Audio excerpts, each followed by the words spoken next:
good, feeling great on my time. Won't let a hater block my shine. I'm just living my life, too busy chasing good vibes. Chasing good vibes, chasing good vibes, chasing good vibes. Too busy chasing good vibes. I'm feeling good, feeling great now. A hater can't play with my day now. Get that negativity out of my face now. In my city, I'm the man of my state now. Yeah, I'm living life to the fullest. Baby girl, you talking to the realest. Energy and joy, you can't steal it. Good vibes all around. Baby, tell me, can you feel it? I woke up, so I'm blessed. Just another chapter in the test. I know I'm doing better than the rest. Got a smile on my face, showing teeth for the crest. It's no sweat, I'm a vibe in my own right. Go time in the sun, yes, I'm gon' shine. So fine, got a baddie on my phone line. Feeling good, feeling great, chasing these good vibes. Feeling good, feeling great on my time. Won't let a hater block my shine. I'm just living my life, too busy chasing good vibes. Chasing good vibes, chasing good vibes, chasing good vibes. Too busy chasing good vibes.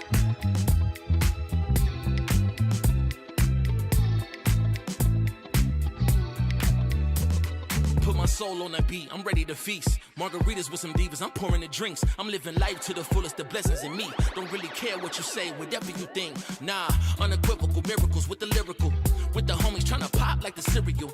Lucky Charms, got a model on my arm. Go watch on my wrist, garlic parm. No alarm, fireworks, I can feel it in the sky. I got love in my eyes, but there's money on my mind. I see passion and pride that despise all the lies. I've been around the world, so I'm down for the ride.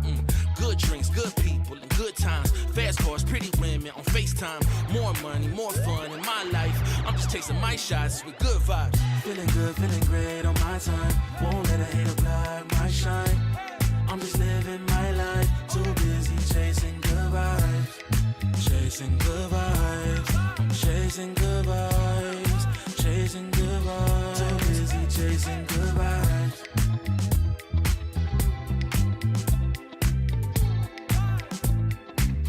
Too busy chasing good vibes.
Still been the same, put that on the name. I had to go through it just to get to it, look what I became. Elevate, level up, way to the top, headed to the peak. All them boys wanna talk, hit them out of law, but don't got receipts. I do it with ease, to you it's it's a burden, to me it's a breeze. You feel that? That wind is the breeze, that kick back. You coming at me, boy, sit back. Came out the womb like this, hit the pedal and room right quick. Gotta get it, we going up, way up, might land on the moon. Who step in a room like this? We breaking the rules right quick. They killing the mood and up in the few, might land in a tomb.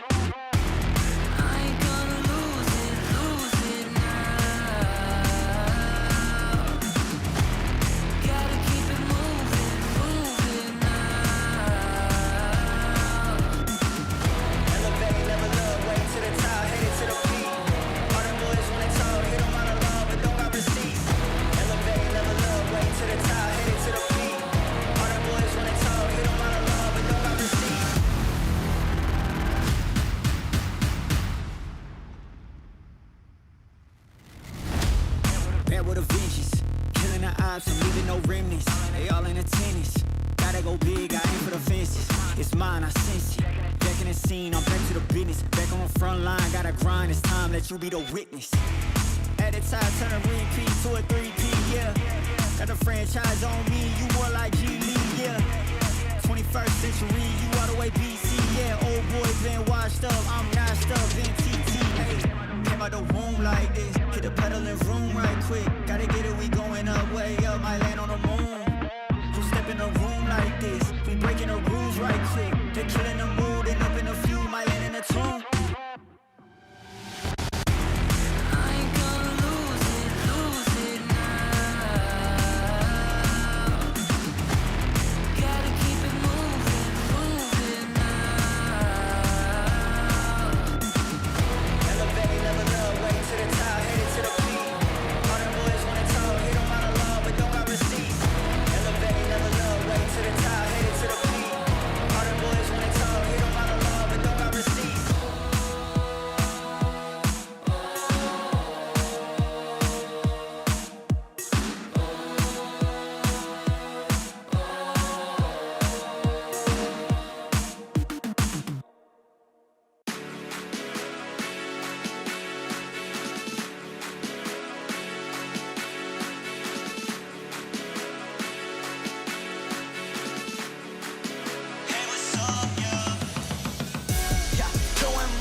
We riding around, my windows down and my speakers loud. Hate my grind down like my shit.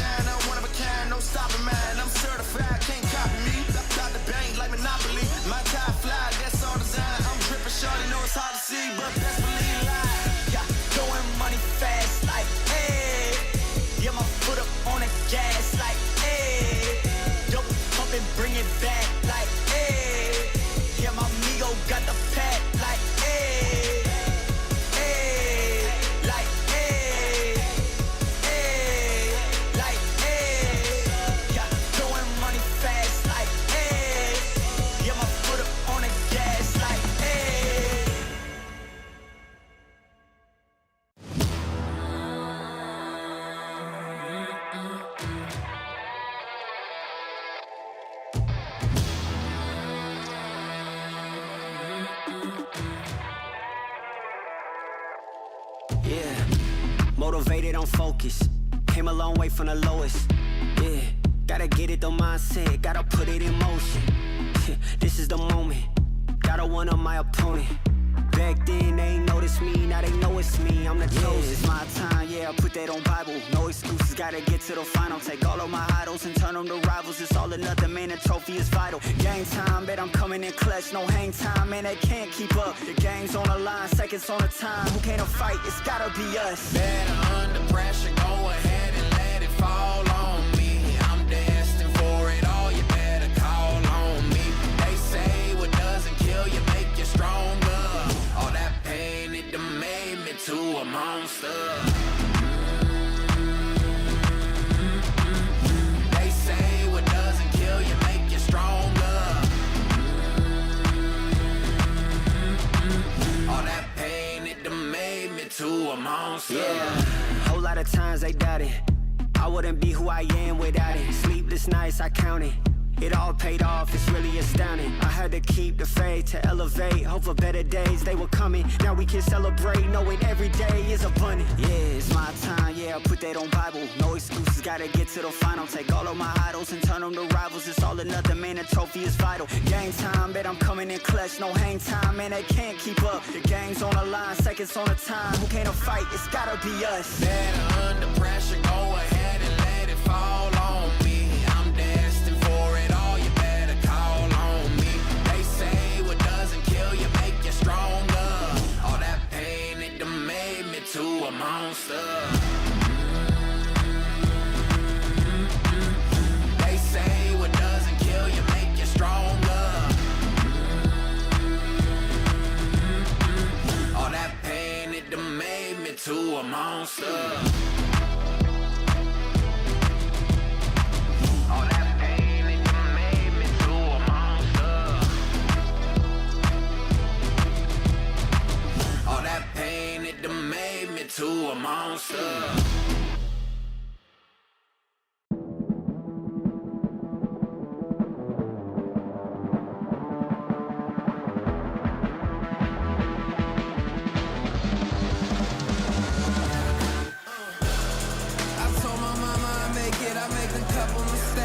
I stay in my lane.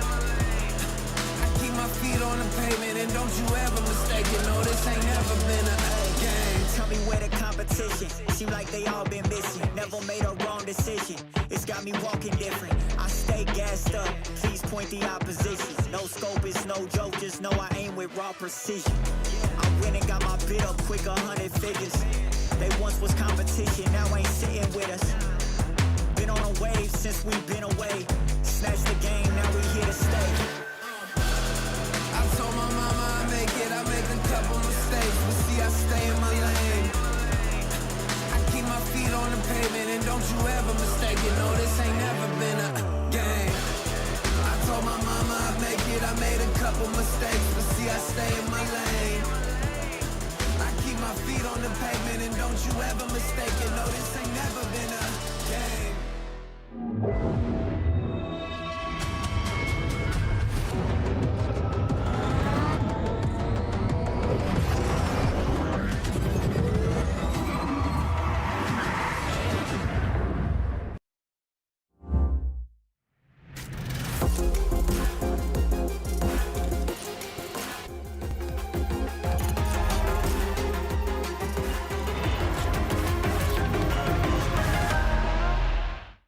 Hey! Hey, Tom. Alberto was looking for you, by the way. Really? Yeah, you better get there Okay, quick. I'll go check.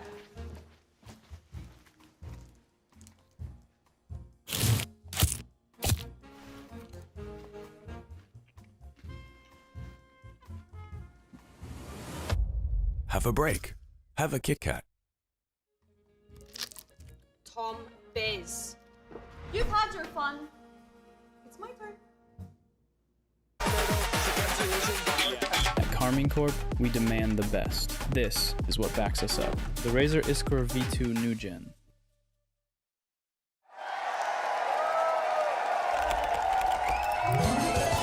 Red Bull gives you wings.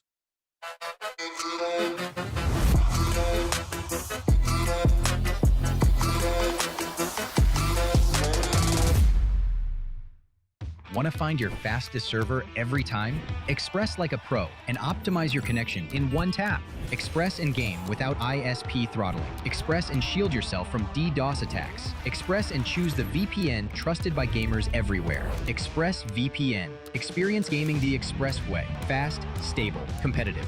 Outplay the world. It's time to Express. Unlock free cosmetics, including Lightning Kicks Buddy and more. Scan to subscribe.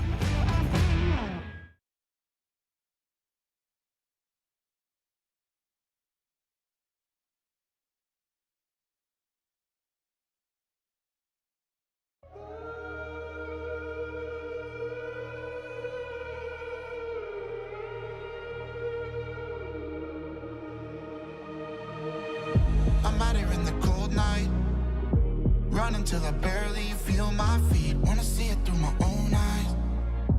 There's no going back, and I'm not afraid anymore. Cause I know I'm gonna be the last one standing. Yeah, I'm not afraid anymore. Yeah, I don't wanna wait anymore. I'm ready to fall. I'm ready to rise up.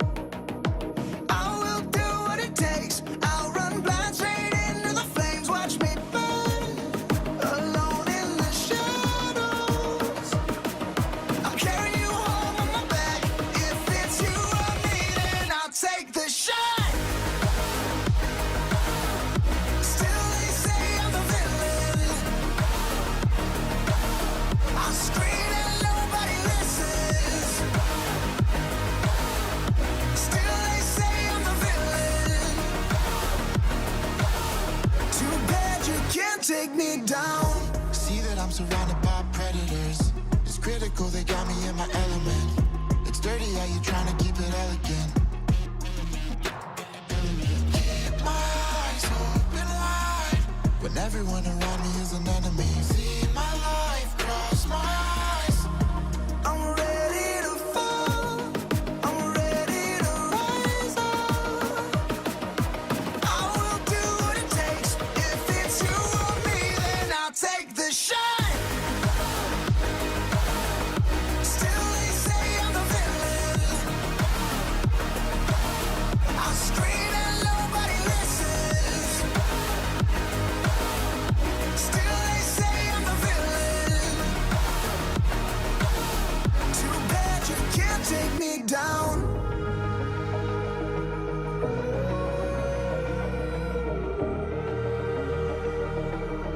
Too bad you can't take me down. You can't take me down. I'm ready to fall. I'm ready to rise up. I will do what it takes. I'll run blind straight into the flames. Watch me burn, alone in the shadows.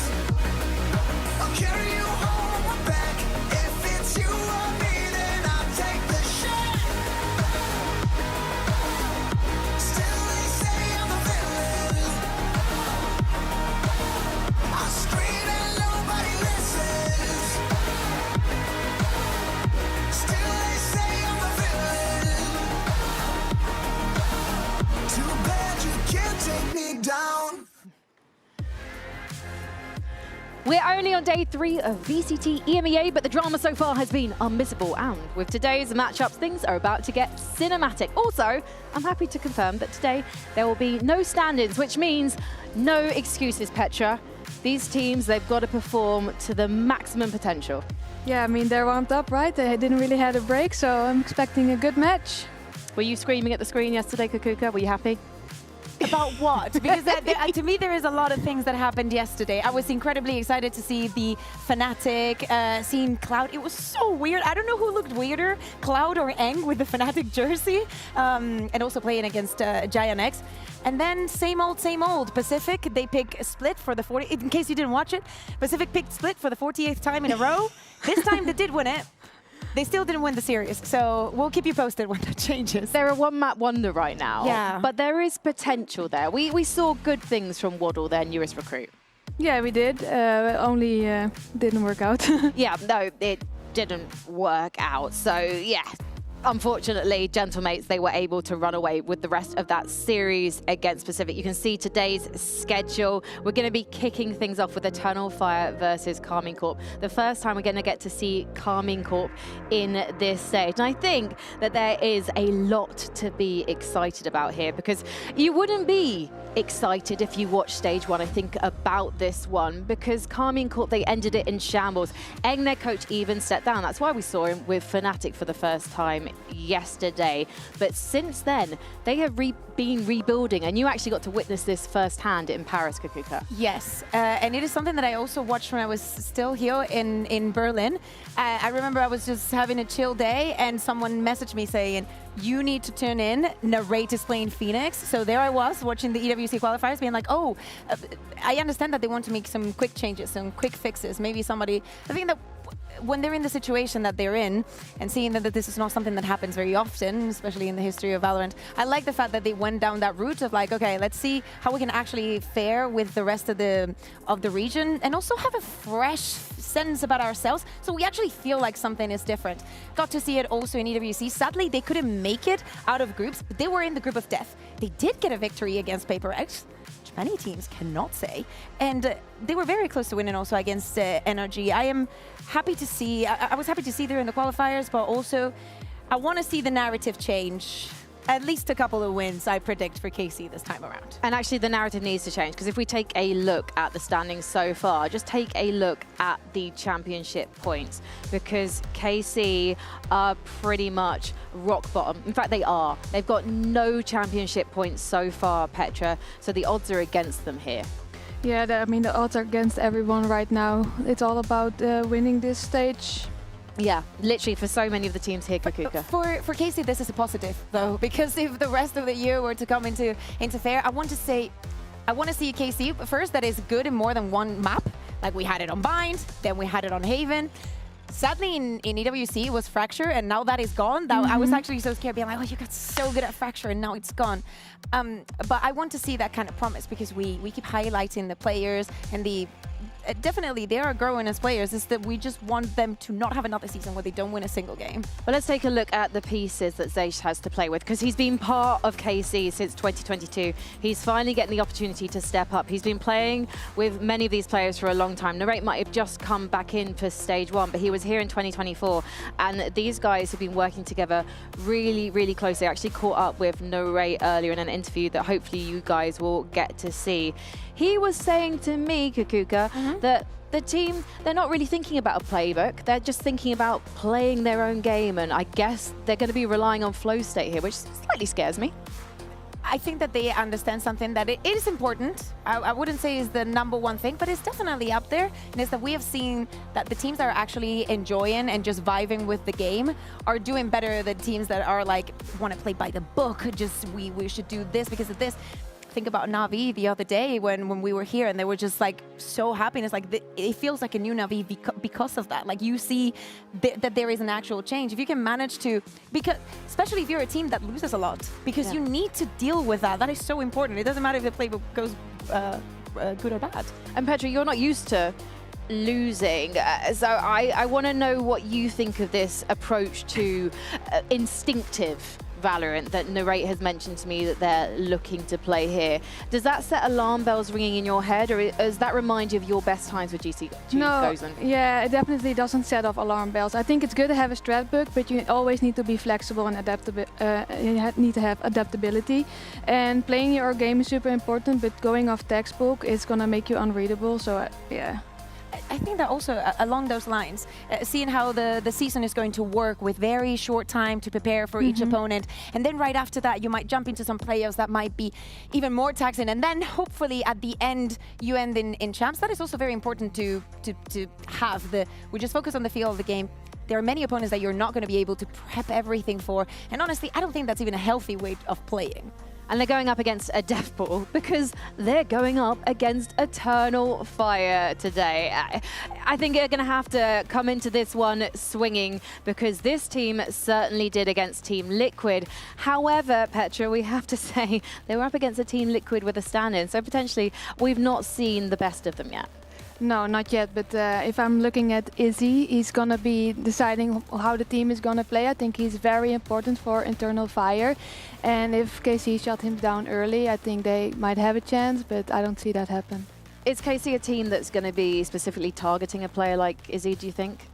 No, and I also do not think that you can do that against most of the Turkish teams. Definitely not against Eternal Fire, because like, yeah, Izzy's not there. Well, you still have Echo, you still have Fabian the other day also as well. Like, you know that the firepower is always going to be...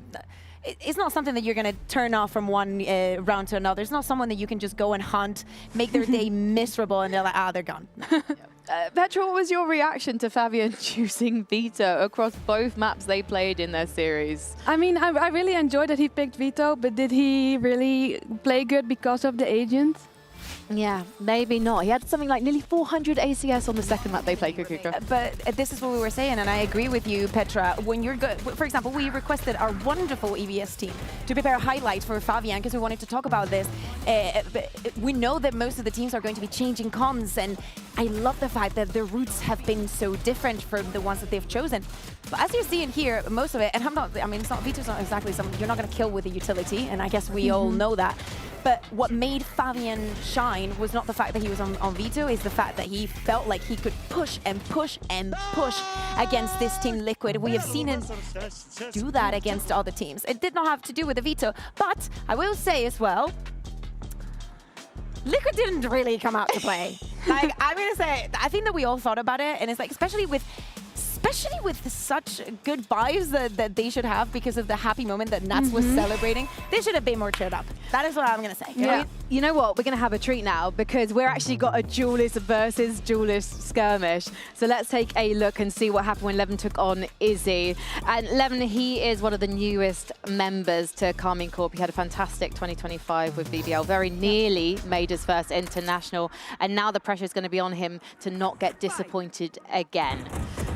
Okay, so let's see, because of course there's a lot of firepower. For Levin, the story is also like the agents that he's been playing. You're speaking about BBL. I like to see him in agents like the Jet. I think that he's absolutely spectacular. And actually, after talking with the KC boys, they told me that he really does not, he's very unfazed about what's happening on stage. He really tends to focus only on himself. And with such a young player, I'm happy to hear that because I think that there are many players that do not have that capability yet.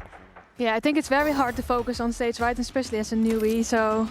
Yeah. Would you be the player taking on the skirmish if you were in the shoes? Yes, and I'd be cheering. Actually, I would be comfortable doing so, yeah. Oh my gosh. Okay, when we have Petra in the studio, we need to have the opportunity for her to take on someone in a skirmish. I am not going to volunteer to be on the King of other the hill. side. I am telling you, I am. The teams are already waiting, and I can see nobody that can take her down. KZ chose to go first in the veto, by the way. How do we feel about this one, guys? Kicking off with Sunset, Petra. I like kicking off with Sunset, one of my favorite maps, but I haven't seen them play Sunset yet, so... Yeah, I like it for Eternal Fire. They want to repeat on that. Lotus, why not? They feel very comfortable. Watch out, because of course this is the opening match for KC. They might have seen that the Vito's coming in and maybe try and play around it.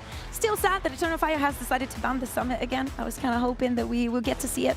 Flash forward to a coach interview that you'll see with Afro on Fire. He suggested to me that they might not always play the same comps on each map, so maybe we won't even get to see the Vito today, but maybe that was him playing with me, trying to break my heart, because we all want to see the Vito again to see if they can do something with it. We don't have to wait long, because we are time to get this game underway.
versus Eternal Fire.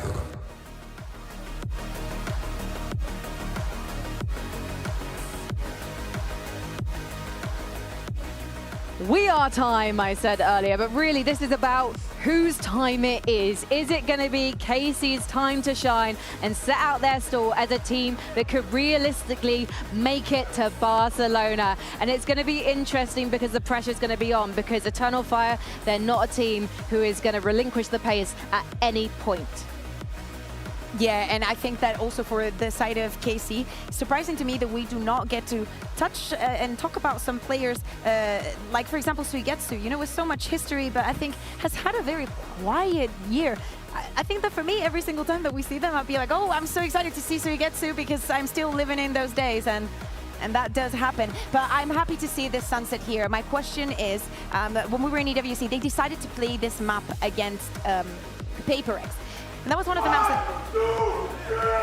they didn't win, but I will say there was a lot of confidence. I'd love to see like Levin just frying on the Neon, them going back to the chopping board. And actually, I hope that because of that experience that they got with PaperX, this is now polished and ready to go for the stage. Well, they'll be feeling polished and ready to go because they're leaning back in their Razor chairs. They couldn't ask for a better setup here in Berlin. It's all down to them now as they take to the server. Eternal Fire, I mean, yes, they went up against Team Liquid. That wasn't exactly the most powerful team, but that means, because they were playing with the standard, I should say, no offense to Team Liquid fans, but it does mean that this is going to be the truest test they've had so far. Petra. Yeah, I mean, they had some experience and they had good starts in the other states as well, so maybe they were going to have a good start again, so let's see. Well, let's check out the agent select for Sunset. Okay, double duelist for the side of Eternal Fire. Pretty tamed here. Echo on the Cypher, Neki on the Fade. If you were to go on the safe options for Eternal Fire, I feel like everybody is very comfortable with the agents that we are seeing. And for the other side, I do not think that we're seeing any changes from the composition that we did see in EWC from KC versus PaperX. Narrate playing on that chamber. As I said, he's now on that secondary duelist, a little bit more of a flex, which is what actually Narrate is, and he looks so much better. I will say, Levin sometimes overheating a lot. I know that sometimes he's going to be the sacrificial lamb going in, but I want him to keep that confidence throughout the best of three. And that confidence is something that can take a bit of time. It can take some real reps, Petra, but we're now at stage 2, right? We're towards the end of the season. This is do or die time. He can't really afford to fall to his nerves now. Yeah, I mean, we have seen him perform very well, so I think it will be fine. And yeah, I think Eternal Fire is also going to feel a little bit of the pressure because it all matters now because of the last stage. Yeah. Second stage. Well, we're ready to head to Sunset. So Mitch Mann and Tom Biz, take it away. Thank you very much, Frankie. Yes, it's time to see how this is going to play out. KC already on an uptick after seeing them step up to a new level in EWC. For Eternal Fire, though, they have had time, and that's scary to me because this squad has shown us they've got that extra depth. The Turkish squad able to come out and hit shots, play heads-up Valorant, but also they've had time now to work on that depth, and that could be a challenge for KC. Yeah, I think also the other thing with KC is you'll see those improvements, and even when that's the case, you then come up against a team like Eternal Fire, and sometimes you just get punched in the mouth. Like that always seems to be the case with playing up against a squad like this, is they are going to be the ones that help you find the issues with your team. But I am excited. I think the rate's definitely been performing to a much higher level over the last couple of months. I think we've seen even just the exit of Eng seemingly give them a little bit of additional motivation. But it's whether or not that will make a difference. Early space taken over towards the B site. Defenders almost just playing a full-on retake. And the one backstab potential is Narrate on that chamber. He's going to be very late to the party, though. Eternal Fire, we talked about it. You heard it on the desk. Not going to be ones to let off the pressure. And they're already picking it up. Moving towards the site. Trading out in the first fights. Abez under pressure. Caught in the corner. Sugetsu swings through to help out. Lightens the load as Eternal Fire down to 2, but Neki's showing up big time! That's a triple! Only Narrate left, the backstab no longer! But okay, he stopped the defuse, stopped it before half as well, in there for damage. And running the clock down could be enough with 31 health. A few shots will do. Neki running out of options and running out of chances. KC, take it with the Red Bull clutch. Yeah, great way to start things off. It looked like Neki was just going to completely take over that pistol round on the retake, but this is sort of the value you're getting out of Narrate. Now, I was kind of hoping coming into the day that you're going to get him over on that Phoenix, but I think you still get that same bit of individual flair. He's an intelligent player, and I also think a very vocal one, which when you have that sort of lurk coming out, can also help you quite a bit. Like you're going to have someone that's going to be giving you a lot of additional information. For now, though, of course, it's only the pistol round, but Neki investing into that Marshall. They were hoping to sort of double up, and it seems like Echo's plan is, all right, I'm just going to deny you an orb. Good work by Levin. Narrate in there, right down to 24. It's a little risky to stick around. He will just TP on out of there. Sugetsu picking up the slack, and this has been a very clean anti-eco coming out of KC. Doesn't look like much is going to change with Izzy all alone in the 1v5. Almost out. For him, maybe, you know, if he could take Narrate down, start to add some cost to this, but he'll need 2 before any impact's really felt. Go, go, go. And they've already spotted him. Yeah, nice work from Sugetsu. The in-zone flawless as their second round. A lot of orbs picked up as well towards that Viper's Pit, which we know is going to be incredibly valuable. And to be honest, thinking back to some of the Sunset games from him in the past, he was someone that had just some crazy moments over on that B site. I think him flying early is a good sign for KC, because I think we've all sat there and talked about Sugetsu, was mentioned on the desk as well, that he's a guy that his ceiling is off the charts. Like, it's someone who can literally be at the very top level, potentially even win you events. We just haven't seen that ceiling hit for a while. Yeah, it has been quite a long time indeed. Nice early fight for Eternal Fire. Fabian able to take down Narrate, catching him in the open before the TP could be clicked, but while they push up on A, the gap has been exploited. Levin walking right up behind, and it looks like Eternal Fire might be none the wiser, and indeed they are. Completely caught off, hit by the paranoia. Oh, that's unlucky. Echo thought it had passed, but he stepped right into it, and now all that remains of Eternal Fire's defense is that A main push. Oh, okay. Well, there's Izzy evening things up once again. Even still, though, this has gone back from being a bonus round to now being level. I'm out of here. Unfortunately, the Viper's Pit was taken out with Sugetsu. That leaves just the firefights. A bit of utility still available for this defensive side. They have the stun, they have the nade, could clear out a couple of angles, but they're still trying to figure out where their opponents are, and as they strike, it's now all down to Fabian. A chance to take down 3, and he gets nothing. A solid early start now for KC, as they'll go 3-0 in the lead. Yeah, it felt like that could have been Izzy's round. A nice shot as he came up from behind. Kept the play alive, but it's the fact that Levin's able to take all that space for free. A fantastic paranoia as well that was sent through to give him the second. And again, I like the idea that we see from Eternal Fire here. Get aggressive early. They even find the opening pick towards that A site. But leaving a gap like that on mid, they've got trap wires sat on the B site, nothing covering mid and completely unaware. That really can't happen. It's a simple mistake, and that's not a good sign this early on. That's worth mentioning. Maybe some who watched the likes of EWC and saw KC doing relatively well. Well, I'm going to be quiet. Look how aggressive that was with the judge. In fact, it's going to end up being a bit of a slaughter, unless Echo really can pull off a miracle. For now, though, he is the last one left. And all I was going to say is KC over in Stage 1 managed 0 wins. So coming into today, expectations might not necessarily be the highest, but also everything is kind of on the line for them all the way through. Like the chance of them making it on points, I don't know if it's mathematically impossible yet, but it's basically impossible. Like the chance of it happening are probably 1 in a billion. And so they need to be a top 2 team if they're going to make it to champs. Removed. Well, so far since those coaching changes took over, it has felt like KC are on a better path. Results have been there to back them up, but they need to do it on the VCT stage. This is where it matters. for KC, and a 4-0 start will certainly help out. Avez the one to lock that in, but it was only a formality at that point. Very strong start to this map. And again, when I think about Eternal Fire for KC as an opponent, I don't think it gets much worse than Eternal Fire. You're coming in to test your might, to see if a little downtime in between Masters and Stage 2 to see if all of the pointers really were showing the future of KC to be as bright as it was.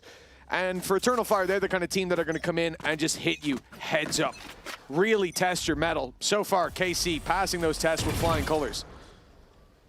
On the right. Definitely not shying away from the fight. Very good at hitting that timing, so he's not just sacrificing a kill. And his team are now moving in on the other side. Nightfall already sent through. Echo in position at the back, but hasn't been pushed out just yet. And as the mid push comes in, they haven't been able to find Narrate just yet. They do find Neki though. The utility coming out from this KC side looking solid on entry. Such a patient game by Narrate as well, by KC in general. Now freezing towards the site. Echo manages to come up big with one, and Fabian found Doja down below.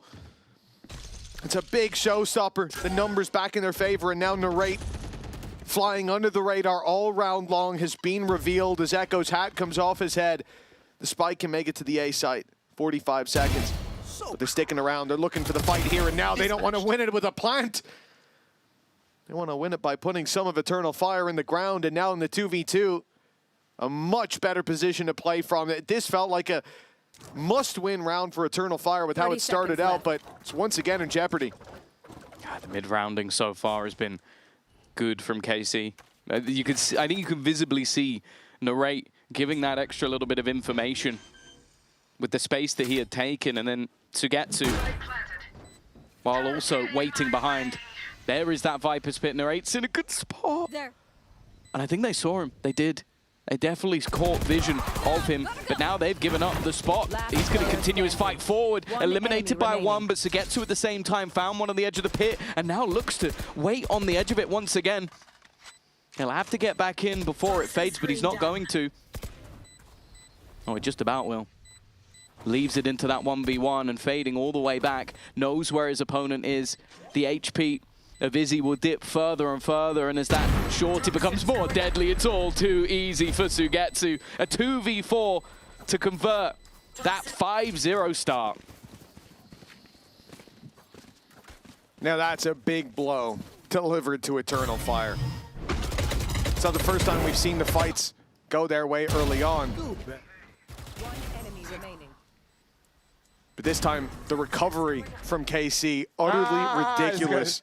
Narrate spending the entire round sitting outside of A, baiting out the paranoia to start with, but then just waiting in middle. They couldn't find him, root him from that position, but then they notice him. That's the problem for Eternal Fire. The snakes in the grass were revealed thanks to the Cypher ultimate, and yet still they got caught off guard by the very positions they'd just seen. He re-dipped in. But here you go. This is what I was talking about earlier in terms of those championship points, and well, they couldn't be further apart. Eternal Fire are battling to be in with a chance of making it on points and points alone. Of course, the first two teams that we get out of EMEA after the Barcelona finals will give you 2 of your spots, and then the other 2 are just who are the highest on this leaderboard. So you take out Vitality and Foot, let's say they're the top 2, and then you get a spot on that other side. It is a very interesting conversation to be had for KC because it is an all or nothing. And something else I found interesting, you're talking about teams that could be hard to play against. Weirdly, Eternal Fire might actually be in their wheelhouse right now because you look back to the tournament they just played. So they lost to NRG, I'd say quite a controlled, structured team. They lost to Vitality, probably within the same bracket. The teams they beat, PaperX, and then in the qualifier, Eternal Fire. They're beating the more aggressive teams. Now, it's a very small sample size, and I do think that, again, most teams do struggle against the Eternal Fire style. But I almost wonder, with players like Levin, Avez, very good aimers, I think Narrate, Sugetsu, put them all in that box. Dosia, the one I didn't mention, crazy aim. You give them aggression, this might actually work for them. And what's incredible about what has happened here, I don't know if it's what Zeiss has done, if it's just the changes in general for KC and how they think about the game, but it's not the A plan isn't working. That's what we often see when teams make a change and things start going their way, that the new plan is just a better plan. Here, they're having to adapt, think on their feet, win the 2v4s, play from positions that their opponents know that they're in, and yet still, they're able to come out with so many advantages. This is not even close to the KC that we saw before, to the 0-5 roster, and now they're 5-0 with a chance for a 6th in flawless fashion, not in terms of manpower, but with rounds on the board being the only thing that matter at this point. Eternal Fire on a weak bye and stacked up on the wrong side of the map. Yeah, I think it's something I'd definitely like to hear from Zeiss, is sort of like, has he given them more freedom? Because at least from the way Narrate's playing, this definitely feels like he's just allowed to sort of roam the map on the other side, given that opportunity to play a little bit more free. And we know that Eng's style is very structured. We literally heard it from Alfia in an interview yesterday that he loves to play those defaults. So I wonder if that's part of it, or maybe it is just a vibe shift was enough to bring these players back. I think it might be the former. Like, just at an eye test of KC, they are much better at thinking on the fly. They're much better at adapting when things don't go their way. Here we go. We're only 6 rounds in. Probably my favorite 6 rounds I've seen from them in VCT this year. That's fair. So it's making a big difference. Nice work by Aves. Doja's there to close it out, 6-0, a much better start for KC. The worry is that realistically, there is that moment in my head, this trigger point for Eternal Fire to get right back into the game. But right now, it's a very good look for KC to make them look this deactivated. Yeah, 100%. No, I think that let's go. They look very well controlled right now. We're seeing some of those superstars stepping up as well. Aves, who I think definitely while leading had a lot of struggles individually, currently 9-2. And we yet to really see Eternal Fire wake up just yet. Bring them down. But there's always time. Again, this same paranoia setup that I don't think has really caused KC too many issues. Yet to see the sort of depth levels I'd like to from Eternal Fire. They're normally a team that are excellent with varying up aggression. A lot of it has been, we're going to paranoia outside A and try and fight someone, and it's got them an orb. That's about it. Well, that's because every time so far, pardon me, goodness gracious, every time so far it's been Narrate who's there baiting the utility and TPing out. And this time, they decide not to fight it, because what's the point in dumping the utility in? So instead they sit back and wait for KC to step forward. An adaptation that works perfectly as KC scale up, assuming that that space is being left open. They think that Eternal Fire running the same thing again. A main control, nobody there, or we've claimed it. Okay, let's rotate, let's stack heavier. They've been hitting that B site, sending a player towards top mid. A lot of the time Izzy was leaving early, so they think they can walk in, and instead they walk straight in to Izzy. Really nice shot as well on 11. Like the first and third are kind of easy, but that second shot is what kept things alive. A good way to break back as well. That in-zone flawless is going to give them a little bit of extra economy, of course, for the attack. You win 6 rounds in a row, and guess what? You can buy into round number 8, and well, what a start. An aggressive push on either side. In fact, the aggression is still continuing. An attempt for a push-up outside A. I can understand it at this point. It's the domino effect. You lose 2 players within the first 15 seconds, and you kind of have to try and go for something more. Fact is, though, they've not really gained too much off it. KC resetting back into a 4-man setup, and now leaving Levin behind, that low HP player, in the same position that we've seen held by Narrate, but it's just information. You hear steps through mid, you can give it over to your teammate, and maybe even backstab after. Well, this will be one of the tests for Levin, because Narrate's got so much value from this position with patience, and that's probably the one thing I would say Levin is missing as a player. Spike down, and he's already moving. It's going to be a heads-up fight with Fabian, but he gets ahead of it, catches him off. Echo trading out at least, but he's going to have to trade a lot more for nothing. 7-1 now for KC. A lights-out start to Sunset, and you know, we've seen a lot in recent memory of maps be picked by teams and then it just be a blowout for their opponent, and it's a breath of fresh air to see KC coming in looking so prepared. What is great as well is one of the main advantages. I sat there and went, if a team's playing twice in a week, the thing that's a little bit unfair is you could break down what another team has done and pick a map they played. They have picked a map that they played just a couple of weeks ago, playing the same comp and a map that we haven't seen from Eternal Fire. So if anything, they've gone, here's an advantage. Yeah. And exactly. They are still absolutely demolishing them on it. So clearly very confident in their Sunset play. And honestly, at this point, you can see why. And for Eternal Fire, this does not look great so far. Izzy's definitely had his moments, and what, with the operator it will help, but it's not him to go down. Yeah. Necky's been traded immediately. I did think, oh, Narrate missed the shot. Then I looked at the kill feed. No, Necky got taken down right past Izzy. Whether he was the Izzy's like, intended and we target got or not. out of there scot-free. Turns around and, oh, the wall is red. With KC, they've traded. It's not coming. Well, KC have done an excellent job so far of picking the right site.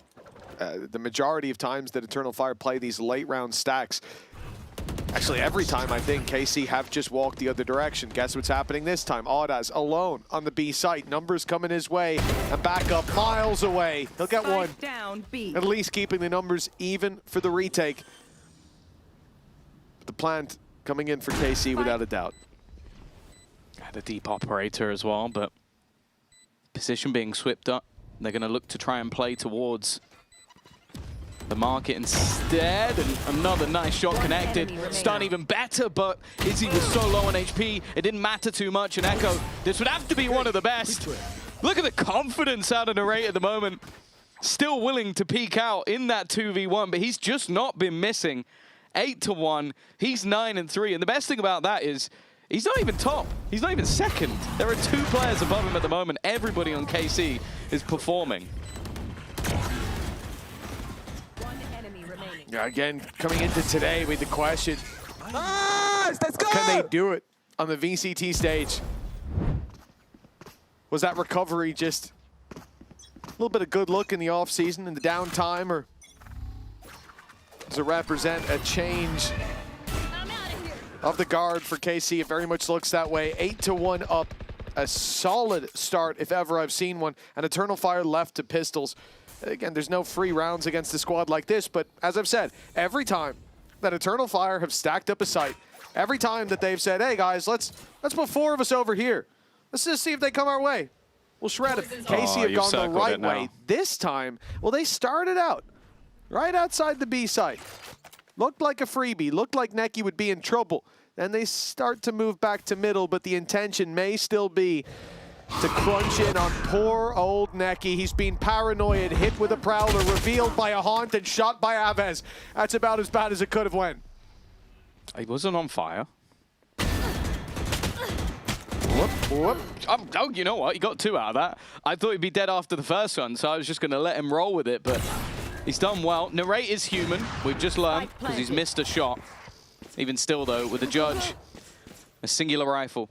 Favian winning this fight versus Aves might be the one thing that could turn around, but he's got to predict, and again, they're just landing every shot. I think if you came into this game and went, you know what, KC are going to win by just beating them in 1v1s. They're going to win almost every fight individually. They're going to swing everything. They're going to get aggro. I would have called you nuts. I was like, that's the way Eternal Fire will body them. And it's been anything but. One team has showed up looking fantastic. And I have to say, Eternal Fire, maybe they forgot that they're not playing against the coach standing in anymore. It kind of looks that way. Yeah, I agree with you. When it comes to individual fights, you would back Eternal Fire every step of the way. It's what has Turkish been kids. Their strength on that stage. The KC have come through. Another level activated. The executes look good. The pressure applied is perfect.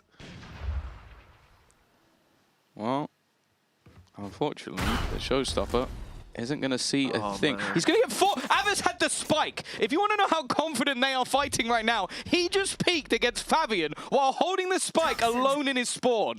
That's insane. Not even the observer expected it. Understandable.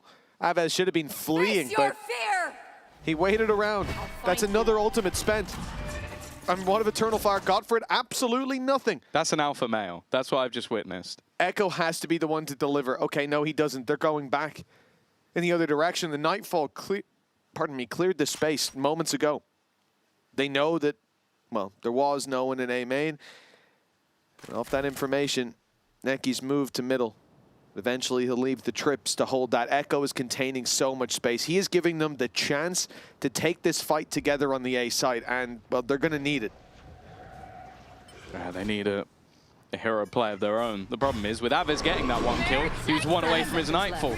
So now they've been able to already make things incredibly awkward for Neki. He's only going to get the 1, but maybe, just maybe, he's created enough doubt. The problem is, again, they've just inserted a player. Time ticking at least a little bit low. But this has to be he can win this. A heroic play from Ordaz. No smokes. A little bit disjointed on the push, but they're now going to look to try and take this together. And with the spike already removed, he's trying to sell them a ruse, but instead, now just has to take this as a 1v3. Nice shot onto Dosia. Second player just around the corner. He'll clear him as well. And now it's just him and Narate, but Narate is coming back around behind him. It was a really nice try from Ordaz, who was having a rotter of a map. But unfortunately, nice try doesn't stop your opponent from getting to 10. Yeah, that definitely could have got them back in the game, but another fantastic display by Narate. He's been so patient in this game. I think this guy has leveled up over the last couple of months. The control he had in that situation, just dancing around the box, no panic, and an easy closer for KC. It's players like Narate, like Aves, 14 and 6. Narate's only died 3 times. Yeah, indeed. It's everything going right for KC all at once. For Zeiss, it's probably the first time he's felt an ounce of happiness in a while. Hey, the series isn't over yet, you know. he's like, yeah, guys are in the lead, but it's still possible that things go wrong. And I reckon we could cut to him, he'll still look stressed. One day, Zeiss will have a smile on his face, and I will look forward to that day. Maybe it'll be this one. We'll have to wait and see. Judge on the other side. Cleared, paranoid. They've heard the Judge rain out. In fact, they're just using every single piece of utility. Yeah, Fabian, I'm sorry, but that did not work. That's the thing. Either you offer them individual fights that KC are winning, or you play it slow, and then they execute a small part of the map the second they think you're there. We've seen it in Market multiple times. Neki stood there. He's got PTSD from the last fight. And when you look at this fight in main, it's the exact same thing. Fabian takes a peek. They take him out of the round. Final one for Eternal Fire on the defensive side. It's a must-win, and Onaz has been spotted in the corner. He's been revealed as well. Dove on by 11. Drive-by. The B-side has fallen. Yeah, they seemed like they had a decent crossfire, but KC made it look anything but laser beam battle, and Izzy's managed to. Even still, down to 17 HP, and they've got to be careful. Narate is still just holding that cross. Has a decent angle to swing back in with. They'll at least reveal the positioning, and Dosia maybe a little bit ahead of the curve, but he knows that he's the close player. Everybody else is just waiting for them to attempt the swing, and guess what? It's an 11-1 half. I don't know what you predicted when the 0-5 team came up against a team that finished top 4 in the last stage, but I don't think it was this. No, this has definitely been a step up from KC. Narate as well, looking fantastic. And funny we should mention him, because Frankie was talking about an interview she did with him earlier on, and now you get to see it. Narate, thank you for joining me. First of all, I wanted to ask you about your relationship to Levin as your duelist cohort. He got to play his first international LAN in Paris. How do you think he did? I mean, I think we had like very low expectations just because of the group we were in, and like considering how like bad of a performance we had in stage 1. So we went in with no expectations, and I think we at least did well, like compared to the teams we had to play against. We beat Paper X, and he had like some good games against them. So I think he showed, like, obviously everyone's first international, like a good amount of my teams. So it's good experience for them, and I think he learned a lot, and he also showed performances against Paper X, and I think it was good.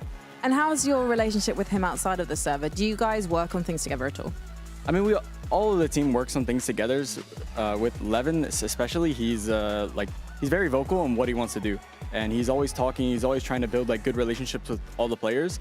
And he's kind of bringing us all together, if that makes sense.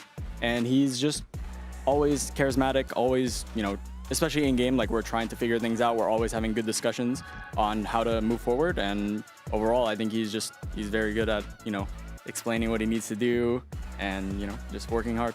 And back in 2024, you spent a lot of time working on your game with Zeiss. How are things different now that he's your head coach and you're back in the lineup? I think things are obviously slightly different. We play a totally different game style than we did before.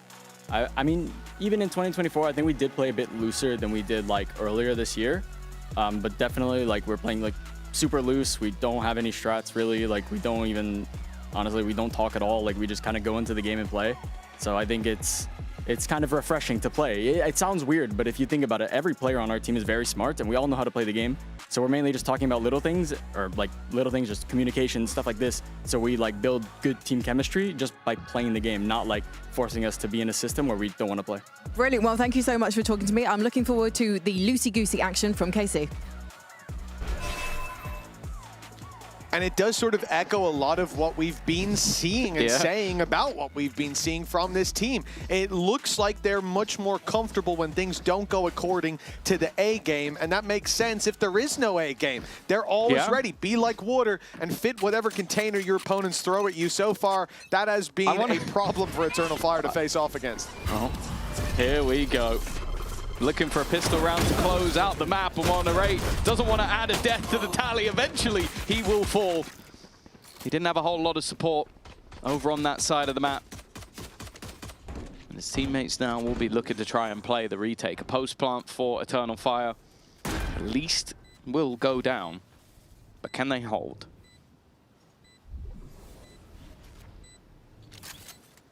Well, I know somewhere Hypoc is calling for this retake to get started.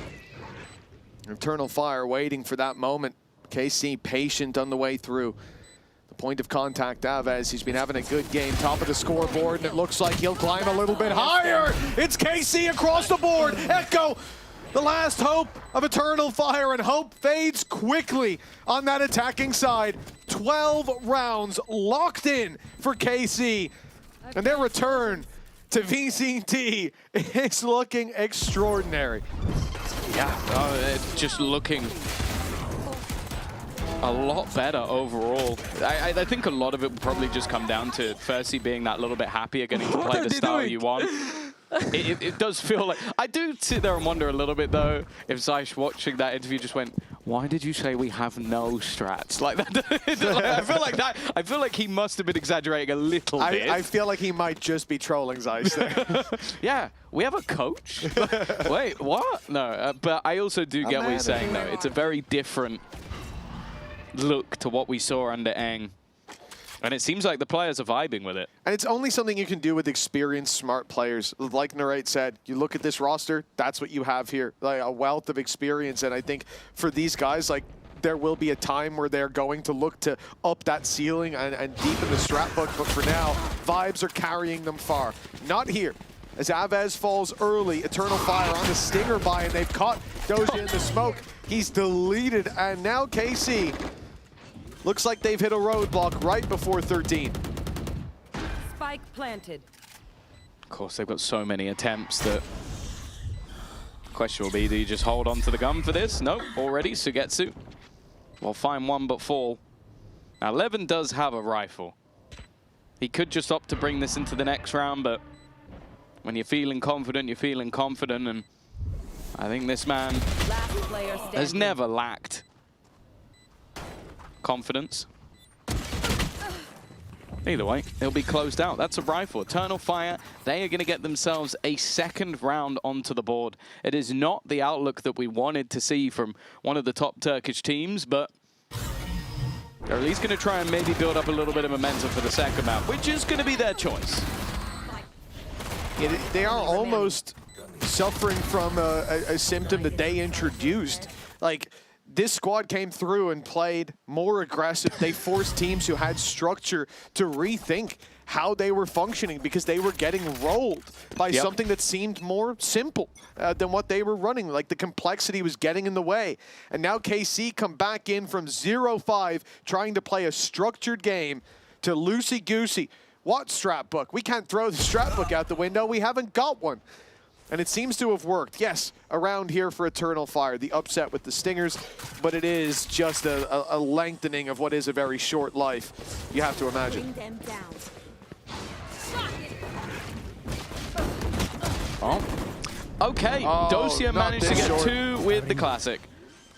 I think that will be it. because they're going to know exactly where Levin is.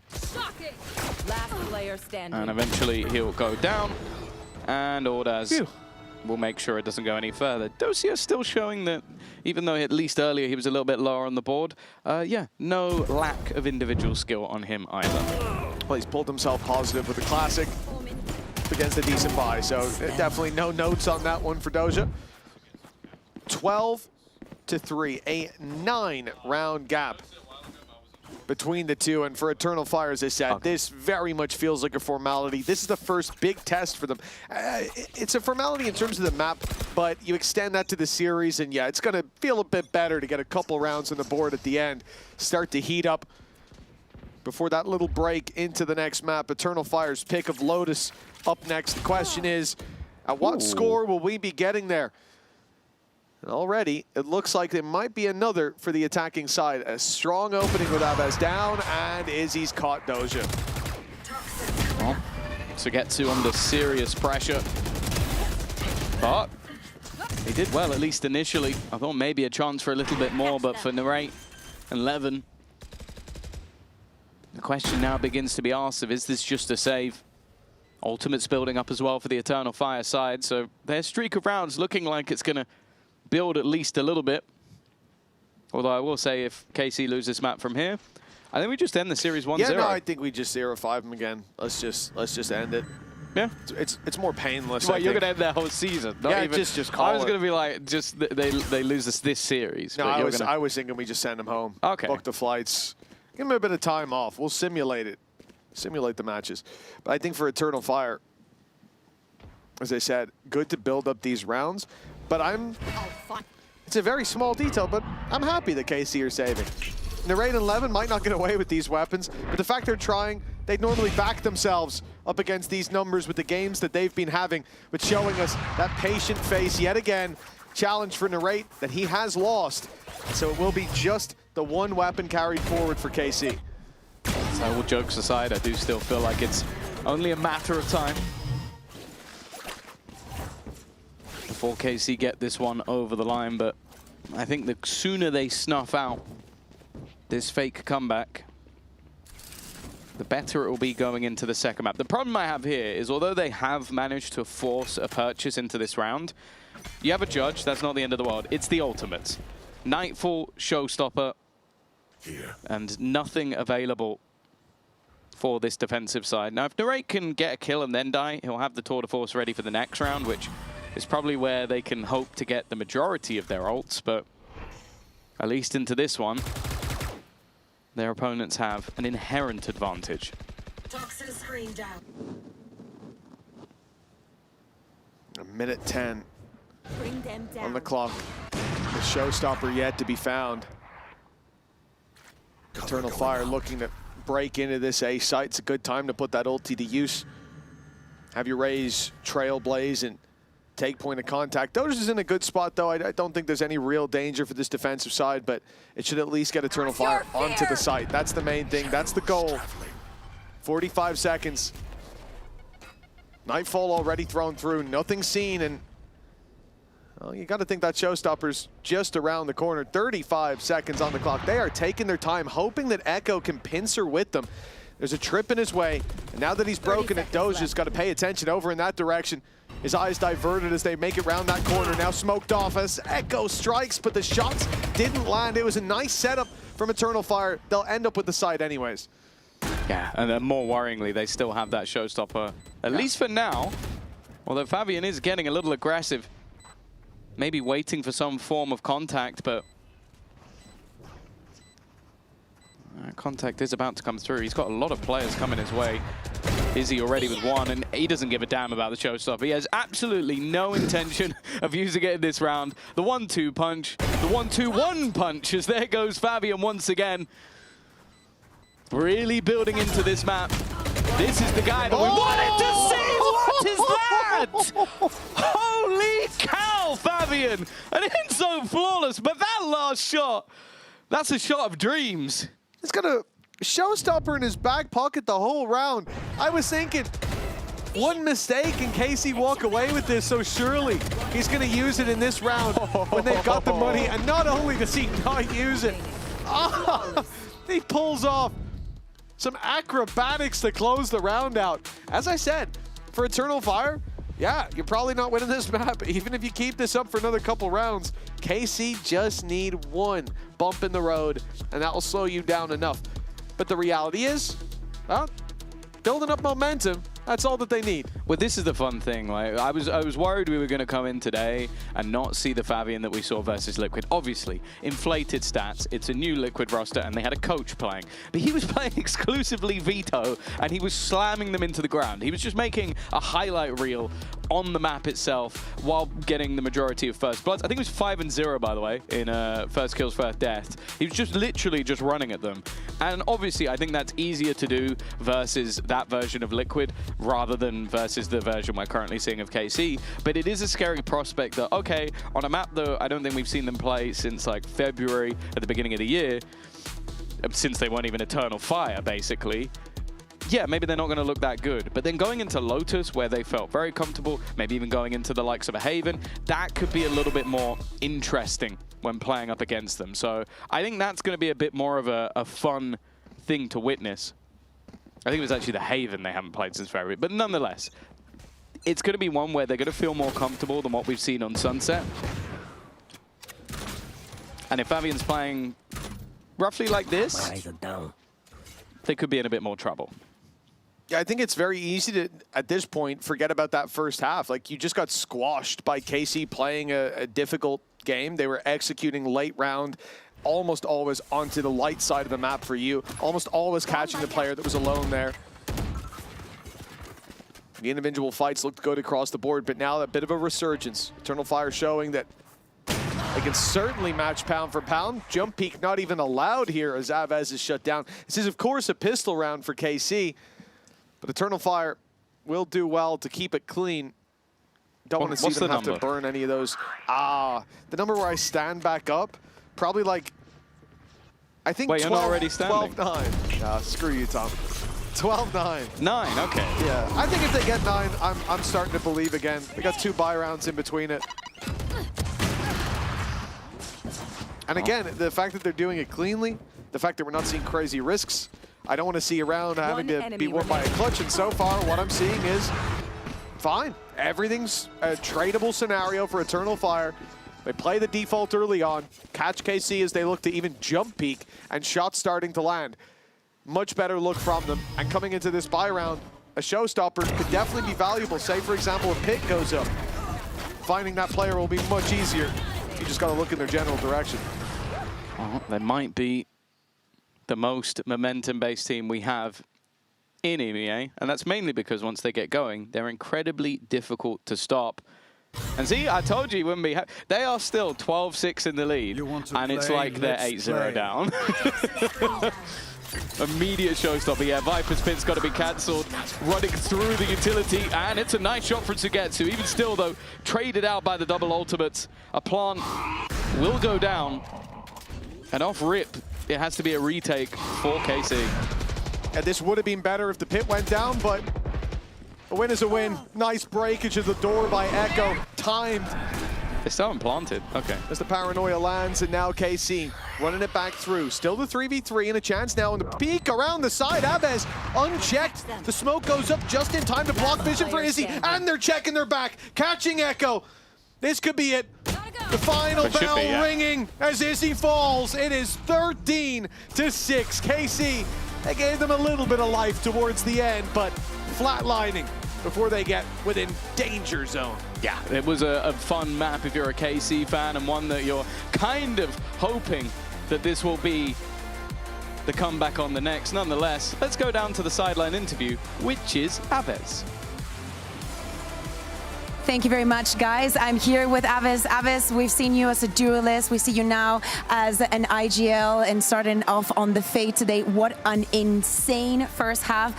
I think that people are wondering what has changed so much between the KC that couldn't close a match and the KC that we saw in that first half. I think we're playing much more loose. Like, everyone does whatever he wants, and everyone is kind of calling what he wants to do, and then we're acting on top of each other. But yeah, like at the end, there's like me who's like saying what we're gonna do at the end, because there's so many ideas, we cannot do all of them, of course. But yeah, we're just playing so much loose where everyone is doing whatever he wants, and it's working for us. Well, I hope that you keep doing the same. Congratulations on the map win. You can't go anywhere because we have a Lotus after this break.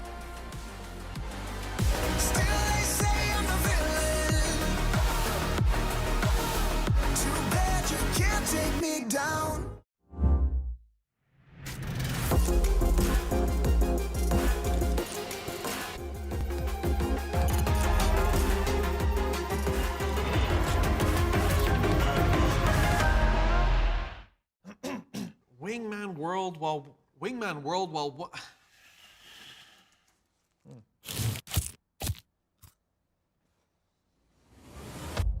Have a break. Have a Kit Kat. Wingman World while wanting a well-won break. Let's go! At Carmine Corp, we demand the best. This is what backs us up. The Razer Iskor V2 New Gen.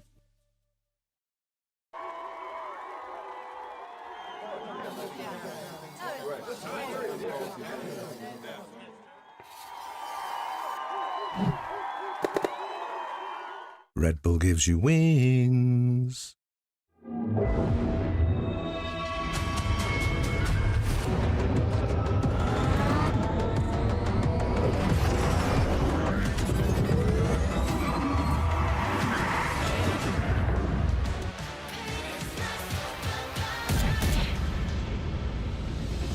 틱틱 문을 차고 있던 이건 데자부 이미 와본 걸까 내 성공을 전부 담긴 그릇이 작아 I can't lose 점수 그건 의미 없는 숫자 내 열의 top 10 거는 식당 행걸로 채운 옷장 전부 대스탁 상시주의 red dot 경고는 없어 better not 난 사방에 다 뿌린지 마치 red hot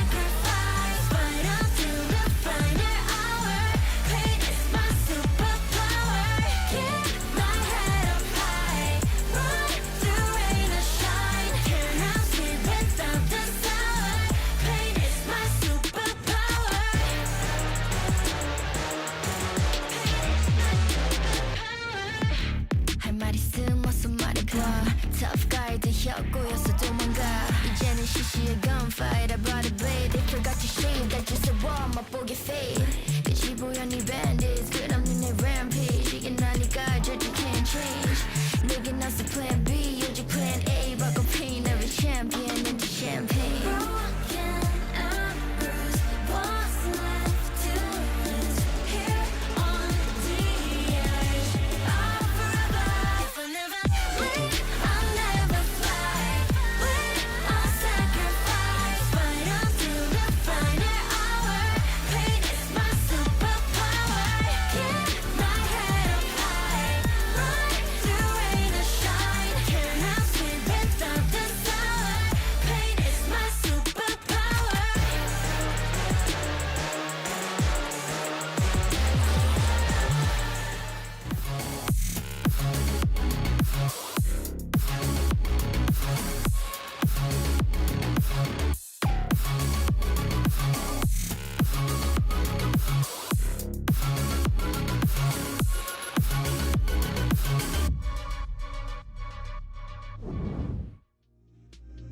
So dominant performance from you guys on Sunset. What is it you like about the map? And we'll continue to see Narate on Chamber.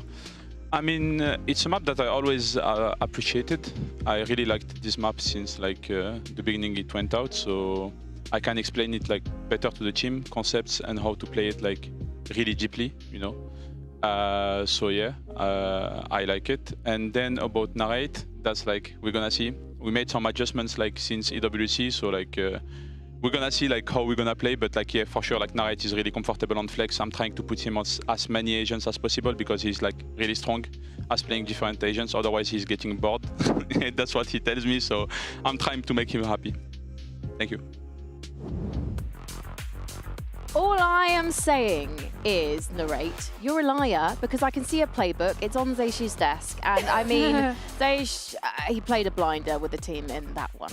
Yeah, I think that... I think that, of course, you need to have some rounds to call in for them to remember being like, guys, so we're having this issue, so let's try and do that. But I think it makes a lot of sense. Like, if we combine what Narrate said, just ignore his age, because I think that he has a lot on his back. Like, he's been suffering for ages in that coaching booth. But if we put together what Narrate said to you and what Avis just said to me, is everybody's like kind of loose, and then when it's time to make a decision, Avis is the one clearing out the noise. And throughout that first half and that attack, I don't think we can complain about anything. So congratulations. Petra, what did you think of Avez's calling? Good so far. I mean, it has been working out very well in the beginning. And yeah, near the end, I think he probably had to step up, but yeah. What did you think of the second half, though, when Eternal Fire started to throw their hand to the ring and get some rounds in? Was that brilliance from Eternal Fire, or do you think that it was KC starting to slip up and let the map get away from them? Yeah, no, I think it was Eternal Fire waking up a little bit. So I hope they're going to continue with this firepower in the next map. And yet we did see this happen in Paris against PRX as well, but it's good to see that they were actually able to close it this time. Yeah, well, when the pistol didn't manage to convert, obviously the situation is different. You know that after an 11-1 half, the other team has to force, literally, after you win the pistol. And watch out, because for Eternal Fire, things were looking very good. Izzy was having a lot of impact with the operator on the attack.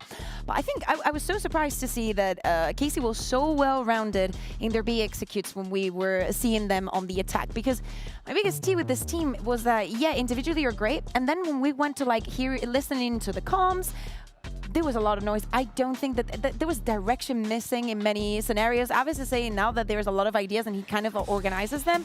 I feel like before there were no ideas at all.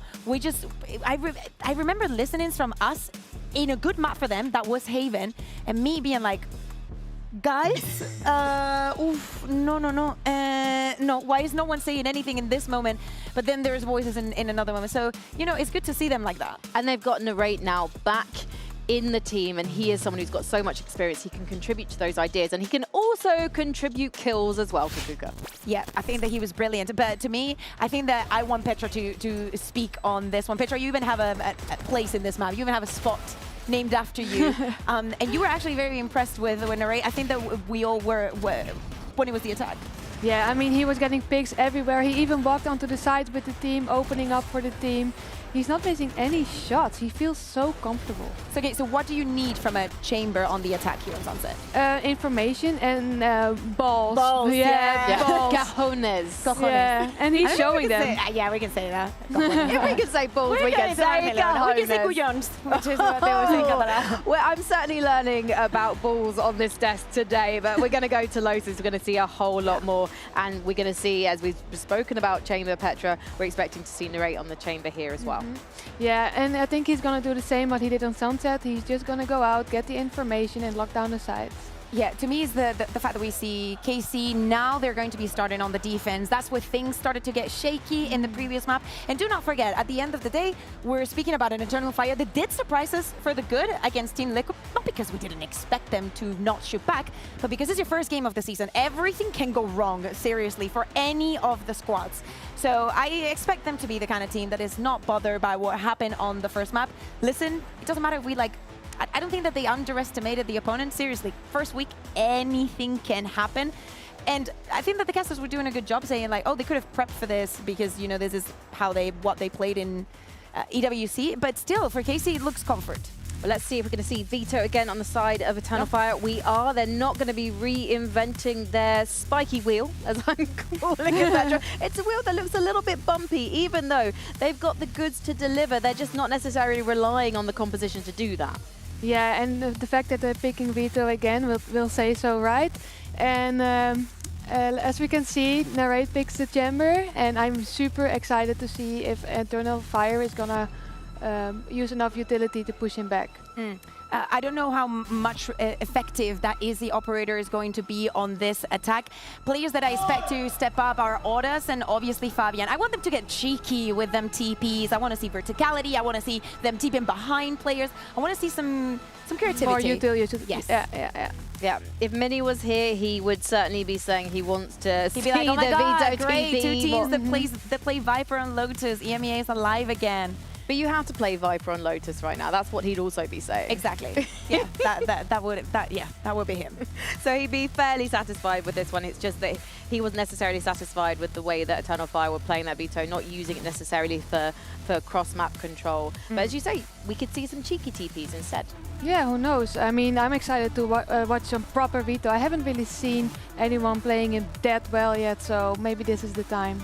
So looking at these two teams, their compositions, and then the way that they like to play, and actually just even considering the bounce-back mentality of that first map, do you think that we potentially are going to see a third deciding map today? So the thing is, like, if we are to see a third map, it would be very in like the KC line. We have one map that we can play, we're great at it. Is the other two that we will find in this mix that will not feel that comfortable. But today, Haven is that third map.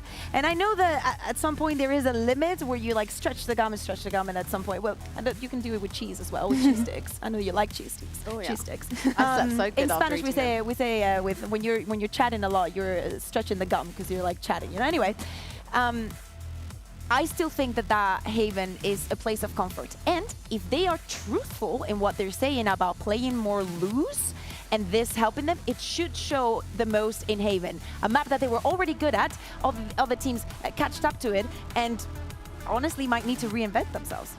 But a Turkish team's no stranger to a good time on Haven. Oh, absolutely not. And I think that with Eternal Fire, it is the fire, it is the death ball. For them starting on the attack, you can kind of predict how they're going to play. Incredibly aggressive. Well, I spoke to Coach Afron on Fire from Eternal Fire earlier today, so let's check in with what he had to say. Afron Fire, coach of Eternal Fire. Tell me, was your match against Team Liquid a true test of your team? Team Liquid'e karşı maçın takımın için gerçekten bir test miydi? Bir oyuncuları eksikti, o yüzden bizim için tam bir test sayılmıyor. Değildi bence. They were missing one key player. For us, it was not a real test. So do you think that KC is going to be more of a test? KC maçı daha mı büyük bir test olacak? Tabii ki KC yükselişte olan bir takım. Bu yüzden zorlu geçecek bence. Hatta birincilik maçı diyebilirim gruptaki. KC is right now playing really well, and their performance is going high. I can already tell this is going to be a game for this group, for the first seed game. So talk to me about the agents that you're now playing. Moving away from the double duelist, we saw double controller on Wednesday. Is this a sign of the future for Eternal Fire? Ajan havuzundan bahset. İkili komptan şeye döndünüz. Şu anda kontrola döndünüz. Bu Eternal Fire'ın ile önümüzdeki maçlarda sergileyeceği bir taktik mi olacak? Komplarımız maçtan maça değişiyor. Geçen stage'de de böyleydi. O hafta çeşitli denemeler yapıyoruz. Hangi komp bizim için uygunsa, hangi ajan poolu bizim için uygunsa onu uyguluyoruz. Zaten oyuncularımız gayet flex, her şeyi oynayabiliyor. We are changing our comps from week to week, from game to game. So we are doing the preparation for the week, and we have all really flex players, so they can play all the agents. So that's why we don't have a fixed one. Wow. And so does your prep change between prepping for Team Liquid and prepping for KC today? Team Liquid'den KC'ye olan hazırlık aşaman değişti mi? Bir saat sonra görüşeceğiz. Classic coach answer. It doesn't matter which language. I understand this man will tell me nothing. You're such an icon. I'm trying so hard with these coaches that I respect. Sometimes actually they do give me information. I say, can I talk to you about that on the show? And they're like, no. And I go, okay, fine. We'll just have to wait and see what happens in the game. Tea, you know, they like yapping. It's just that they don't want some things being public. But I think that people have a lot of respect for Afron Fire. He's discovered many of the incredible Turkish legends that we already have in the game. Alpha Year, for example, Rians as well at some point. Like, there's a lot of names. So he's very well known in the community. And although we say these things about Eternal Fire running the Death Ball and whatnot, there is so much depth that he actually brings into the team. And that is what I have not heard. And this is weird because it usually happens with coaches. You get enemies everywhere in the game. But I've never heard anyone say anything bad about him. He's the Turkish daddy. And I don't know if that's a green flag or a red flag. I think it's totally a green flag, or everyone's terrified of him. But he seemed very nice and approachable to me. By the way, if you guys are like casters, start game, please. I just want to let you know we just needed a little bit of time to reset the lobby. So we're going to be going into the game, I was about to say shortly, but actually we are ready to go into the game right now. You ready, Mitch and Tom? We are good. No, let's go back to the desk. Oh, okay. All right. Take it back, Frankie. No, we're joking. All right, let's get into this one, hopefully. As map 2, we'll see Eternal Fire come off the back of defeat on Sunset, no doubt. But the second half looked a whole lot better than the first. Perhaps they've been able to carry some of that momentum through this. Is more than 1. That is very true, Tom. And I would even say significantly more, but feel free to check me on that one. That's pretty close, but we'll see. Yeah, I think Eternal Fire starting to grow into things a little bit more is important. I am curious how this composition is going to work now that they're not against a brand new team that's playing with their coach. I think that Fabian was able to get away with an awful lot of things that I feel like a better, more cohesive team would have punished. And I want to see if KC are that better, more cohesive team. Because they were in the first map. Definitely. I think we could already see the practice paying off for KC. Their new approach, loosening up the restraints on players a little bit, allowing them to play how they like. And, well, you know how Levin likes to play. He's already in their spawn under pressure, though. Paranoia has hit, and Levin will fall. So Getsu alongside him. Now the C-side under threat. Doja's rotated in ahead of the curve. A little bit of damage is all he's going to get. The Recon's pushed him back, and the stun almost claimed him. But he's able to make it out for the 3 versus 3 retake. A nice bit of aggression from Eternal Fire, but the catch onto Audaz has complicated things. They've taken a lot of damage already, leaving it down to 1 enemy remaining. just 1 remaining. Izzy versus the world to try and bring them home a pistol, and he's been revealed. Only going to make it ever worse. 25 health, and they know exactly where he is. It is all too easy for KC in that retake. And they're going to start things off with a bang. And as you sort of mentioned, like a lot of what we're seeing right now is that sort of individual brilliance, that aggression, that freedom coming out from the KC players. And I do remember Pal always said that Levin needed more freedom. Yes, that's true. I think historically one of the criticisms that Pal has as a coach is just putting that man on too much of a leash. He was too restricted, yeah. That's the thing. And now, you know, seeing him get to play his own game. He's in the building. He's going to find us. This door doesn't lock. I've just realized that. It's also made of glass, so it's not like it would have stopped him. No, I'm not sure many materials would have stopped him. if he's hearing what we're saying, he's angry enough to break through anything. Well, the judge up close for Sugetsu does well. KC, man advantage early on. It is the anti-eco. Classics across the board for Eternal Fire. So not much hope that they can deliver a competitive performance, but let's see what they can give. I mean, Levin's playing loose. We love to see it. Loosey-goosey. See? Pal never would have let him do that. They'd be 5v4. Yeah, and that would be a problem. Oh. Everybody hunting for orbs. That TP was fairly well documented by Levin. Eventually overwhelmed, but he's found his 3. Only loses himself an SMG, and they're going to try and juggle things around, and it looks like they were well juggled. That's not a sentence I ever thought I would say. Looks like they were well juggled. Yep. It does. I have to. That is what they say. I unfortunately have to agree with you there, Tom. It did look like they were very well juggled, as you put it. So all the weapons of significance carried forward. I think the Marshal left behind. No, the Marshal carried forward as well. And so a 2-0 for KC with a very healthy economy coming out of this one. Even get a rifle on Doja for good measure. So a chance for the defensive side. And early on we can see Eternal Fire, they are going to spread the net. Go, go, go. And in a round like this, it makes sense. In almost every fight that you're going to get, any bit of aggression KC put up, unless it's an execute off utility, in which case normally it's going to be in the choke points themselves, not further back where Eternal Fire are holding. Every fight will be favorable, so why not just wait, let them push up, and then claim that space slowly.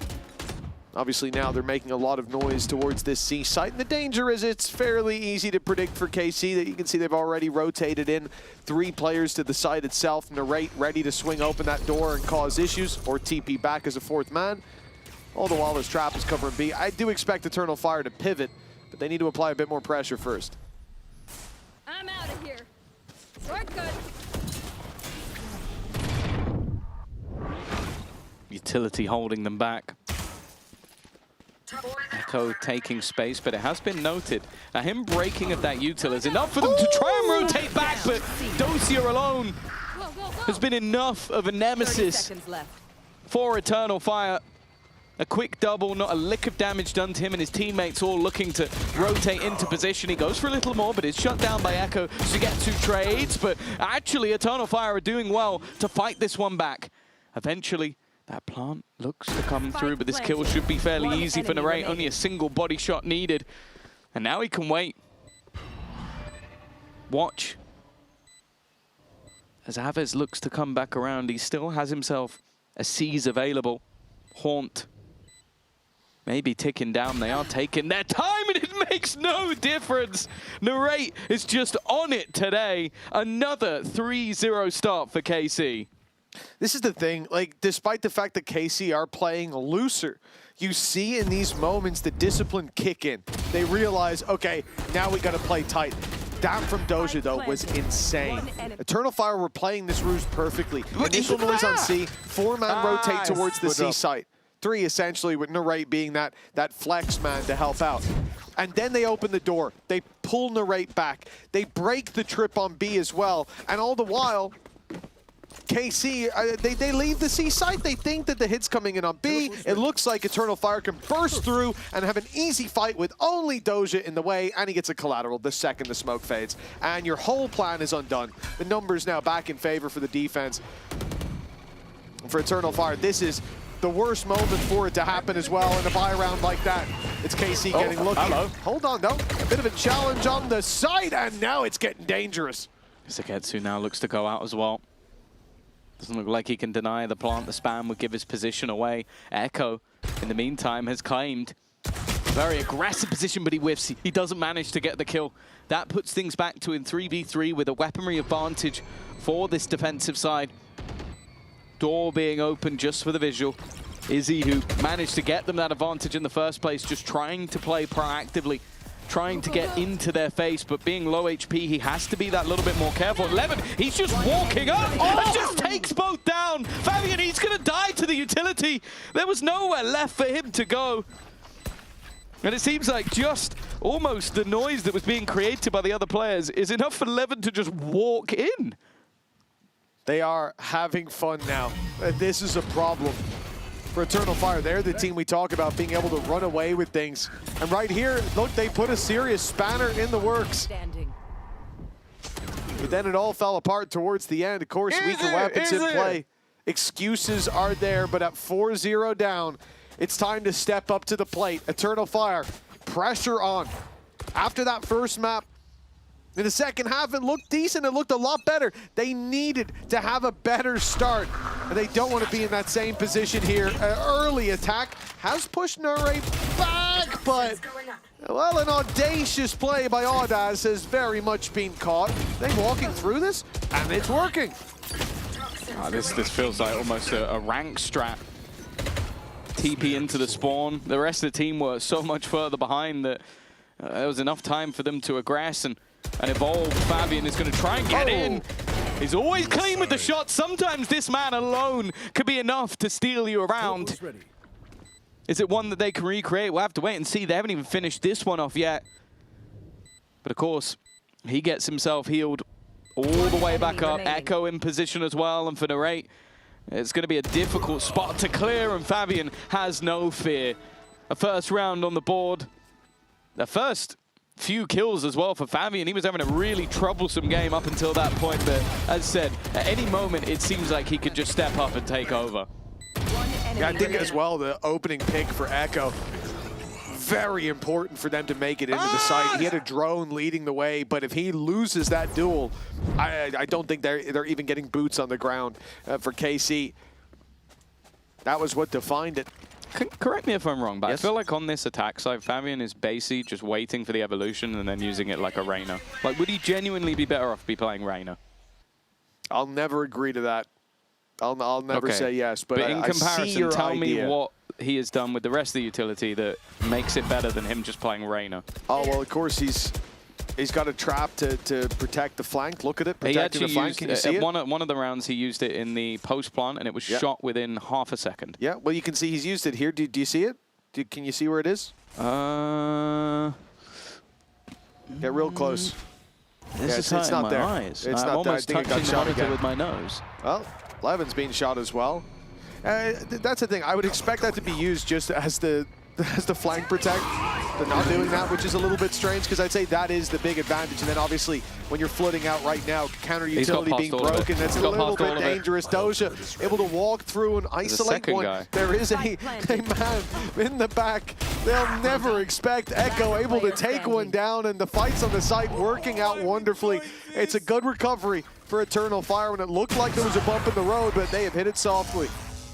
Yeah, winning some of those individual fights, getting themselves into position. I was a little bit worried about Dosia, but yeah, you have that late lurk, and I guess that's why they don't have the util holding onto the backline, is they just have Echo holding onto the backline. But this was the same in the last map. You had some of those moments, those openings from Izzy that they just weren't able to convert, and I think their post plants definitely seemed to struggle a little bit more, but I guess for the most part it was them playing over on that defensive side.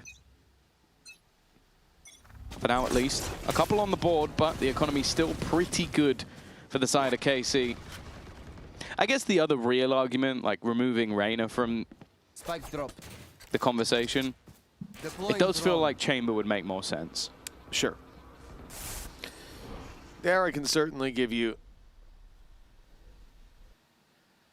that we have the same opinion. I think that when it comes to this agent, though, there are definitely things that are on offer that I enjoy. I just don't see don't see Eternal Fire using Vito for that right now. As Petra said, I think in general, I would agree. I haven't really seen a Vito that I thought that's worth the slot instead of it going to someone else. Now, big burst of utility from KC to keep them back from this C site, but it's all a ruse. Eternal Fire are intending to play this late onto A, but Echo's been spotted and hasn't managed to find the pick in the meantime. At least have the wall to go and join him, but they don't know how many players are waiting on A, and the more seconds go by, the more players will be here. Narrate, not even part of that. There's 3 players on the site now. Yeah, they get the crossfire in hand. Man advantage, but not for long. Viper's Pit in position. It was Echo actually playing a bit of a risky game around it. The spam's doing damage, and actually, Narrate's going to drop the spike. They also got rid of Echo at the same time. Ordaz has nowhere left to go. That wasn't even a retake, that was a pre-take from KC. That was wild, yeah, spamming through the box, through the pit from 2 different angles as well. And, well, I guess they covered all their bases. There was nowhere left to hide, nowhere to run. That's a crazy round. But this rotation as well, that probably should have ended the round already. They go swinging out, looking for the player on site, and there are 2 more up top helping out. That ultimate from Doja getting him into the right place at the right time. 5-2 now for KC and an immediate timeout. Eternal Fire were on a 2-round win streak. They lose 1 and they're right back to taking a breather. Yeah, the last round before that, they used pretty much all of their remaining ults and then threw the Viper's Pit in this one. And I feel like it's got to be frustrating. Again, Eternal Fire have been able to get themselves into some pretty good positions, but it feels like there is nothing that KC can't dig themselves out of, which, again, like you go back to stage 1, and it was the polar opposite. They could never get themselves into a good position to begin with. So they're definitely looking like the team feeling confident. Sugetsu getting hyped up as well. It's said, like we hadn't seen the best of him in a while, but coming in today, he's looked great. And now 5-2.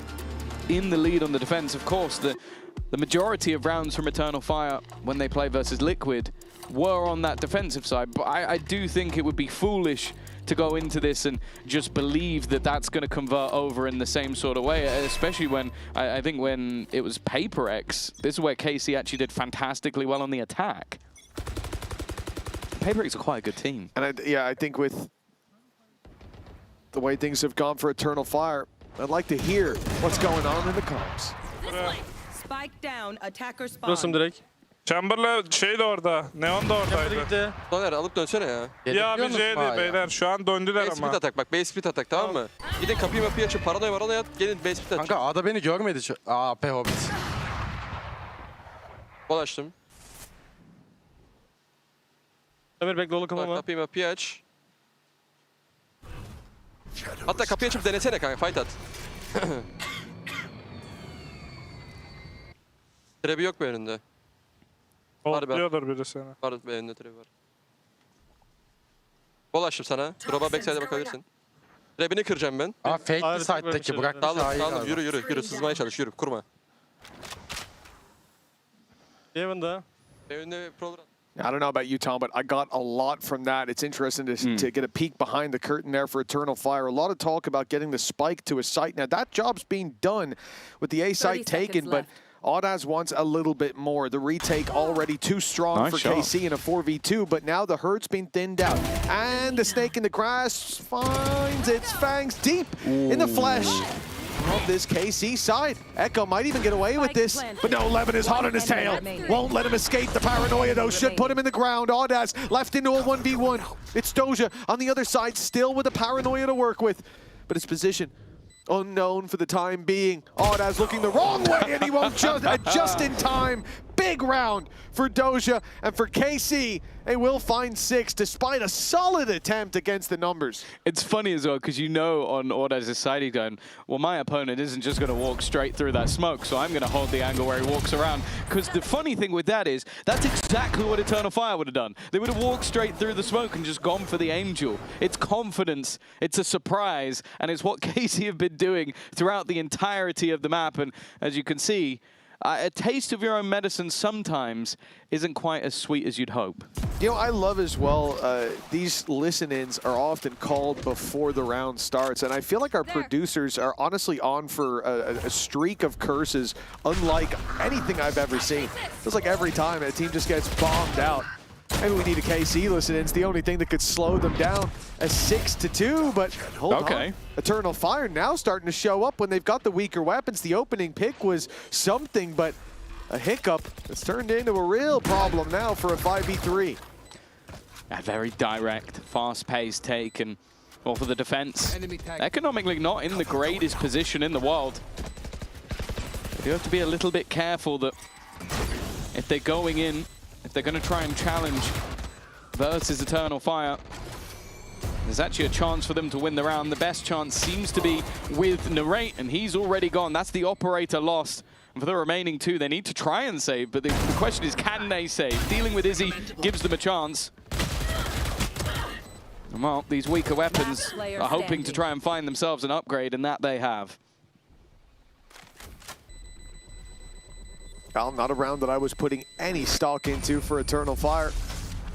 You saw after losing that previous round right off the back of the pause, the vibes were not looking good on their side of the stage. But now is when they decide to step up in a big way. Izzy sliding his way into that opening duel, the TP for the reposition on Audaz, finding them a second. And from that point, there's weapons to be recovered, a site to defend, and a spike ticking in your favor. Eternal Fire not going to let this one slip too far. 6-3, still a very workable scoreline for this squad.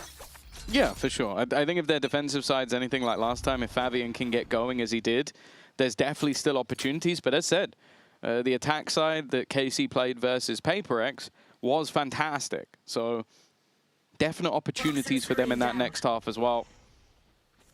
With 6 already on the board. This one isn't looking too likely, but Adosia and Levin Sheriff, nothing to turn your nose up at. It's also worth noting that, of course, Narrate has the Headhunter, so a lot of potential damage here. Yeah, Narrate should also be baiting. That's the real opportunity. If he's spotted, taken down or TP'd, and then Levin can be the one. Now, I don't know if that drone will have seen him. It doesn't look like it, but Neki clears him anyways. Takes himself 1 and a second onto Aves, and that is a lot of the danger dealt with very early on. Although still some remaining when that wall drops as well. Headhunter going to carry a lot of value. Only 2 shots left for Narrate. Lets the Neon Yeah, slide on by. Not going to take that shot. Oh, no, it's messy. Won't get there in the end. The hardest player to hit with a headhunter and only 2 bullets. Dosia has managed to find one, but he is nowhere near the action anymore. The spike hightailing its way towards the other side. Now, Dosia has managed to get a rifle. Ordaz might be having flashbacks to the last time he held a round of smoke.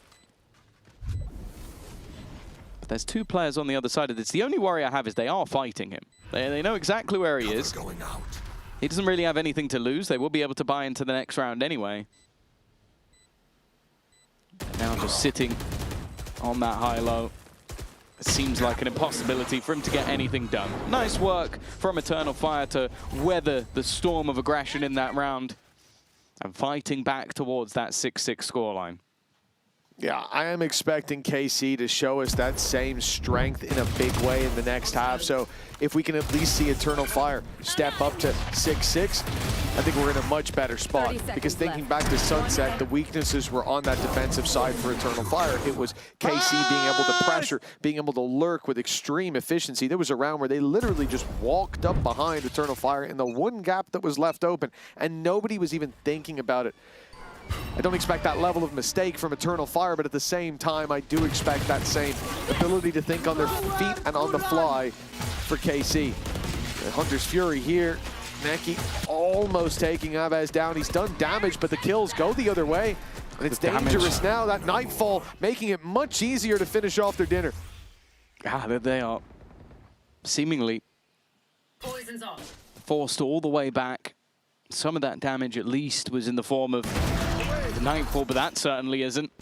Head ripped off.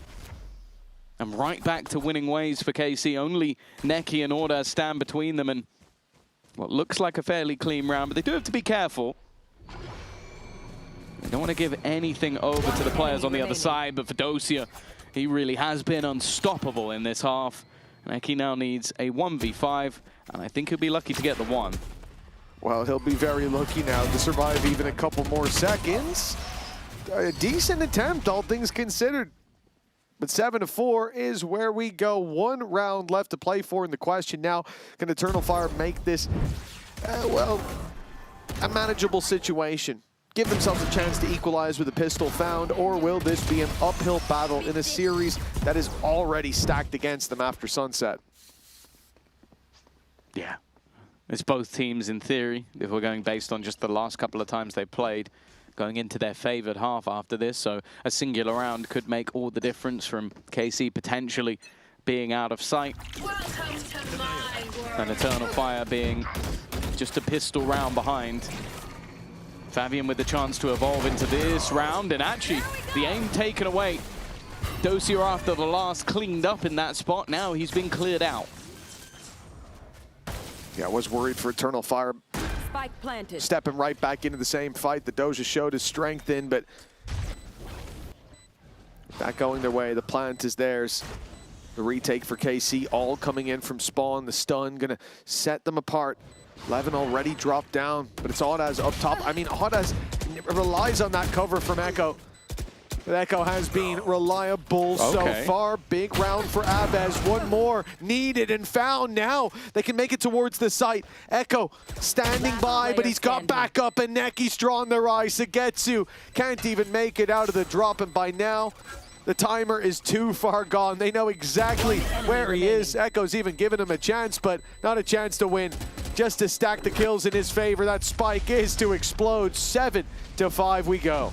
Yeah, decent resurgence after what was another slow start for the side of Eternal Fire. It definitely doesn't look like they're going to be out of this one yet. Nonetheless, we're going to go down to an interview with Zash. Zash, you've been with Carmine Corp since 2022. Now you've stepped into the head coach role, and so much has changed already since stage 1. Can you tell us about the journey to being a contender now going into stage 2? So the start of the year was pretty rough for us, sorry. Since I took the head coach, I think it gave us like a fresh start, let's say, even though we didn't change roster. I'm not saying like that I'm doing anything better than Eng or like this type of stuff, because I do a lot of respect to him. Like I really appreciated like my time with him. Like during 2 years, it was a really good time. But like it felt that maybe a new approach like helped the team like in a certain way. We're gonna like see it in stage 2, because for now we played only EWC qualifiers and like the EWC LAN. Of course, like beating PaperX like was something really good for us. It gave us like confidence and trust in what we are doing every day and why we work. So we are now coming into stage 2, want to prove even more, like show another face to our fans also, and like get better. So what's it been like working with the players that you know so well? Now they're seeing you slightly differently, but Narrate, for example, he's come back into this team, and back in 2024, I know that you built a fantastic relationship with him. So how is that now helping you in terms of leading the team and setting them up for success? Yeah, I think other than the tactical part, I have a really like strong aspect. It's like how to handle a team, how to talk with people like based on their personality. I would not talk like to Narrate the same as I would talk to Sugetsu, because that's like the human part. Sorry, I understand really well.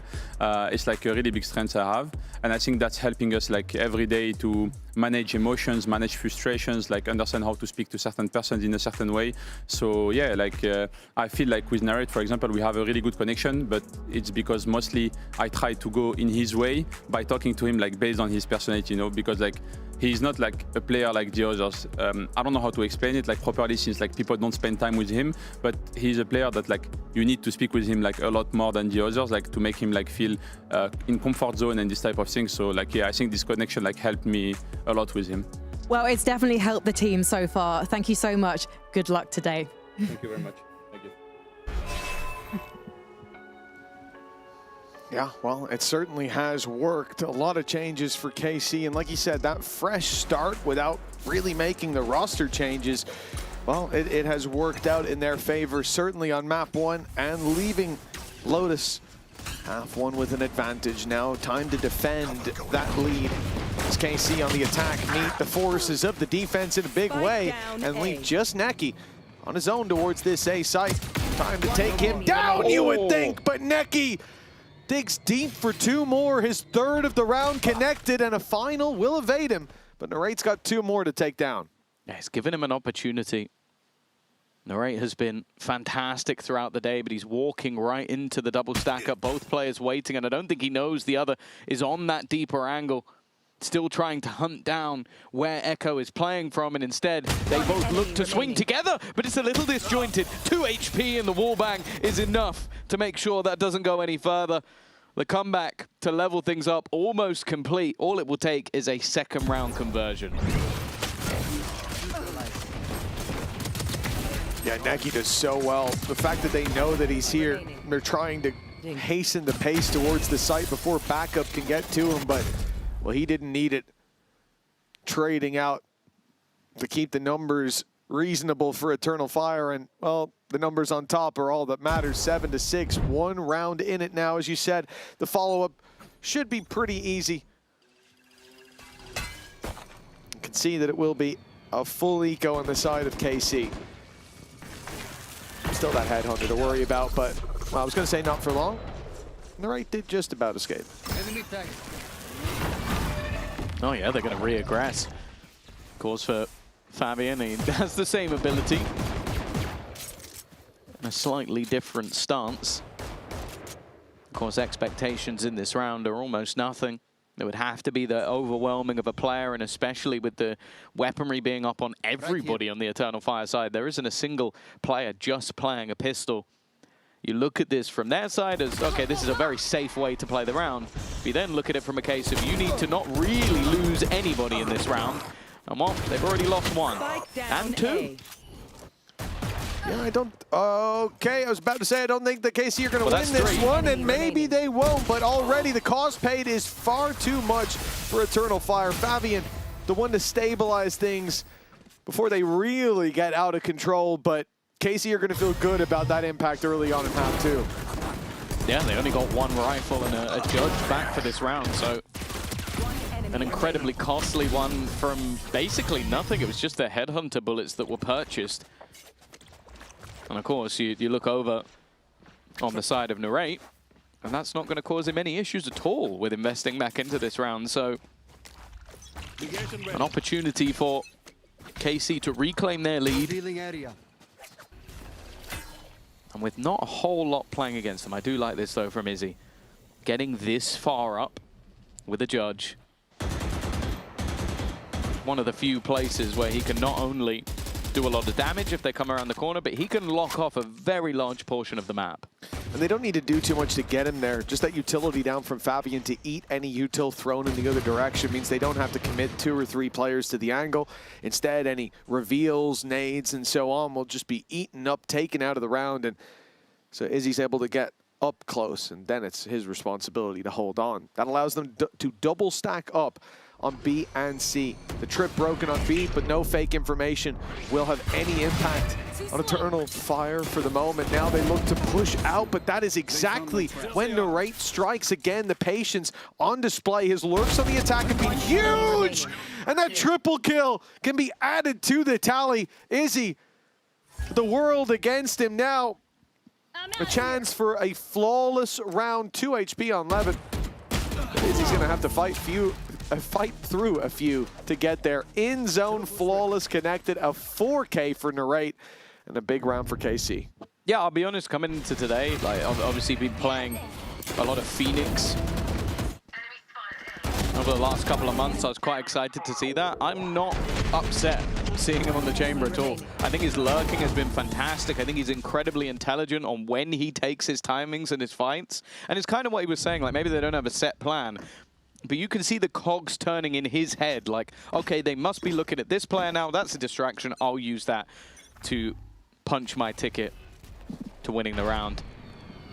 Very clean stuff, economy built, but Eternal Fire do still have a buy here. These are the sort of things that are difficult to put into your game plan, like moments like that for Narrate, and so many of the rounds that he has had. It's tough to teach as well. Yeah, when you try to manufacture it, all it takes is one piece out of line, and it won't work out, but Narrate's got that sense for just when to strike. Even using his opponent's utility as soon as the Viper Orb went up, he swung in. It was no thought, just a reaction for Eternal Fire that has put them around down. Rifles out for this squad. Fabian stopping any util coming his way, and that pressure towards C is getting Eternal Fire curious towards the A site. That's where Sugetsu's sitting and waiting. He's found himself one. Has a wall to isolate the next, but doesn't know about the wraparound. And just in time! And Neki's going to be scratching his head, wondering why he was looking that way while stood in the open. But the timing on that flick, absolutely perfect. Fabian fights back, though. And it's only a one-man disadvantage. Well, that didn't last long. Yeah, they're just winning so many fights. Like, you could see it. There's a moment where Fabian turns that back into a 3v4, and Narrate goes, no, I'm not having that. I'm going to shut him down. Sugetsu wanting to fight has dealt the same blow, but with 2 players, one high, one low. There was never a chance for Echo to get back through that choke. 9-7. Again, just a display of individual brilliance coming out. That was Sugetsu basically winning a 1v2 on one side of the map, and then Narrate re-aggressing to fight off against Fabian, who, as said, when he played against Liquid, he absolutely obliterated them. The guy was running around the map, ended up 24-7, 5-0 in opening duels. Right now, well, he definitely can't get 7 deaths because he's already got 13. A timeout now. The last one for Eternal Fire, while KC have yet to use through any of theirs. Definitely seeing where the pressure's applied, but when you look at the scoreline, 1-0 up in maps already. KC seem to be with getting towards the end of the road very early on in this series, and for Eternal Fire, it has been all about making those adjustments, patching the holes.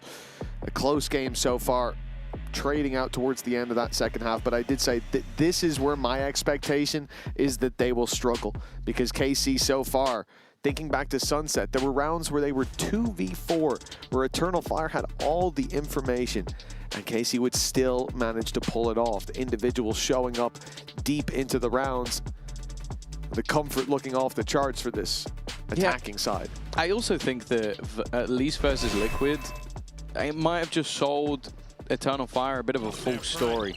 that you can just push everywhere and get away with everything you're doing and have these multi-frag rounds, whereas right now they're not winning just a straight 1v1. No, like we were seeing Fabian win 1v4s where he pushed one side and the rest of the team did other stuff. He, at the moment, isn't beating just Narrate. Oh, Eternal Fire. A little bit of control up on B, but that's a judge. I don't think Izzy's going to be pushing any further. Yeah, I think it's a concerning sign when you think about a player being in this position on his own and a triple push coming down A main. I tried to draw a line there, but didn't work. And that's the thing. You know, you have 3 players push you down. He's isolated in a corner, and they lose 2, and he gets out. Like, that just can't be happening. And I think for Eternal Fire, it is definitely a reason to call a pause, seeing the round slip away like that. But we are very near the end of the game. The KC are facing an eco now. If there's no big mistake or big success for Eternal Fire, then it will be double digits. Now, I say that, I noticed the rotates through. Izzy's going to be on site with a judge when the hit comes in. If KC don't read the danger towards this side of the map and decide to go back to B, they could end up in big danger! Neki taking 2! Well, that's the surprise that might send them running. The spike still all the way back. Push-up coming in onto B, but the problem is they might get caught from behind. Ordaz, he doesn't have much to play with. He's just trying to hold in case they make a move towards the C side instead. He'll have a very quick backstab, holding the line though. Levin trying his best, but he will fall. Now Fabian is able to evolve, waiting on the corner, but it's only going to be the one. Sugetsu needs this kill, and he needs it now, and he will not. It is Fabian with a triple. Another big individual round, but it was Neki that basically got the ball rolling. Yeah, well, that's my bad. What should be a very easy round is what I thought. But Eternal Fire, the rotates to the A site, don't matter a goddamn bit. It's the fact that Neki pushes straight through that wall. And you know, I think the idea for him is, if I go in here and I die, we might get an emoted Thrifty, because they'll push the site so quickly they'll run into all my teammates. Instead, he just looks like he's cheating on those first 2 shots. Anchor set. And then the panic sets in, and of course you panic in that moment. That's a big individual round for Eternal Fire, and might just be what gets things going for them. And for KC, still coming up with a purchase. They're going to have a good opportunity to try and get something done in this round. Let's have a little listen in. 1A, Omen C. Guys, be careful, they look tired. Guys, calm. You can leave me. Yeah, let's leave. The problem is I have Can we face, guys? Face. After bubble. You're on here, on top side. Yeah, can you do burst or smoke after? I'm watching top side, top side. Guys, we're gonna try to test C. If we get stopped, we can come back to They're heavy, guys. They're heavy C. Just leave. We're good. Just leave. Okay, Marshall, leave. Marshall, stay here. Let's come back towards the S3. We're not keep B. I have looking 15. They guys care deep A. They put deep reveal. He might lock. Want Molly? B2. There's no need. It should be Veto here. We can end split B, by the way. Can we just pick? Yeah, come. Wait, distance. You want jump here? Come. 1 heaven, guys. 1 heaven. Viper, I guess. Wall up, and you stay here. Our recon. Boss, be careful. Check right. 1 in front of B. Our recon now. Wall down. Good. I'll find you. They don't have info. Wall up. I will smoke stairs. He can be on top. Guys, NP split. 30 seconds we have. I will down. Open door first once. 30 We'll seconds be left. spread. I will come with you, Barak. I have to open door though, okay? I'm on backside. Let's go be split on ult. Wall up, Dima. Go. Let me ult first. Involve. I'll take. One more C. Guys, we need to... Guys, Omen C. Other 2 are probably turning. Plant. I have sitting. That one? They're gonna take me. Clear. No, we can't. I have in front of main. I'm in smoke. And plan secured now for KC. 2 players stand against them. Ordaz in main, and Neki about to be spotted up top. Binds 1 to start us off. And the shock dart's good for damage. Sugetsu eats that down to 63. The second could have taken him out. Ordaz onto Avez. Now it's getting competitive. Time is against them, but the numbers are in their favor. And it's all thanks to Ordaz on his feet as Eternal Fire equalize. I thought when we came back in, it was just going to be a quick walk to the finish for KC and that post plant. They managed to hold the line on the background of being able to wipe out 1, but it's just Ordaz from this position. It looked like an impossibility, but I think maybe the distraction sold by his teammate was enough for him to get that additional space. And well, we know the individual depth of skill on Eternal Fire goes to all 5 players. 9-9, definitely not out of this one just yet. And well, clearly feeling the pressure. It's going to be a KC pause this time. It is only their first pause used. That's the advantage they have for how they've cruised through to this point. But well, calling it certainly signals that the pressure's on the other side for Eternal Fire. Well, that's 2 in a row now. But playing against the numbers like that, that's really what's going to put them back on the board for Audaz. You saw it. The second he hit that final kill, he erupted from his chair. And in a moment like this where you need a comeback, not just in the map, but the series, well, a round like that is gold dust. You could have had a team ace and everyone would say, oh, okay, let's hope we can do that again. But a moment like that is a rallying cry that should carry Eternal Fire perhaps up into the lead. KC call that timeout and come in with a bye, though. Yeah, I think that it's a very good time for Zeiss to call a pause because you've lost a round you probably shouldn't have, especially once you got into the site and got the spike down. I think it was, what, a 2v4 that really it was only one position that went unchecked.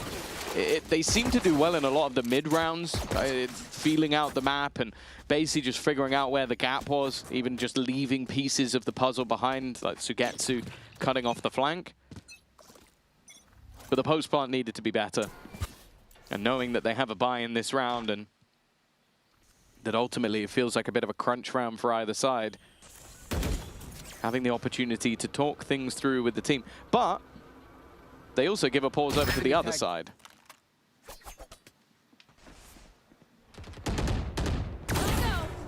Both teams approaching this one very slowly. We've seen much more direct plays. We've seen defensive aggression, but after the timeout, each squad looks to feel out what the other's objective is. Now, Fabian just ran from that corner, knife in hand, the second the angle was given up. Otherwise, that could have been an awkward battle. KC will gravitate towards this A side of the map, but very much waiting for Eternal Fire to push down. Look at Sugetsu's position. Look at Narrate outside C and B. These guys are waiting for Eternal Fire to overstep, and yet that's not happening. Then they go walking in, and that's Izzy's moment to strike. They got impatient, and this time Narrate will pay the price. Ooh. Levin trying to sell a ruse on the other side. 30 seconds left. It seems at least initially that it might have worked, but I think that was more just an opportunity to put the smoke down for Audaz, wanting to make sure his teammates were covered, but now he needs to do the job himself. In fact, he's just going to duck out of there.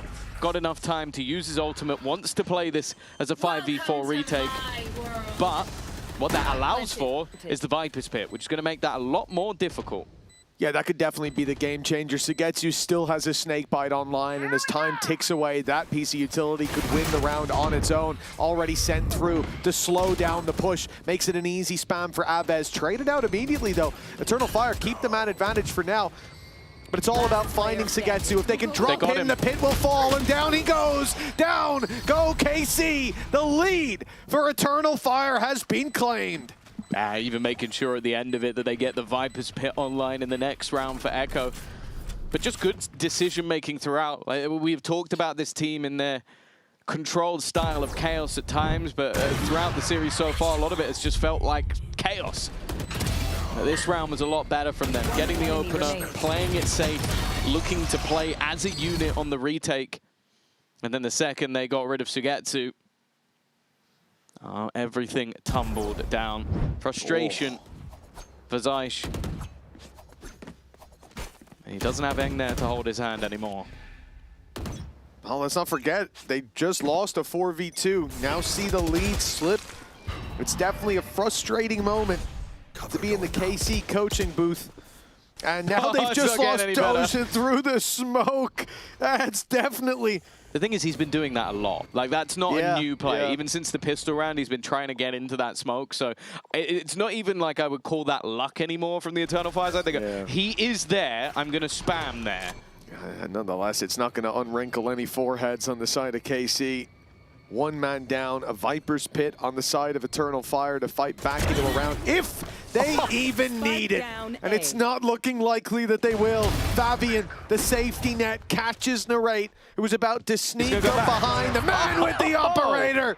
And with a body count stacking up as well, 11, the last man standing, 11 HP and 5 opponents to take down. He won't even get the first, and it was a headshot from Fabian. And in zone, flawless, puts Eternal Fire 11-9. They were looking down and out of this series not long ago. I think Fabian stood up to spam the body, by the way. Hell yeah. This is starting to get a little bit worrying now, because we've had rounds of like, okay, you let that slip. This was decimation. This was Izzy just going, oh wait, I can just keep re-swinging these guys and hit every single shot in front of me. And what isn't a danger sign, it's calling 2 pauses in 3 rounds. So that is clearly Zysh saying, okay, this is out of control now. I need another chat with the squad, because otherwise a map that, at least initially, I think, what, 6-2 up, looked pretty good for them, is now slipping into the hands of their opponents who, well, in the second half, are 6-2 up. And there's no more timeouts, right, for them to go for. There's no more opportunities to sit down with your coaching staff. No more pit stops on the side of KC. It's all the rounds in regulation to play out from this point forward, and KC better have their solution, or it will be a map 3. It will be all the way to Haven. And after what we've seen from Eternal Fire here again, the defense was where I was worried about them, and you can see why. Some of these rounds, they were being pushed to the limits. They were against the odds, but KC just couldn't close it out, and those are danger signs that we didn't see on Sunset. Well, let's see if the second pause can make the difference that the first pause didn't. Standing ahead. Otherwise, we are going to a third map. A pacey hit, a change of pace. It's been slow, methodical. Now they look to fight fire with fire. And we'll see if that fire is eternal after all. There's already 2 are left standing, a deep position. Actually, a deep position from both players, which would be quite cool if they had the spike. There. Izzy already spots out one of them. Now the second might be a surprise. No, he corrects. They are expecting a flank on the flank on the flank. And while Eternal Fire now hit 12. Yeah, and a very different Eternal Fire defensive side than Sunset, where, like we said, there was a gap for 30 seconds and nobody even checked. Not nobody checked when there was a player there. The whole round, nobody checked. And that ended up costing them. This time Izzy goes, why's that guy on the left not peeking? Maybe he's waiting for someone on the right. Much better stuff from this squad. And now they're starting to believe there's a map 3 on the horizon. Naughty. 3 chances. 3 chances to... God damn it. 3 chances to bring us all the way to Haven. For Eternal Fire, it looks like they've fixed a lot of their issues. Oh yeah, they're feeling it now, and that's a scary prospect. What a fight to win. An Izzy operator facing off against a Narrate rifle, and Narrate's come out on top. If one thing hasn't changed, it's the aim of the North American. But is that going to be enough to drag them through this round and potentially 2 more after it? He's been that lurk, but the rest of the team have kind of struggled at times. But with the Nightfall, that should give them a good opportunity to get into a post plant, but they're actually going back. So, Narrate dodge. Oh, this is huge! He dodged the drone. He sat outside the swivelly door and now finds himself an advantage for the squad, and the B site wide open. They were trying to fill in the blanks, see if maybe he was creeping his way over the rubble, but didn't expect him to be so close, and that's a common theme for this round. Echo, he needs to step forward fairly soon. Cutting it close on 26 and a headshot, well, didn't make a difference. In zone, flawless for KC. What a way to bounce back. Yeah, it's whether that's recreatable, though, because that was almost just Narrate on his own. Like, he created so much space that then when the rotations happened, players like Levin were able to get some kills. Other than that, that was literally one man just dismantling a team. The third, well, 3, you see, literally, 3 kills were his. Nice, one was in between, was a player caught rotating because of what he did. And then, okay, someone gets the last kill at the end. But that was literally just a Narrate round. And now, well, it's going to be a more aggressive stance from the opponents to try and deal with him. Look, Fabian's just walked up, and they've TP'd up top as well. Who's expecting him to be here? Oh, looks like they might have been ready for it. It's a battle that KC don't walk out of without too many bruises, but they lost Narrate. I think that's the a big TP from bruise. Doja. It seems to be expected. It's being cleared as we speak by Neki. The door hasn't opened just yet, but now it does. They'll rally together. The paranoia being lined up. No, it was a smoke. In fact, Neki can still see, and that's going to cost them another body. But the advantage still sits with KC, still sits with the attack, and a very late play by Sugetsu guarantees the kill onto Echo. Izzy, last man standing, 3 to take down. Or KC are going to be within 1 of an overtime. The shorty up close is caught immediately. 1 more for OT. And 1 more chance for Eternal Fire to lock in Haven before it's too late. It seems like the more direct fights in towards A, even if it was just Narrate in the last round and then trading out those advantages. It's worked out better for KC. It goes all the way in regulation, but is this a third map on the horizon? Or an OT for KC to bring back? Of course, the defense have no problems economically. Although saying that, Izzy is on a judge. Well, he plans to get close to use it, that is for sure. Already ran down on A, but 4 players there means KC can pick up the pace elsewhere. Originally, they thought about B.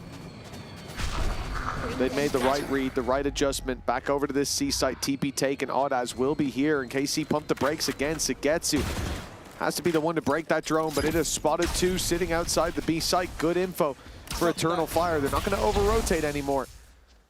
It's onto KC to reset and burst in, not knowing how much control they've lost and not really being able to account for this position. Final round to fight for overtime, and Izzy is sat with a judge up close on A. They will never expect this, but he only gets 1.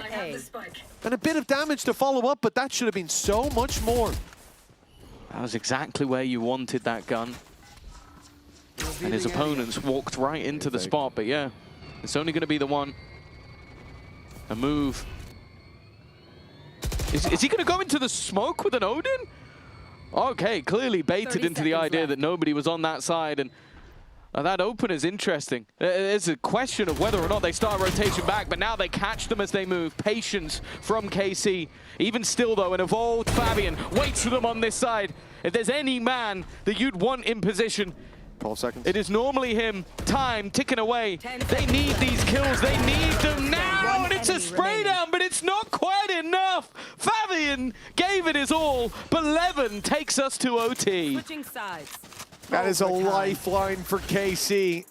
A big round for Levin, who now sits 26 and 18, but Fabian almost stole the show with that spray down. 48 HP, I think, was the difference in it.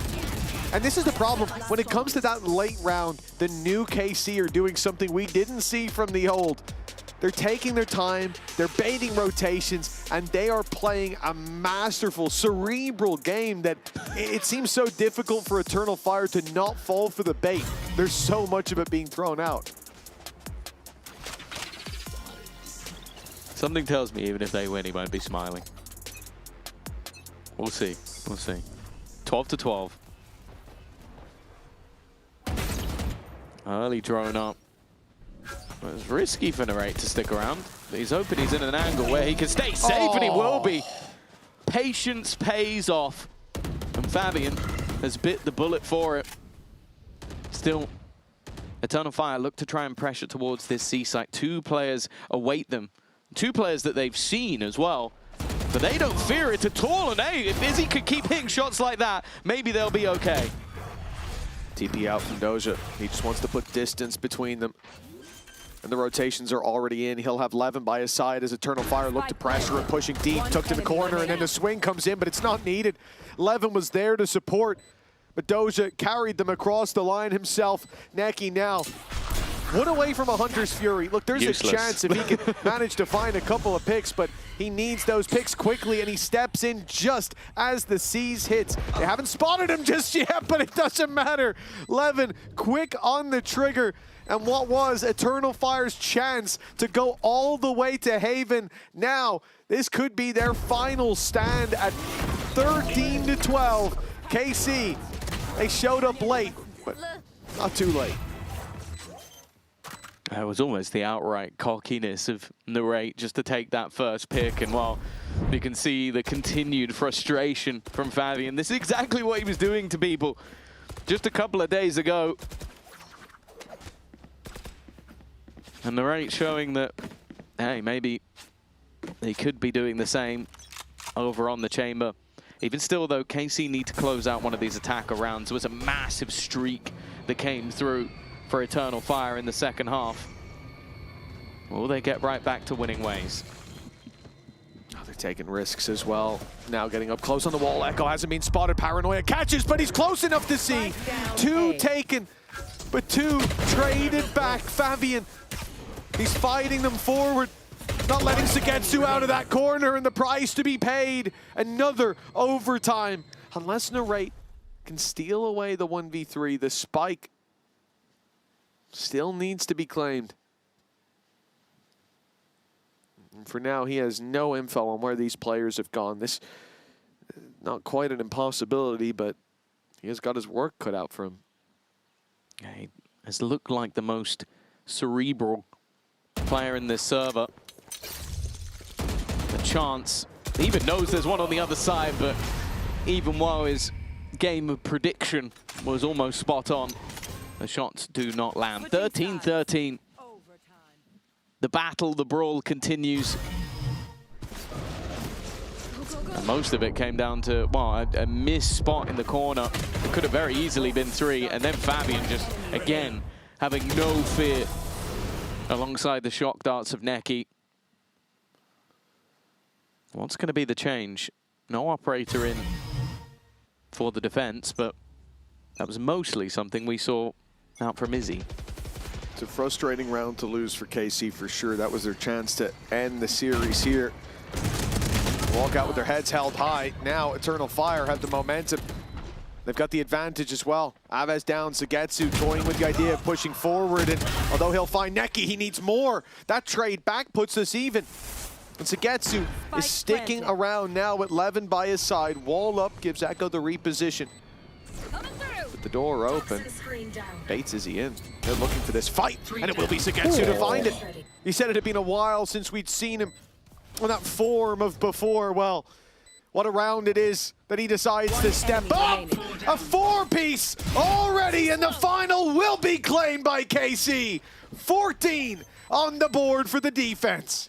Yeah, maybe in an earlier point of this game, they might have waited for Sugetsu to go for the ace, but when you're in OT, it's probably not worth the gamble. A great individual play from him, and another to add to the tally that we've had in this game thus far. Not a player missing out on a moment, but this might be the most important one so far. Now going back onto that attack side, both teams... I like how we had to mute the entirety of that. Not a word of that got through. Not a single word was safe for air. We love that from Sugetsu. Now, Sugetsu might have been denied his ace, but Levin will not be denied his 30 bomb. 1 kill away. And 1 round for KC to forget the hardships of Lotus and only remember the flawless 2-0 in their favor. Will get their first win. Indeed. In a group stage. Like, bear in mind, they went 0-5 in stage 1. Kickoff doesn't have a group stage. So they're looking to get their first point. Their first Champions point. They're probably not going to make it on points, but it has value to be on that leaderboard and not alongside Pacific with a goose egg still. Oh, that's tough. Yeah. I mean, I know Pacific can't get a win, but I didn't expect him to get a loss here today. Sugetsu on to Izzy, starting it out well for KC, but Neki, he managed to slip past the Prowler.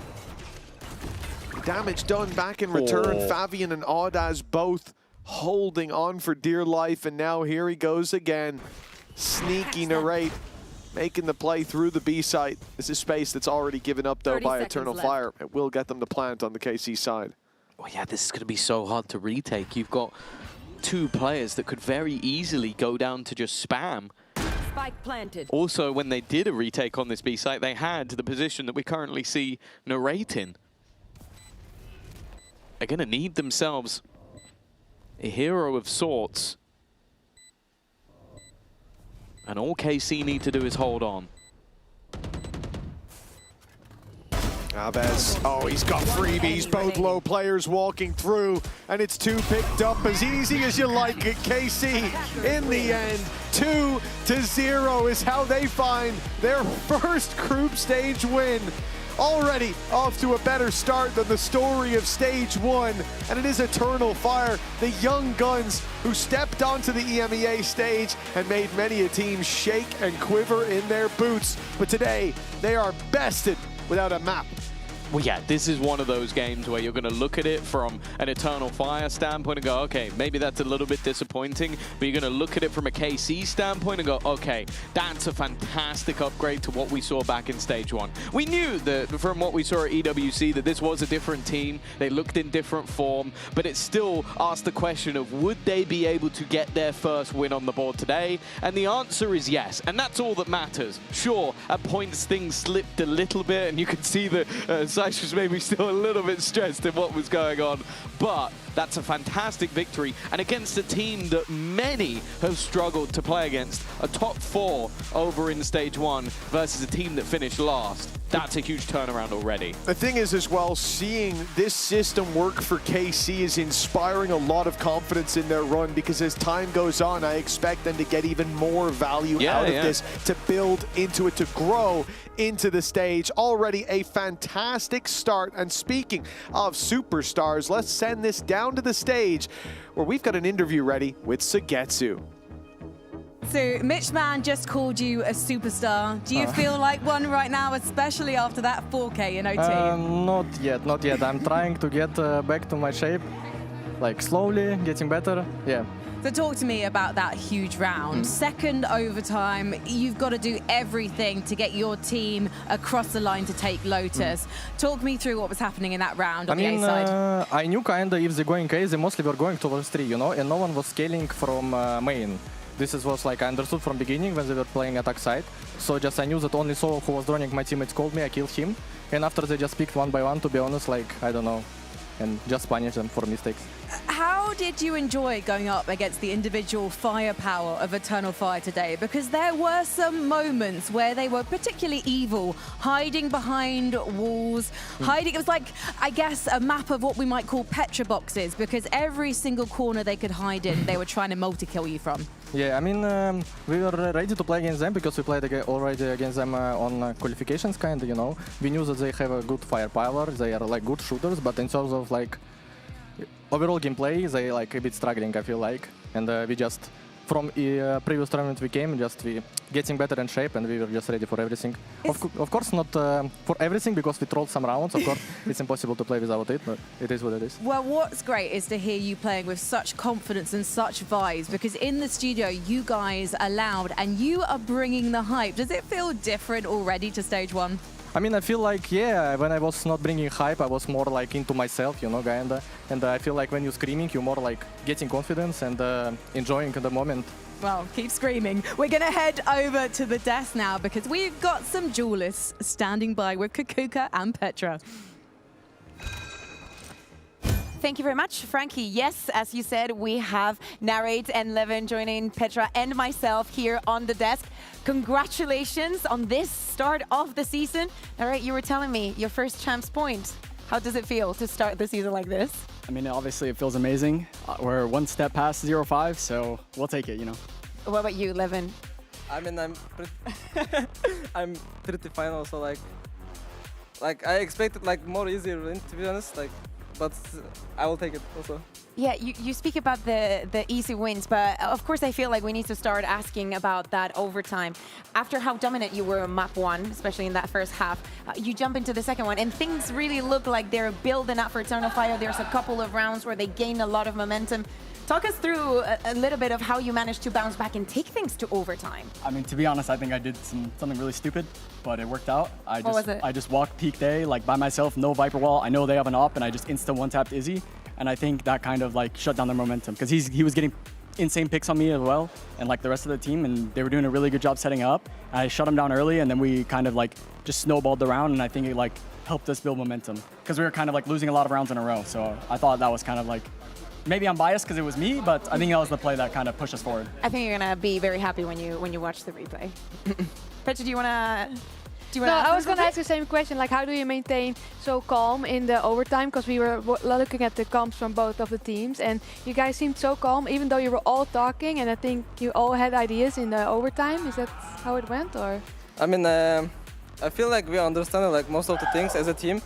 Thank you, Marsha. So yeah, I mean, we lost like too many games, like which is like very close, like during the season. Yeah. So we kind of, how you say, experienced it. This kind of moments, and we managed, to be honest. And I knew it, like it's gonna be like better. So I just trust my teammates. In overtime also, like after lost like this kind of rounds, I felt like we will do like comeback. So I just really didn't mind like during the game, to be honest. It was not a thought in your head it could happen the same again. I mean, I was pretty chill, to be honest. Like you can see my face, like you can see how I'm talking to my teammates. So I was calm. I think that you raise a very good point, and it's the fact that we've seen you in this situation before where you've been very close in a match, and it has gone the other way. So what has happened? Is it the EWC? What have you guys been working on for instead of that being very close into a loss, very close into a we bounce back and this is a 2-0? I think mainly it's like confidence for us. I think like before, like during stage 1, we had very low confidence in ourselves. And I think as we like changed a lot of things to adapt to like us as individual players a lot better, and I think overall it just built our confidence back up, and we just continue to like show it, I guess. And especially like when you win, like you lose for so long and then you win one match, you kind of like get that energy to propel forward. And I think like after like the EWC qualifiers and then playing at EWC, even though we like got eliminated early, I still think it was like very tough opponents. Yeah, we had really tough opponents, and we still like fought to like the end, and it wasn't like a little bit like no one was off, you know. So I think just overall like our confidence is. So how do you work on your confidence? I'm actually intrigued by this. Because it's definitely working. By trolling rankeds. And also break sometimes.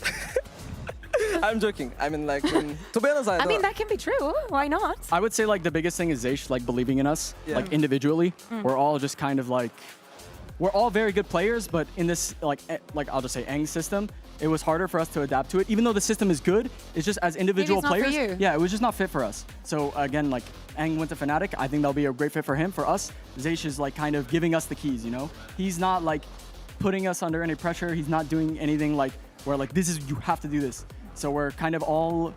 It's making you feel comfortable. Yeah, we're all comfortable. We're all playing the game like we all know how to play. None of us are like, we need to be like fully reminded what to do. We all have like our individual strengths, and I think that's kind of, you know, why we're showing better results. I mean, like for me, I think like everyone like behind us, like management, fans, like friends, like performance coaches, like I feel like from everyone like there is like huge trust for us. Like even though we were losing like 0-5, like our fans like they were still like supporting. Like like I want to say thank you for everyone like who behind us, to be honest. Yeah, like as Marshall said, like Zeish and like our performance coach Yuan and Simon, also Simonza, our assistant coach, like they are just like trusting too much to us, to be honest. Like they are giving like all the opportunity to do this kind of things. They have just trust against us, so we kind of proving, I guess. Yeah, I think that you deserve the trust, because at the end of the day, as we're saying, is like you were very close to winning those matches. If it was like broken team, no hope, this and that, it would have been maybe easier to not have your back. But I'm really happy that you guys actually feel the support and feel that this is going to be a good stage for you guys. And as I say, a good stage, you are also playing again in 2 days. How are we feeling about that? How do you feel about the change of schedule? Is that something that works in your favor, something that you hate? Be honest. I think it's a bit something that kind of works in our favor, but I think for me personally, I enjoy playing like quicker paced tournaments. Like EMEA kickoff when I first started playing, it was a faster paced tournament. Like you played multiple days in a row, like there wasn't like that much breaks. And I think it's easier to keep your momentum going. Like if you're winning, like you know how to play the game. And it's not like you're having time off where like you're not thinking about the game. So the more that you think about it, the more complicated it gets. Like it's just, you're just feeling the game, you're enjoying the game, and I think it's a better format, to be honest. So is there anything you want to work on going into the next game? on your 11? I mean, like, I don't know. I will just do my stuff. I will keep my routine. Like, I have no expectation. Keep shitting on ranked. Yeah, I think that you're going to be absolutely amazing. You see that there's some players also getting ready on stage. Do you want to give some predictions before I let you go? Elias, good luck. İyi şanslar. Oh, he's not there, I guess. He literally lost all of his aura. I don't know what to say. Nothing to do. I wish my luck. Honestly, Navi look pretty good, to be honest. Like, we played them in scrims, and honestly, I'm very impressed by their gameplay. I think they're very confident. And I think, like, it's kind of like a confidence match. Like, who's going to be, like, you know, taking, like, the first timings, taking the first bloods. I think it's fully down to, like, whoever's feeling it on the day. So the prediction is? Navi. Navi? Okay, you guys can find off camera. You guys at home, just wait for a few minutes because the next match is going to be Navi taking on the stage against Vitality, fresh off of EWC. Goodbye.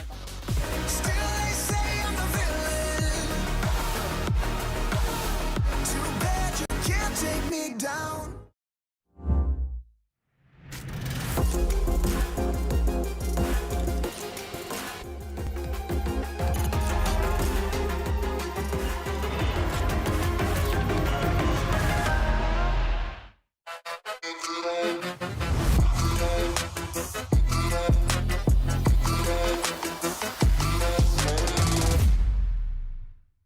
Want to find your fastest server every time? Express like a pro and optimize your connection in one tap. Express and game without ISP throttling. Express and shield yourself from DDoS attacks. Express and choose the VPN trusted by gamers everywhere. Express VPN. Experience gaming the Express way. Fast, stable, competitive. Outplay the world. It's time to Express. Unlock free cosmetics, including Lightning Kicks Buddy and more. Scan to subscribe.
It was double OT, but it was still a 2-0 Eternal Fire sent packing just for the day by KC. Just quickly on that matchup, Petra, was it good to see KC coming up with ideas today? Yeah, it was good to see them play, even though it felt like they were slipping away a little bit. They came back out of the end a bit stronger, and it was very exciting to see, actually. Yeah. Exciting to see how excited they were on the sofa. Yeah, as well. I think that for them, as they were saying, it's been a long time coming. They just wanted to give also a win for the fans because they have so many of them, and they've been waiting for results for so long. So it's good to see that actually they've invested the time in the right things. Now is the moment to relax and breathe, being like, oh, Narrate was telling us, you know, like his objective for today, getting that one championship point. Yeah. Let's remind ourselves of the standings. See the results so far from week 1 and the championship points as they stand, because there's definitely going to be some teams relieved to have a great start. One of those teams is Na'Vi, who we'll be talking about in a moment. They need championship points. They had a fantastic match earlier this week against Foot. Foot definitely taken by surprise, but are they going to take Na'Vi by surprise? Because we're about to see a banger matchup. Na'Vi really did show they're here to take Stage 2 seriously, and Vitality is the team everyone's always talking about, so let's talk about them. Sayonara put up some great numbers in Paris and in London, but he did lack a bit of consistency map to map, and I wonder if they can unlock the potential from Sayonara to do what we know he can do across every single series, Kakuka, if that's going to be really where we see Vitality unlock the superstar potential. See, here's the thing. During Stage 1, I was like saying, oh, Vitality, if I were you with the players that you have, like, I'd piss my pants if I would go up on stage and against me is Dirk Chronic on Sayonara. Like, people should be scared to play against them. Lacked a bit of identity, a lot of back and forth, then they make it into EWC. They're looking so good. They're in this group of death, right? And there's like, oh my god, it's NRG, it's PRX, and it's like, oh, it's going to be very difficult for them. Breeze through it, 2-0, comes to the playoffs, and my problem is that when they're rising, the moment that they stumble upon something, they don't know how to de-escalate the situation. They literally went down in the last map, and I was thinking, I don't think this is a team that even wants to be here anymore. You know, like it's. I don't want to say that about them, but at the same time, it's like, I think you also know that you can do much better than this. So to me, it's like it's a team where problems sadly keep piling up, and we can visibly see them because we can literally see them go silent as we see them on the player cameras in these moments where things are going wrong, and they seem to struggle for ideas. Petra, you've gone from focusing on yourself as a player to becoming an IGL. Yampi's going through the same transition at the moment. He has had a bit of time now in the role, but how long do you think it really takes to have that identity as an in-game leader? I mean, well, Jumpy already have this identity, right? But I think when you said they were gonna go quiet, I think it's time for the IGL to step up and to get the team back on track, because it's definitely a mental game. And yeah, you're building on Yampy, experience. you can walk across the camera. It's okay. It's all right. Well, we were Speaking talking of. about you, Yampy, so it's only adequate that he made an appearance. It's like we rehearsed this. Look, Na'Vi did have incredible vibes versus for Exit is bringing the skill. They can rely on him as a duelist, but he's also bringing a lot of energy to that duelist role and to the team itself, Petra. Yeah, and it's very noticeable. And also in the game, he's super active, and behind the desk, he's very active. He's speaking everywhere, and he's rotating around. He's unpredictable, so it's going to be hard for Na'Vi to shut him down. And there's so many elements to Na'Vi that we loved when we saw them play earlier this week. And Kakuka, you actually wanted to show us a few things, because Sivov was a fantastic addition. Yeah, I love doing this on the first week because it's definitely not going to break. Please, Ben, do not go across the camera as well, because I wanted to take a look at a couple of rounds. So we're going to test this new Telestrator because, as you're saying, Sivov, the new addition, whatnot. We've always said that Sivov has the first match is always good. See if they can keep it up. But what I like the most about Na'Vi is the compositions that they were taking, because especially I think that they fit very well the map pool that we have. Not only in a couple of them, but I think that this is something that they can extrapolate into different ones, right? Especially, you want to surprise, you want to be different. And I think, to a certain extent, they will set the meta. So I wanted to take a look at a couple of rounds, as I said. We're going to take a look first at this bonus round, right? And I want to, as I said, take a look at what Sage is doing. So where you can expect in a bonus, people being aggressive, you're also against the Turkish team. So we see 4 players here already ready to go with the aggression. And they leave Sivov alone on the other side of the map. You need to be very smart, and you need to know how to play the Sage for this to work properly. So as we see, round starts, they get aggressive, get a kill, and what I absolutely love is what happens later. There's a smoke here to cover for Sivov, and the moment that he says, here's the aggression, and after the play is done, look at all the players already rotating to re-clear mid. And also, look at this Sage slow. 7 seconds right there. This is not something that you just walk through, you know? As I said, they go in, re-clear mid, smoke, flash. The positions are ready to go take on whatever might come on B after you put that pressure on A. But look at that. The wall from Sage has just gone up. There are going to be surprises, especially when you're playing up against the Sage, and you need to adjust on how to play against these things. But as a surprise, lovely. But then it might become repetitive. I don't think that for Navi that is the case. I think that they've been very good in the past and surprising and having very rounds that look similar, but are there to set you off a little bit, like throw you off, sorry. And this one is a very good example, because then the next one, what they do is they change completely. The aggression's still there. They put the wall up somewhere else, and they buy themselves time. It is very difficult when we speak about having a first match against a team to be prepared against this. There's so many things going on, especially from the defense, but it didn't feel like that for Navi. They had things very much under control. I don't know if Vitality would be the same. Well, we know that Vitality definitely watched that game. And before we get into the game today, we need to watch a mini battle for the ages. It's going to be a classic skirmish between Yampy and Hero. Good posture. Boom. Best of luck. One right click kill. No!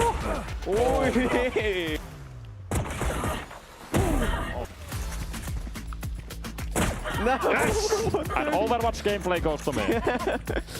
Yes! No way, that was so 3 headshots. Okay, let's go. Incredible. Hey, all the best for last. No! Yes! Bro, that was the worst duel we had.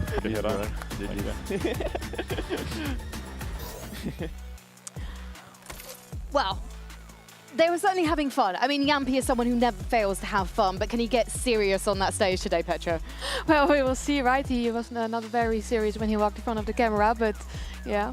And he did win this skirmish as well. So they chose to let Na'Vi pick first, and they've gone with Sunset to open Kakuka very quickly. quickly. Like that. I love Sunset. Petra even has her spot on the map. What can I say? Yeah, my favorite That's how good it is. Okay then, well let's see if they make the most of the Petra box, because we've got to get this matchup underway.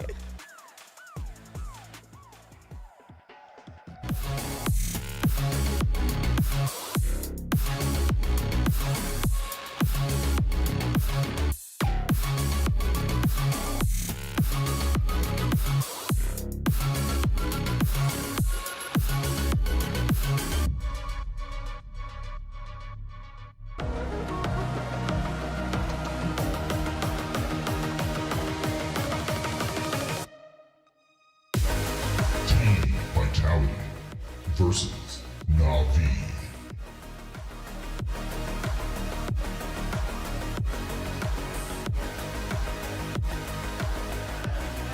They might be all friendly now, but things are about to get fiery as these teams head into the server.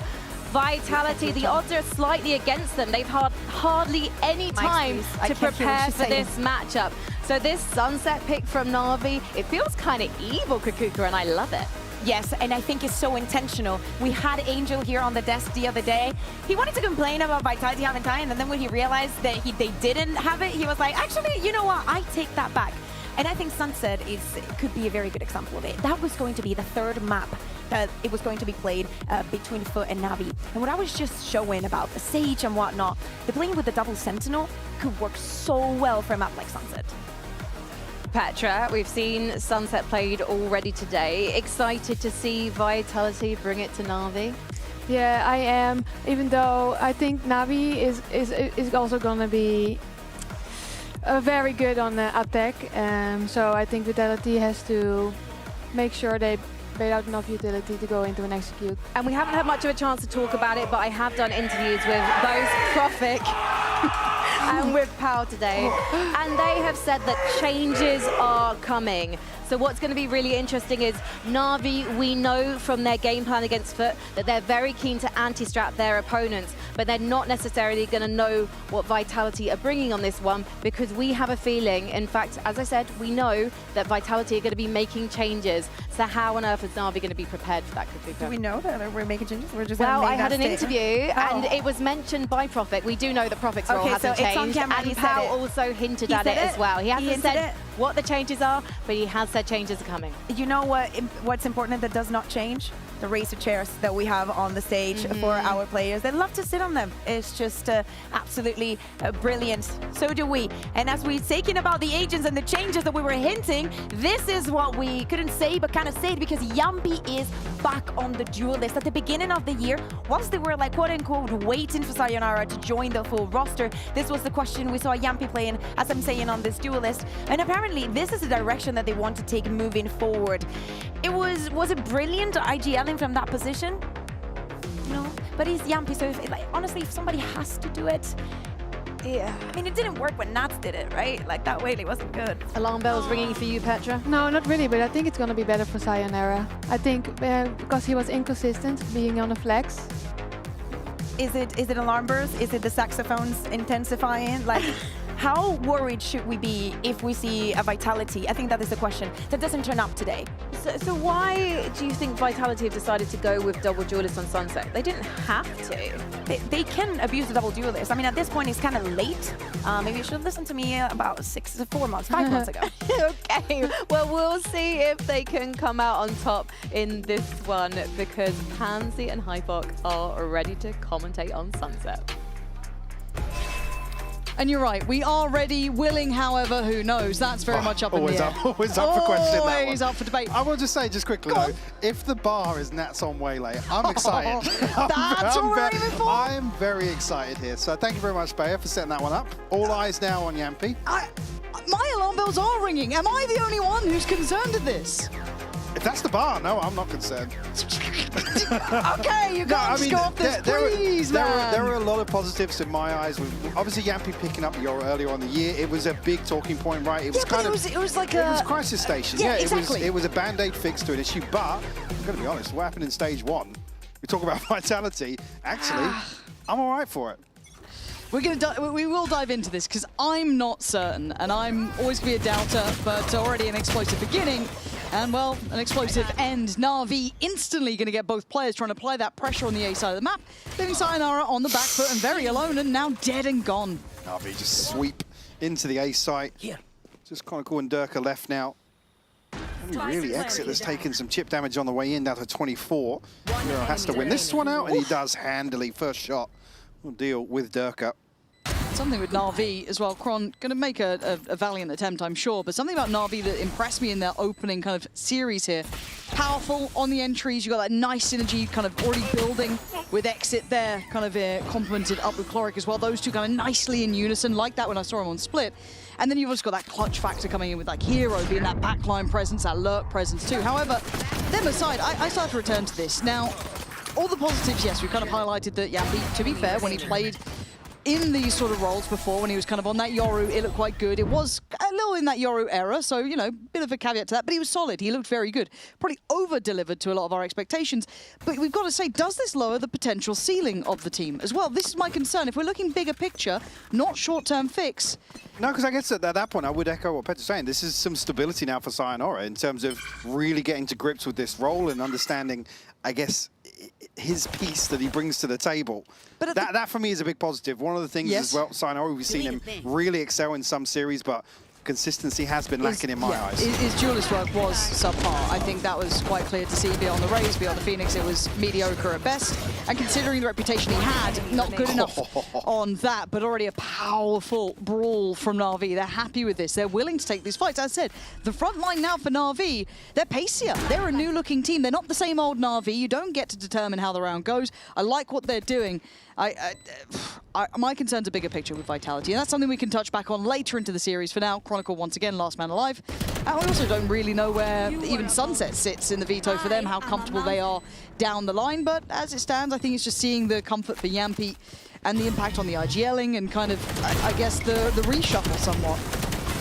Just able to brawl this out. Not really much for Vitality to do in this situation. I mean, Prophet gets one, but just Chronicle left. Try and recover here, not able to do much damage. It's going to be a well-invested round 3 here for Na'Vi. And Old Progress really leaning towards Seavoff here. Towards that res. And I'm glad to see him on a roster, on a starting roster, right? Yeah, I mean, for me, it's no secret for me. I'm the biggest Seavoff fan in the building. Usually in most buildings, to be honest. But well, you've always seen the potential, right? You've waited to see it with a fair shot. It feels like he's never had that fair shake at things, but, well, you see the, I guess, personality type of Vitality is going to be aggressive on the extremity. Yampi willing to try and farm up these orbs, pretty reasonable on the Phoenix, so not too surprising, but sticking around quite alone here with the emphasis towards top middle from Vitality, now with the rifles in hand. We'll push forward just yet from Vitality, but a challenge into mid. Prophet will win out, but very quickly traded here. Sayonara. Actually, a bit of chip damage gone to Cloric there, but shut down on the retreat back here. Durka now tasked with anything from boiling over in this situation. Still a man to the good, though, for Na'Vi.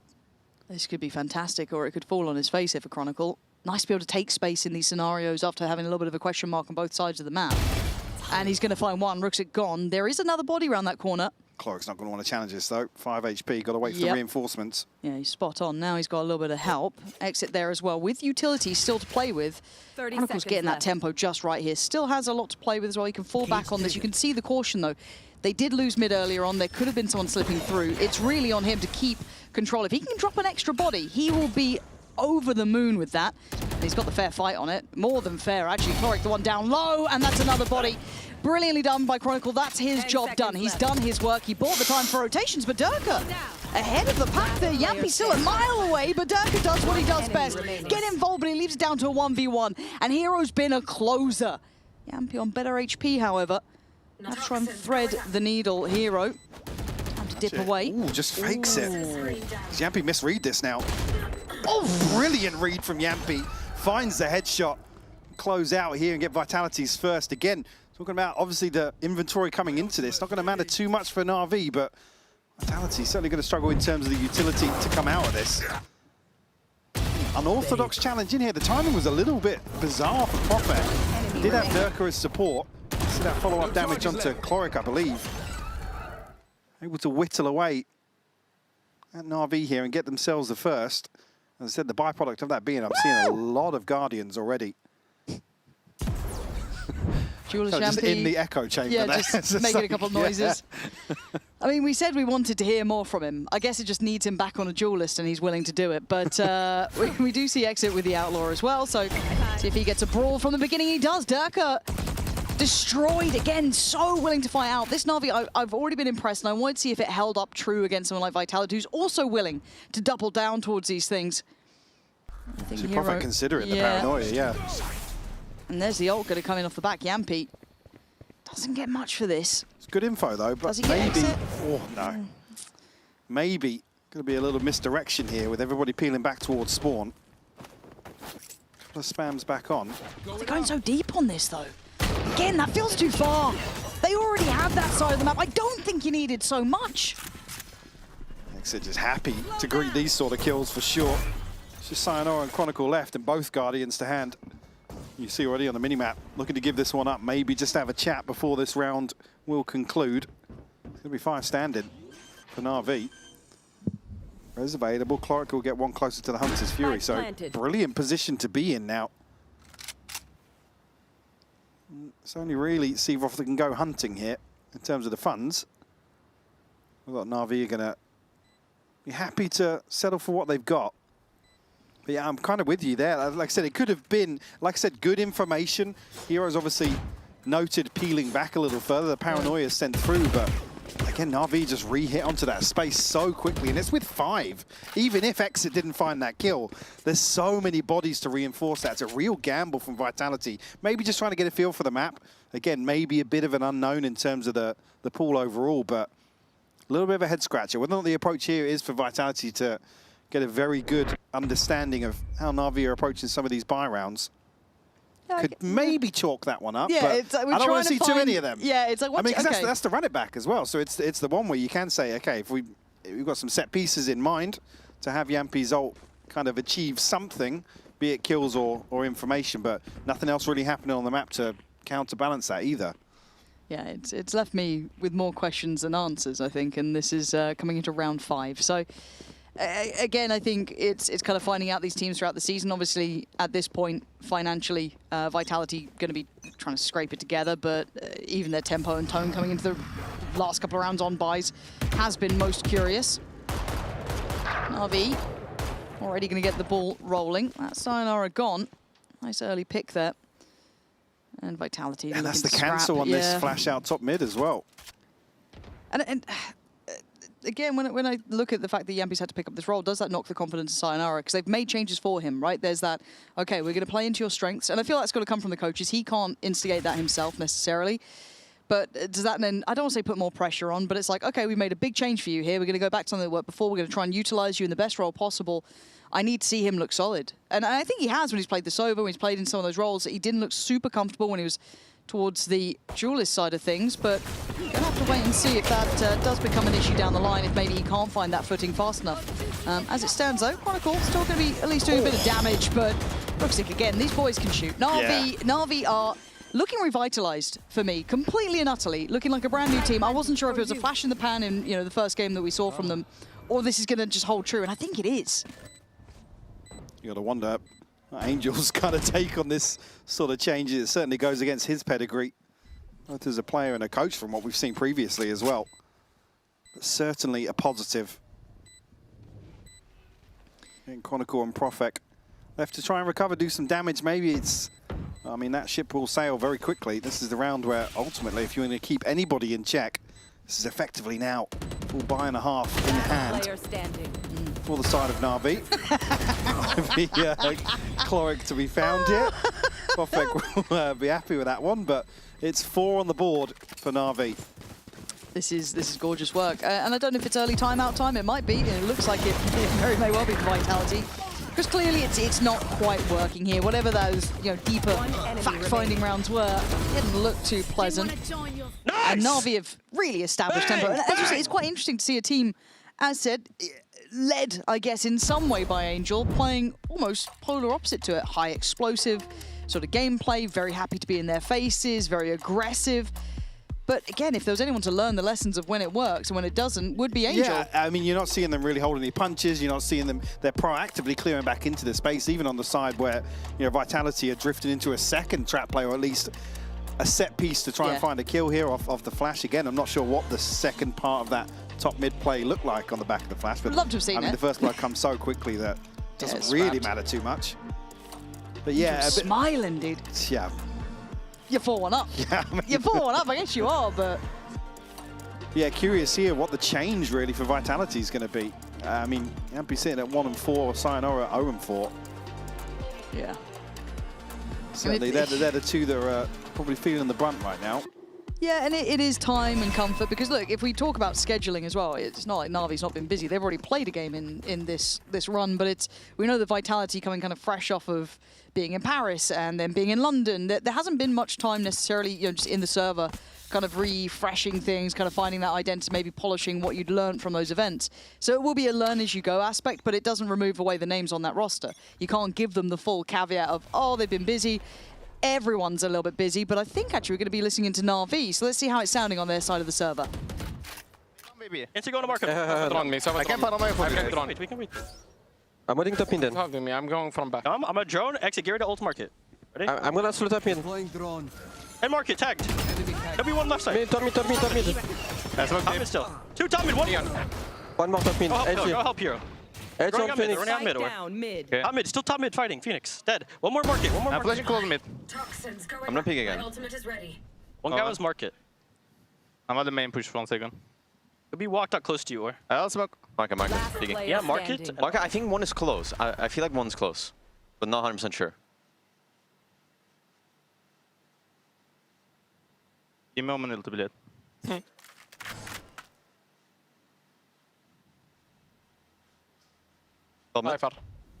You marked it one top mid.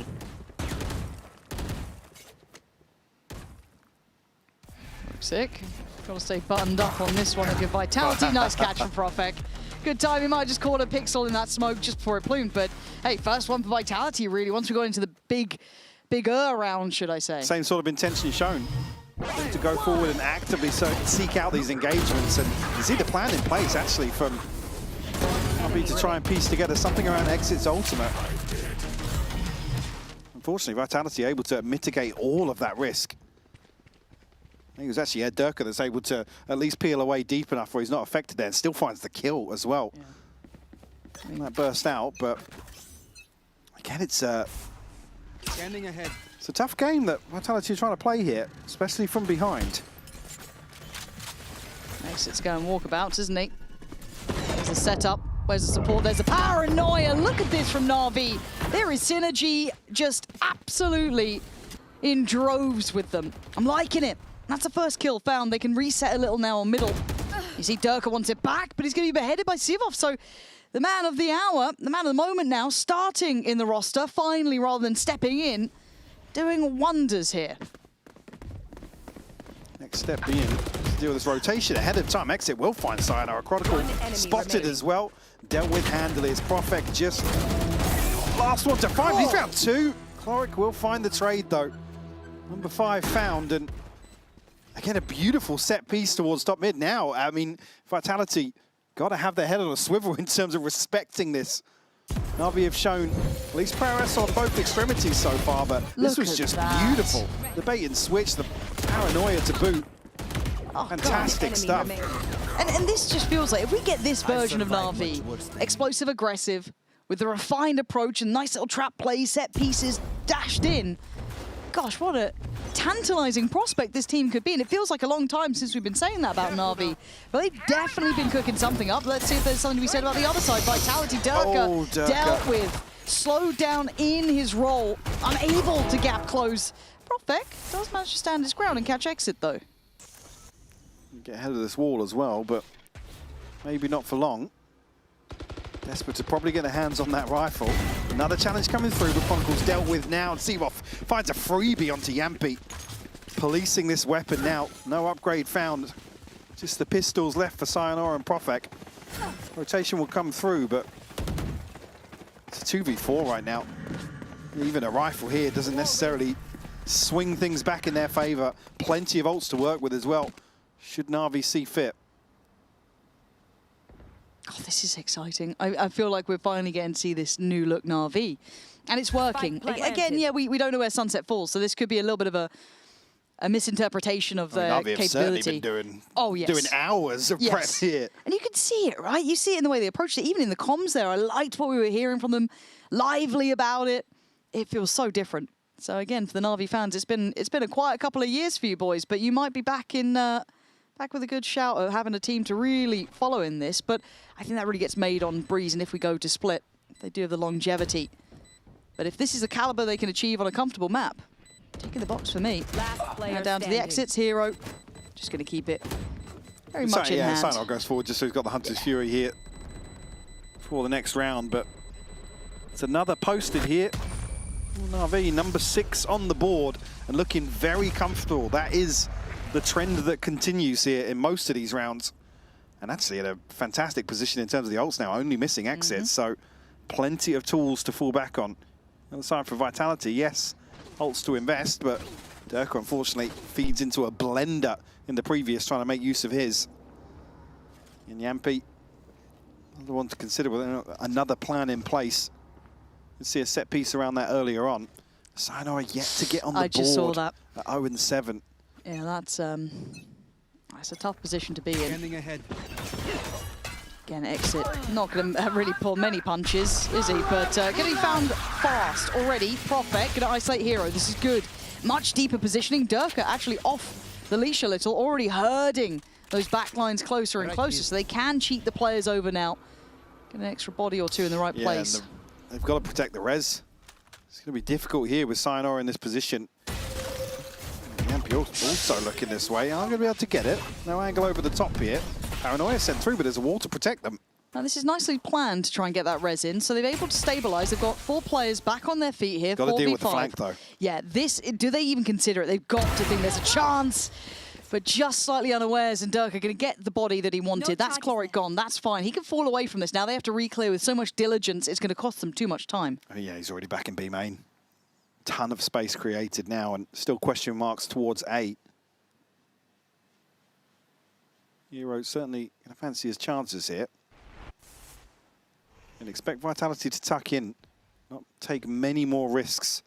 Here, 30 seconds Navi left. overturn that. 2 on CT, 1 on site. Prophet getting closer. It's not looking good for them. Seavoth going to find Kron, but it's Yampy really being the decisive player. Just pivoting on that A site, leaving Ruxic with no option here. Mostly a formality at this point, but good display from Vitality, at least able to sit back a bit deeper there, reset a touch, not re-aggress, and feed the beast. It was the first time they really caught Exit on the end of the dash, to be honest with you. You see how quickly as well. I think there's a TP from Ruxic going through as well, and Hero falling. Yampy does really well. You're looking for big rounds from him. That's certainly an example to take note of. It's Prophet over the top here. Zero Chloric kind of drifting onto that angle. Maybe awareness, but a lazy clearance in towards spawn. Still 3 ults to invest here. Yampy's included for Vitality. For Na'Vi, unfortunately, the investment came through. There's only the pit they're left with now in the hands of Hero. A wider spread here initially at the start for Na'Vi. Looking to maybe at least imply or slow down that rotation from Durka, keep a couple of the players present elsewhere. See if they can remove some of the trips in way. One's gone, but Kron able to keep at least 1 to hand. Yampy, a little bit of a different position and a contact piece from Na'Vi, basically just slow walking their way up. It's, I don't want to say it's caught Yampy, he was shouldering the corner, but could have been a disaster. Luckily for him, plays it well, and we wait for the burst. Yeah, now he's going to have his hands full. Wants to try and stop this from progressing onto site. Exit's going to lead the charge, obviously. Yeah, so aware of that last position. No Almost coverage ignoring. onto spawn. Yeah, something must have gone wrong. No smoke there, no wall there. Something out of sorts, because he was hell-bent on clearing on the default side of the map. But still, Ruxic going to control site itself, keep Yampy away from the door, but it's Durka to break down one side of things. Ruxic will TP back out. Able to completely peel away from site. Hero now going to close off one of the avenues of approach. It's going to force Vitality all the way back through the other side. But how are they holding this? I don't see many present here. They're kind of playing closer toward the pit, so Vitality can get on the site. They can get the defuse start to at least imply, intimate as such. Sayonara gets up on the board, Prophet on the follow-up, and the plan fell short this time. Na'Vi missing in a couple of places. Yeah, it's Hero to actually go first out of the pit. You know, I think maybe it didn't stretch far enough, so they've got an angle to spam onto. But I mean, it doesn't make it safe at all. But Hero to challenge first, and I think maybe just an attempt to play in a teammate tucked in. It's also just, where was that coverage on CT? I mean, I'm curious to know, well, an opportunity to listen back there of what's called, what's supposed to happen and when, because there's no awareness that Yampy can be tucked there. Very bizarre. Yeah, and you get it from Exit's point of view to an extent, right? It's Well, because they've been very, very diligent in. in terms of some of these faster pieces, so that's why it's such a glaring issue for me. Yeah, it feels like maybe a missed call, maybe the wall a little too late, maybe the smoke in the wrong place. Just feels like a couple of those little slips there, but enough that already Na'Vi have gone, oh, okay, we don't like this. There's been 2 rounds now. Yampy started to find good positioning. I've got to say, he's handled It's back-to-back rounds now. Exit, basically. Both times he's done exceptionally well at that. Finding the first when he was trying to make it up towards short. That elbow approach as well, also handled. Nice reposition towards CT. Toying with expectations. And that's diligence from Yampy individually there. I don't see it as a team change-up necessarily, but I want to put credit to him on that. But now I guess the conversation becomes, okay, can they keep doing this if everything's buttoned up, though? If they get those smokes right, if the wall's there on time. But as it stands, 6-4, Na'Vi probably still quite happy with how this has gone. Definitely, yeah. In terms of the overall approach here, and certainly call it a new identity, but revitalized, I think was the word you used earlier. Yeah. Certainly going to feel good about this scoreline so far, and a chance to obviously take things further, considering that early lead established. Exit getting closer and closer back. Curious to see what else is going to be available in the last 2 rounds, but maybe nothing. Still Durka, operator in hand now. Smoke to cut the sight lines towards top mid, but it's all in towards the B site right now from Na'Vi. Deploying drone. You just springboard off the back of any info from this drone. Don't know if it's going to get much, though. Paranoia's been sent. They've got the first foot on the site. It's Hero. Second string to the bow there to catch Sayonara. That's a play towards backside, but there is still Chronicle lingering around. They've got to have a great idea he's here somewhere. Just whether or not he's close enough towards the side of the barrel. Had to have seen. Yeah, something had to have been seen through the smoke there, as it's an instant pickup for Ruxic. And now they get themselves a 5v3 post plant, Mike. They're laughing. Careful now. Chance to really box this off now. Durka and Yampi got it all to do in his cloak and exit to find the kills. Popping over the top, but it's only going to be one. Seafoth to close things out here. Na'Vi, number 7, great recovery. Again, another confident approach here that Vitality apply minimal resistance. Again, the drone spots nothing. Exit. No, he's got a ton of space to just dash into, create that question mark, and that's the kill the Hero finds. I was curious of where that came through, but the other one was through the smoke, but that was the opening kill there for Hero. Nice! Beautiful stuff from Na'Vi. Slap me, Hero, slap me. Whatever you're into, man. Yeah. I mean, maybe just not on main. The cameras are always rolling. Lesson you fast learn. Yes. Man, I'm liking this game, though, because Vitality are starting to fight back a bit, which is great. And then now when they get a Na'Vi. chance to. Yeah, now Na'Vi is stepping up as well. We saw that lovely site burst. A little bit of a tempo change here as well. Not the same beginning on the A site. So does this leave Vitality unsure? You're already going to have that drone sent down middle. Clears through tiles. Going to spot nothing. This could indicate this A site coming. And it's Yampi again waiting. Oh, he's so good at this. I'm so impressed. He does go down on the second try here, but just playing in these off angles, trying to deal with that first man forward. But you now need to bank on the rest of your boys. But the rest is there. They had plans. Oh my God. The real chance for exit. Shuts that one down. Prophet going to try and TP here, but Hero's going to be close enough to catch this. If he sticks it, he has. Absolute freebie for Hero. Now just Durka and Chronicle left. Let's try and recover this once more. 2v5. Durka this time around caught, but Chronicle will find the kill. Nice from Kron just to support in this. You might as well put everything in, mightn't you? Oh, God.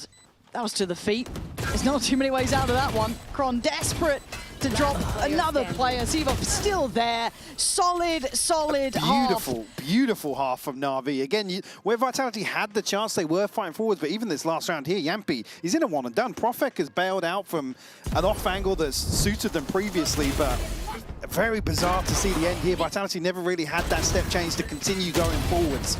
We'll see if that will swap. We'll switch things up in the second half right after this. Pao, I'm guessing that you watched the last Na'Vi game against Foot. What were your thoughts? Great. They look fantastic, to be honest, coming out of the blocks, bringing some anti-meta stuff with the Sage a lot of the time, both those maps that we saw as well, and it looked dominant on both of them. So what are you expecting against them today? Because definitely they're going to try and anti you, right? Yeah, I mean, they can try.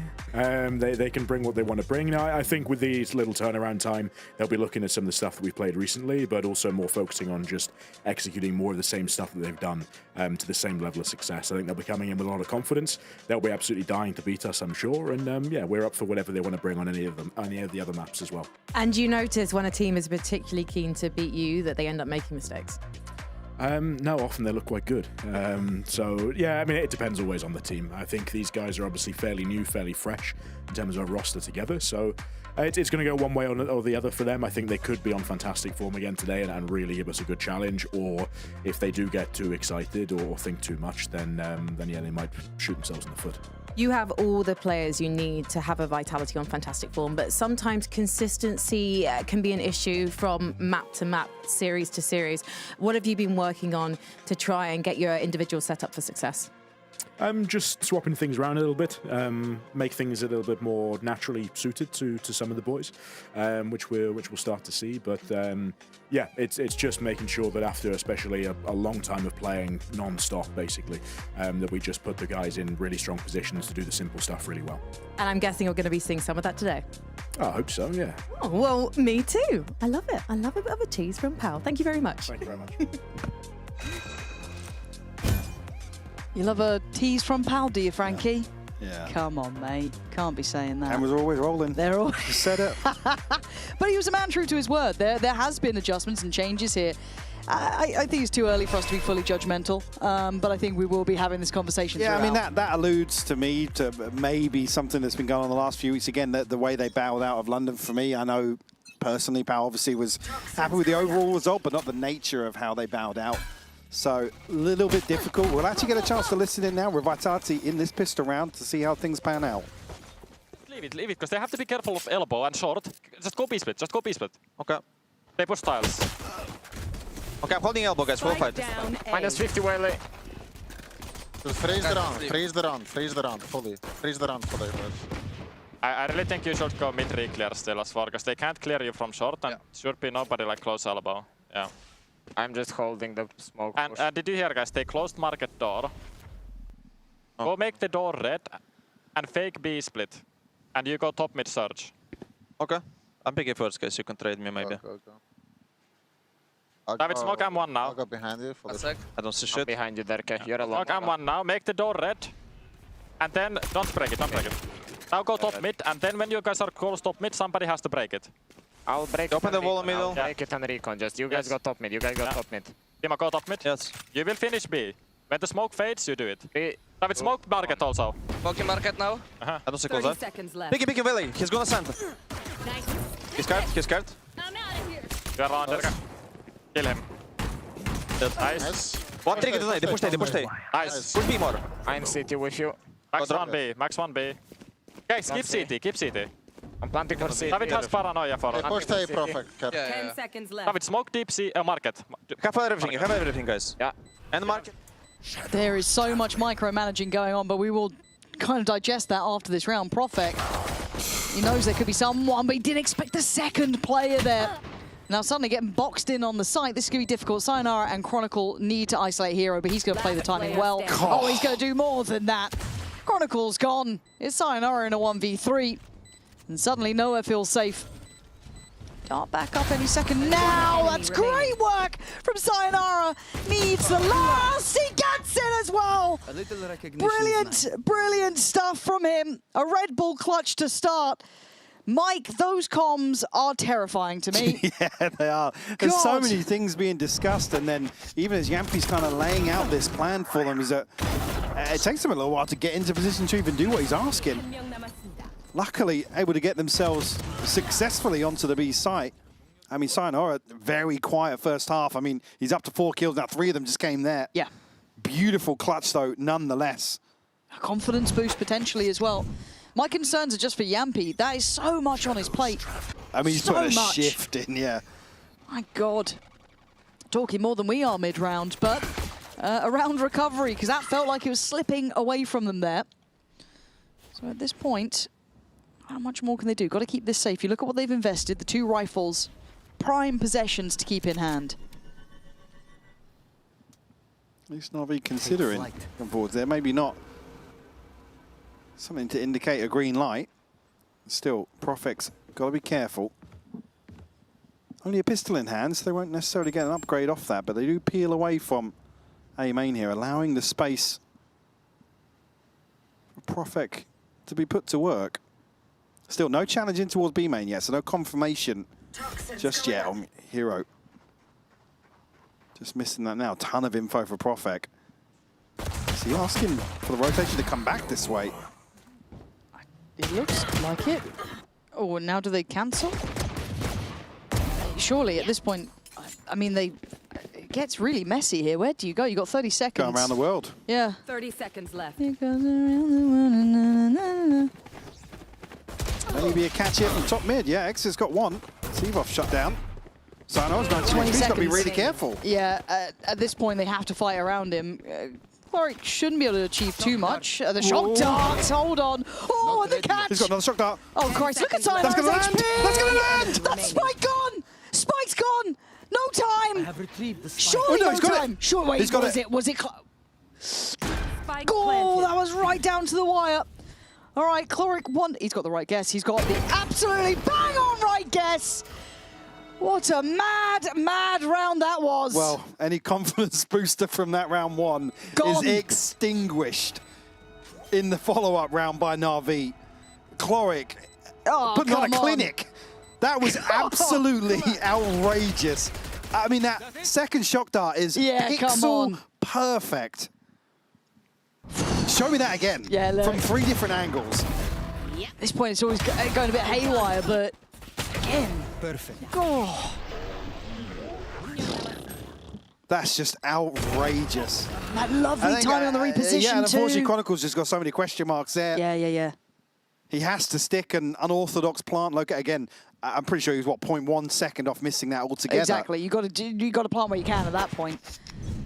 Oh my word. Well. Scanning ahead. I feel like I need to catch my breath. Vitality right back into the mix of things. Looking pacey, up towards middle and exit, fully prepared. Gonna note there was more than one. Just trying to get scrappy through market. Vitality have got to have a couple of rounds, in my eyes, where they just totally flatten Na'Vi. To get it, and in terms of the tempo of this game right now, Na'Vi are going to be feeling themselves. Oh, God, yeah. God, yes. And we didn't see enough in the first half where Vitality were really challenging in the way we wanted to see. So we need a few blowout rounds of Vitality if, in my eyes, there's any hope of getting the morale back on track and getting back into this map. Yeah, I think morale's the key word there as well. That kind of belief in the system, get everything feeling good. Feel like you got that hot hand in the game. Great info for Cloric there. That's at least 2 noted. They're already starting to work. Na'Vi, they're just not resting. There's no resting on the laurels. Hero outdone though, Durka. Bulldozes forward. Cloric going to be noted backside. Durka on the follow-up. Gets better. Sivov though stops the bleed. And they look to pivot. Well, are they caught in transition again? I mean, it would take a miracle for 30 Sivov to go left. forwards down mid here. I think he's just going to miss the window. At least we'll get a catch hear here that, on the cage. Trip to go up behind it as well. Still have to outgun them though. This is there's rifles in the hands of Na'Vi. Spike planted. Aren't in though. Wait, see if they catch him. See if I'm not getting played. Yampy! Didn't stand still for a second on that kill. Cloric wants the gap close, needs some help there, Sayonara. Gonna save Yampy. Making something out of nothing now. Sivov left in a 1v3. He's got a long road now to get back into. You're already seeing Chronicle going walkabouts. Wall up. Tries to give himself a fight on sight. These are hard positions to pry away from, and Chronicle feels like the full stop to the sentence. I have to try and get one. Not good enough, really. That's the sad fact. He needed that kill. And what a turnaround. There you go. You wanted some confidence back. That might spark something. Yeah, a little overzealous from a couple of members of Na'Vi. Sivov even cancels on this flank. So they're looking to regroup, at least split into a 2-1 on the approach back onto this side. But a couple of oversteps here, just leave it open for interpretation, and Vitality pounce on the opportunity. So a 2-for-1 flip here to start the second half. Again, if Vitality can continue on that trend, that's the sort of thing I'm looking for. The ones to really make Na'Vi sweat a little bit. Got a hero rifle out here for exit though. He can get done. He's trying to make some work happen. Just quelled so quickly. Chronicle on guard duty, catching that extremity push-up. They've got the man to the good, and that's not really a recoverable weapon either. That'd be very hard to get back into hand for Na'Vi. I think they know that. Split up through the guts and right back towards A. Rooksik.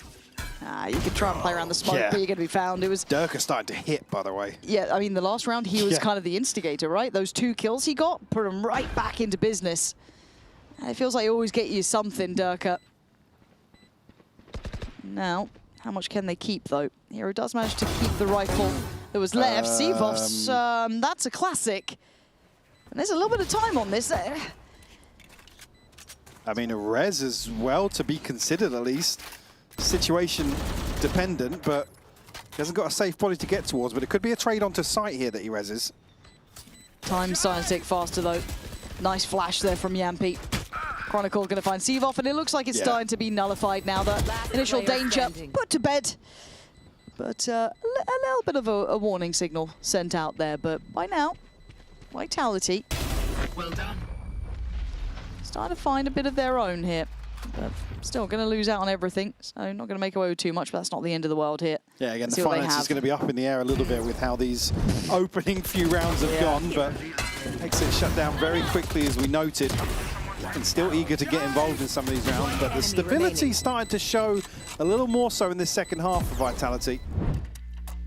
Yes, it's not necessarily, I guess, your initial expectation when you look at the minimap, but Vitality at least showing a little bit of grit and resilience here.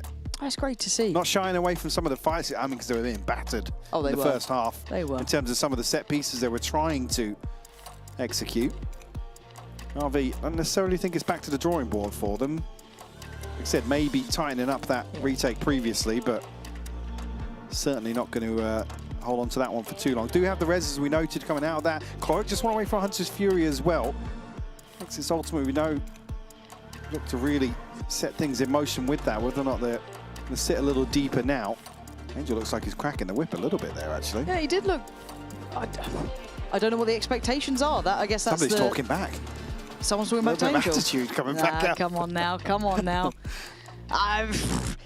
It'll be interesting to see the depth of this team for Na'Vi as well, because we've seen such a limited test pool, right? We've only seen one series from them so far, or like, what, 2 maps basically? So, again, kind of learning the depth of this team as we go, what they look like when they get challenged a little bit, when they've got a team that's willing to bounce back a bit more than expected, that can also pull off those individual plays that kind of put Na'Vi in a very good position early on, but as it stands, 9-7, and the gap feeling like it's getting closer here. Hero, an early test. I'm just going to shift away from main. Other side as well, Yampi making inroads towards his ultimate. Durka just missing one, but they do have a Hunter's Fury of their own in the hands of Sayonara. Certainly an opportunity for investment to come here. Oh, great catch from Yampi. He's playing such a risky game, but it works really well with him. Flash, fantastic, going to secure sight. Smoke just going to fade, but the spike yet to cross, so do need to be cautious of ferrying that through, just in case someone's willing to take a little bit of a glance. Maybe Chloric, but unlikely at this point. Yeah, playing safe here, probably playing for exit. And that ult coming through. Disruptive, preemptive work though, and a bit of a hit coming in here. Vitality didn't like being surrounded, they wanted to fight back. Na'Vi are just frozen waiting for this plant here. It's Vitality to... Really wants to take the initiative, but Rooksik over the top. Now it's an awkward situation. Spike is down, it's only Chronicle front sight. Yeah, and that paranoia is good. The spike's still going to be left where it is. They don't have a real foothold here, Vitality. Bit of a fumble. Yeah, this gets a bit nasty. No TPs left for Prophet to try and get across with, and now the ult layered in on this. Timing is going to be a factor, and exit on the commit. Trying to be audacious against the likes of Chronicle is not going to go well. But with 10 seconds and a 2v2, it's still up in the air. Seavoff on sight, and Chloric still has that ult to play around. Seavoff needs to be a little bit careful here, mostly taking the damage on this, and then dives in. Yampi sends him away, and they've got the plant in. This feels like a bizarre plan, but there goes the shakedown again. Right to the feet of Prophet. Yampi on the hunt, though. Oh, going to come down. Ring. A Rosie, he's got him. Yampi on the chase. And Vitality knocking at the door. Cloak just trying to wait that out, but the spot from Yampi is perfect. Not sure actually how much he was exposed on the right side there, but like an easy shot for Yampi to clean up.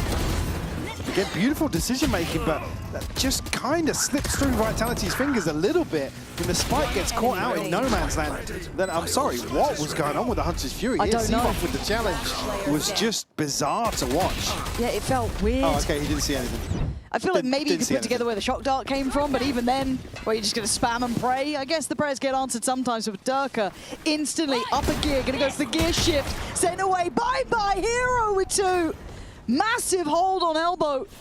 And this is difficult now for Vitality, trying to be simplistic, and it makes it all too easy for Na'Vi. Spike down A. Vitality looking to continue with that sort of pace, and Na'Vi just shut it down. Getting picked apart here towards the A site. It's just Prophet left. And get a spot on the first here. Kept in check by the spam. Look at the swing. Perfectly synced here. Hero will clean up. An in-zone flawless for number 10. Vitality maybe getting ahead of themselves ever so slightly here. Just looking to springboard off of that previous round victory, but Durka and Yampi just dealt with so comfortably. Yeah, it just felt like something they didn't even consider at that point, just hoping for the best. At 8 to 10 though, where's the buy at now? Because I'm a bit concerned with Vitality because it has been back and forth. Yeah. It's Stingers, it's Sheriffs. No ult to offset this either. Oh yeah, Yampi's a mile away, isn't he?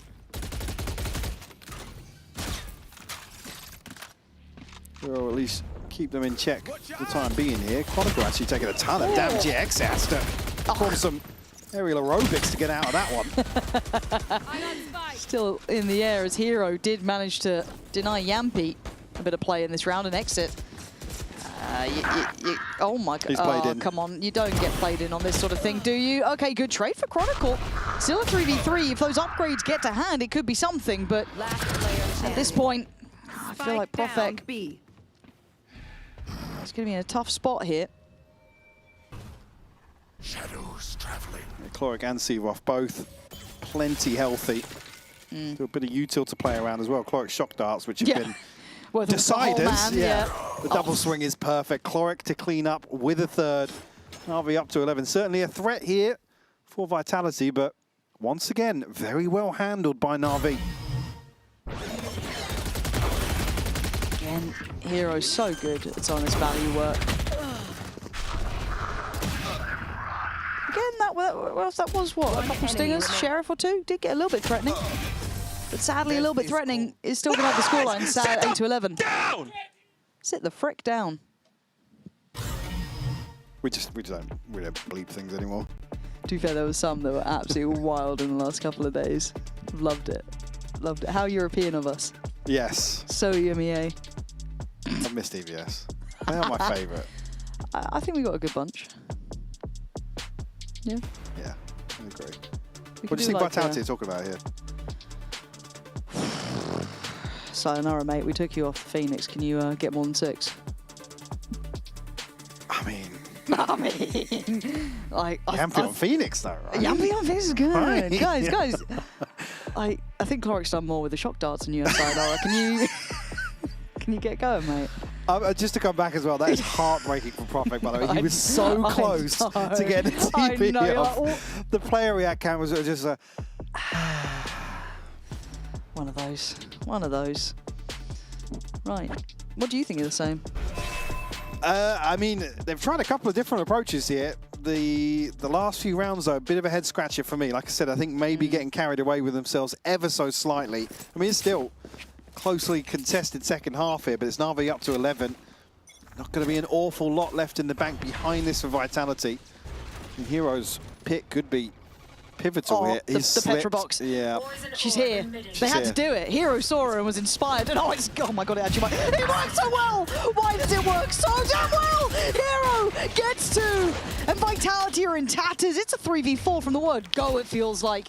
They at least have the site though, right? They've got some security. They can get the plant down.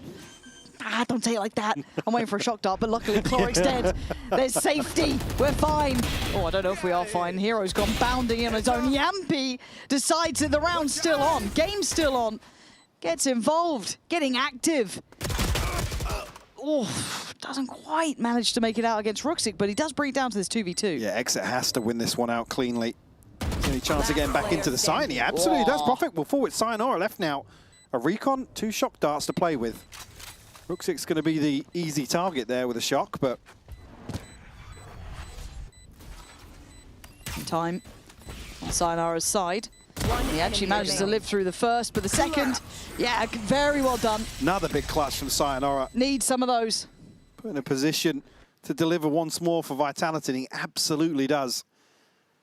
Still, he's looking fairly timid down the stage. He's never usually want us to be too animated, but certainly feeling the pressure here on Sunset. You're going to come out of that, I mean, decent purchase. They can't really springboard off that as a couple of people still struggling behind that. It's only the neural theft. Yampi 1 away from a running back. Sayonara 2 off a Hunter's Fury. So pivotal ultimates potentially available here for Vitality. That could be enough to string 2 rounds together. Okay, the emergency button gets pressed over towards B. I can't talk. And here we go, some of those key ults. Respected. You can see them already backing away. Give this up. Yeah, there's no way. Back to cancel out very quickly. Certainly don't want to hang around in there. And Na'Vi are close though, 3 players, and already one slipping through back sight. And this is where it gets dangerous. Durka needed help on that, but there's no help to be had. Sayonara and Durka just get destroyed on this. Chronicle is alive on 5, but 5 HP. I'm hearing shock darts. Luckily, they've weathered that storm. But a 3v4 to try and maintain this. Yampi's been good so far, though, waiting, poised in that smoke. Ahead of this trip as well. Might be nice. a little bit of a bait here for Ruxic. So close. Waiting on the smoke. It's the right decision. And he's won it. Yeah, Ruxic just does wonders. Hero in the mix now, and Chronicle 5 HP. It's going to be Na'Vi clearing house, and Cloric letting them know, man. Like, you can tell Cloric's feeling himself today. Seen it in a few of the player reacts, and certainly seen it in some of the rounds themselves. Na'Vi up to 12. Vitality, unfortunately, another one that just, it feels like it slips through their fingers. Not necessarily a couple of misplays here, but certainly Durka. There's just no swing on it. He's another second or two on that bait where he's thinking somebody's got to be on this angle. Somebody's going to hit that, yeah. Nice! It's also good to see a Na'Vi with fire beside them. They've always been a bit more, seen as the reserve team, a little bit calmer. Nice to see a bit of fire. As Vitality's finance is still looking woeful, aren't they?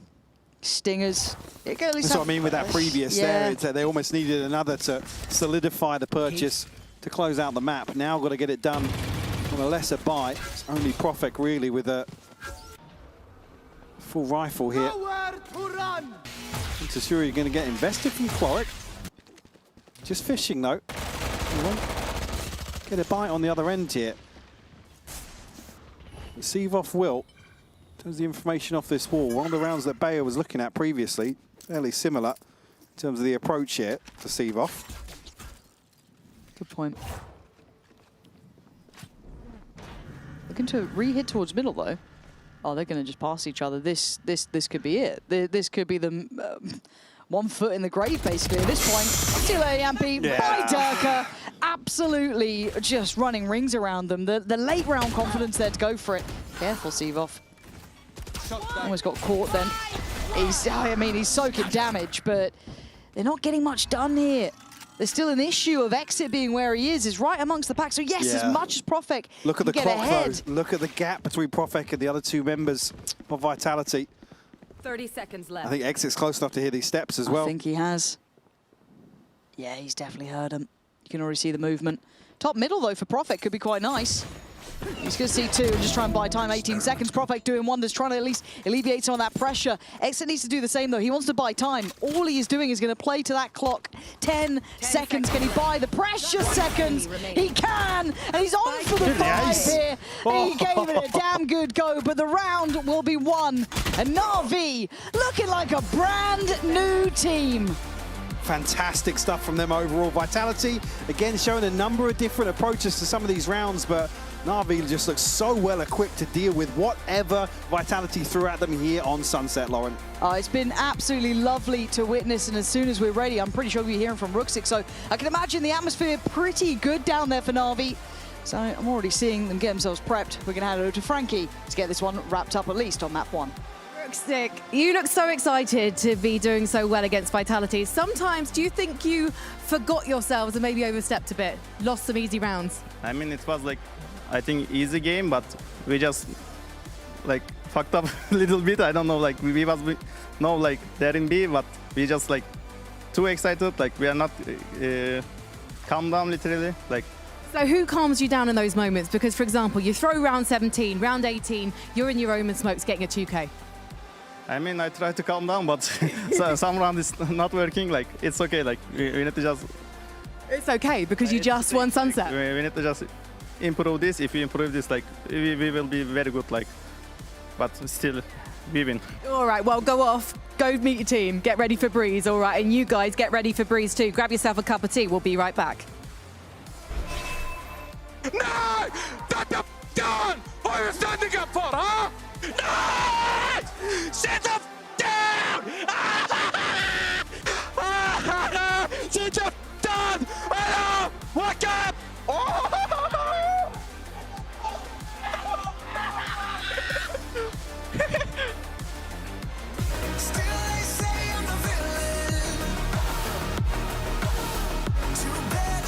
Take me down.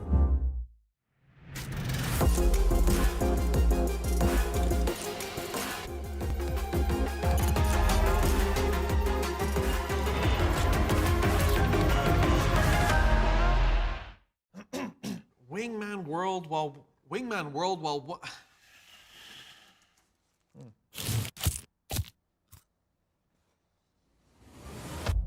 Have a break.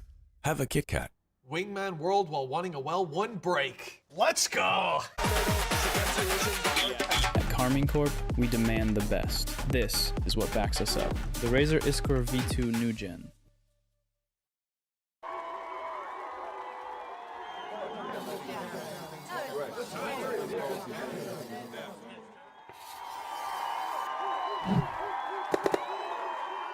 Red Bull gives you wings.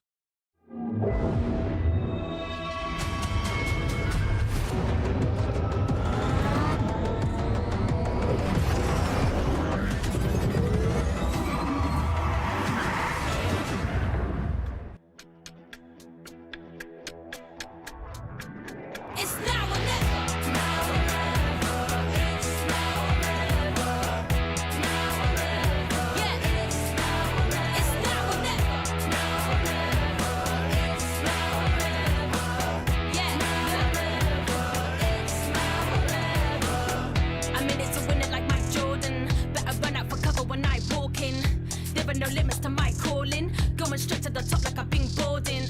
Taking the title like there are no rivals. Doing the eyes closed, give me a blindfold. This shit is easy, like a recital. I'm taking my shot like my hands on the rifle. Yeah. It's now or never. Yeah. It's now or never. Now or never. It's now or never. Woo. Now or never. It's now or never. It's now or never.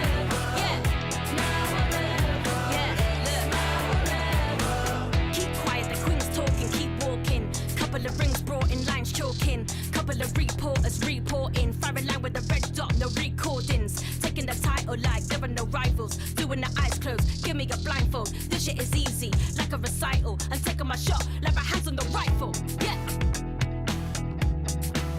It's now or never. Woo. It's now or never. Now or never.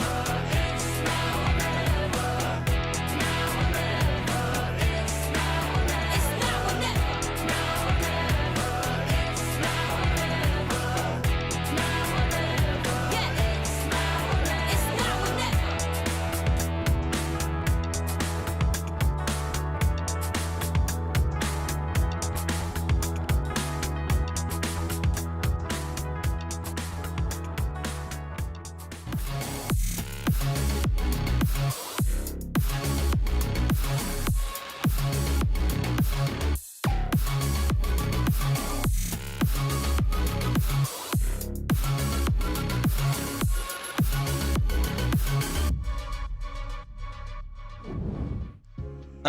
The team fighting and util was looking clean on Sunset. Has it been a big focus for you guys coming into stage 2? Yes. It was actually very important for us to prepare Sunset well, because it's new maps. We knew that we're gonna have advantage over some teams who didn't have time to prepare it better. And team fighting is more like our philosophy on all the maps. It's not specifically applied to Sunset. Strong together. Thank you. Yes, Monkey strong together. The Battle of Sunset was an absolute scorcher. This black and yellow derby is going to go down in history if it can continue on this track, because we saw guns going all ablaze in Kakuka. You speak about the guns, I speak about we were right next to this. right next to the studio, right next to the stage that we have here. And let me tell you, screaming right, left and center, both of the teams were given it, but especially right at the end where we see Na'Vi being completely shameless against Vitality. And it's so fantastic, isn't it, Petra? Because we're seeing Na'Vi, these new members, like Exit stepping up, looking right at home. Seafoth, that util, being so successful, and the reactions there are plain to see. This team is enjoying themselves, Kakuka. Yeah, I think that they have a right to do so. Let me tell you, it was incredibly loud. Chronicle and Yumpy started off the game crazy right from the get-go. They had something to say, and they were screaming at each other for the entirety of it. It is crazy to see that Na'Vi is the vibes team, and they will talk back at you. Well, we did actually get to see Vitality in the second half jumping on their feet. Chronicle, Petra, were you surprised by the way he was screaming at his opponents? Yeah, I mean, it's nothing new, but I've seen it before once, maybe. Are you so Petra, you a screamer. Do you like to bring the loud vibes when you are in the server? Usually I'm a bit calm, but I can scream. You have the sweet words. Yeah. You have the sweet word. She'd be like, oh yeah, damn, you're amazing. You know, like she cheers up for you. She cheers you up, but it's not. It's not. She doesn't need to scream. Well, I will reveal that Kakuka was yelling in the green room at some of the moments in this map, including the Aora's team up moment. True. Kakuka, can you talk us through it, please? True. Because this Aora's team up moment is about playing together and doing so beautifully. We had a Na'Vi that had to fight for mid a lot, right? So they do this first. They do this first, like recon onto it with the smoke going onto mid to just put a lot of pressure onto Vitality and just going on the fight. And then the second layer is Exit going in through here, but he's not even supposed to be stopping the first one. That is just to see. Is Seafoth who's going to get the kill, also with that brilliant paranoia. Angel was saying that this map is ready, and let me tell you, this is a sick protocol to have. The smoke, the slow, the wall, the recon, everything that it happens has so much intention. There is not a single piece of utility that is simple charity in that round.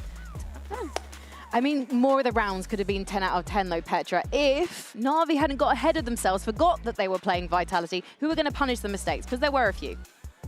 Yeah, definitely. As soon there was a little gap, Vitality took the advantage of it, and you should not let it slip away like that. Should we also get your verdict on the role swap we saw from Vitality? We see Yampy on the Phoenix. When I last checked, he was top fragging on behalf of his team. Sayonara, that first half, it was a bit of a ghost town for him. Yeah, he was not really getting into the game, only near the end, and it was finally starting to work for Vitality, but it was a bit late. There was some shaky moments and some intentions. If we take a look at the MVP graphic where we have, you know, like the comps, as I was saying, this kind of like Vitality, to me, this is incredibly late for them to be playing like this. I don't know if this is something that is going to happen across the maps. Yampy's always going to try his best. Like, even if he has a bad game, he will try and give it his 100. He will be cheering up. Sayonara didn't find... Well, he found one kill in the entirety of the first half, I believe in like round 10. I will give props to Na'Vi. It is difficult to play against what they're bringing. Exit, it's incredibly comfortable on the stages. Like, he walks around here like he owns the place. In the best tone, I am saying this.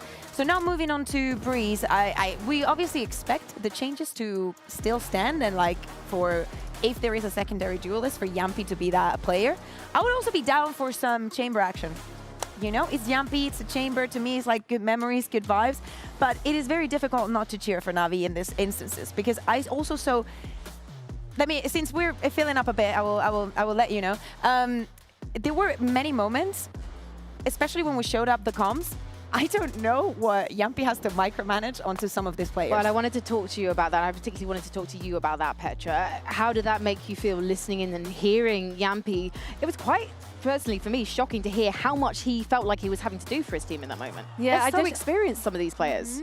Yeah, but I just feel like Yampy had really clear plan in his mind, and he wanted to make it work very well, so that's why he micromanaged in that moment. I'm not sure it went like this the whole game. So you don't think that it was a lack of trust, it was just a moment where he felt like he maybe had to step up and do a bit more just to get everyone on track and focused? Yeah, he just wanted to make his plan work, I think. What did you think, Kakuka? I think... Is it a good thing for Vitality, hearing him do this?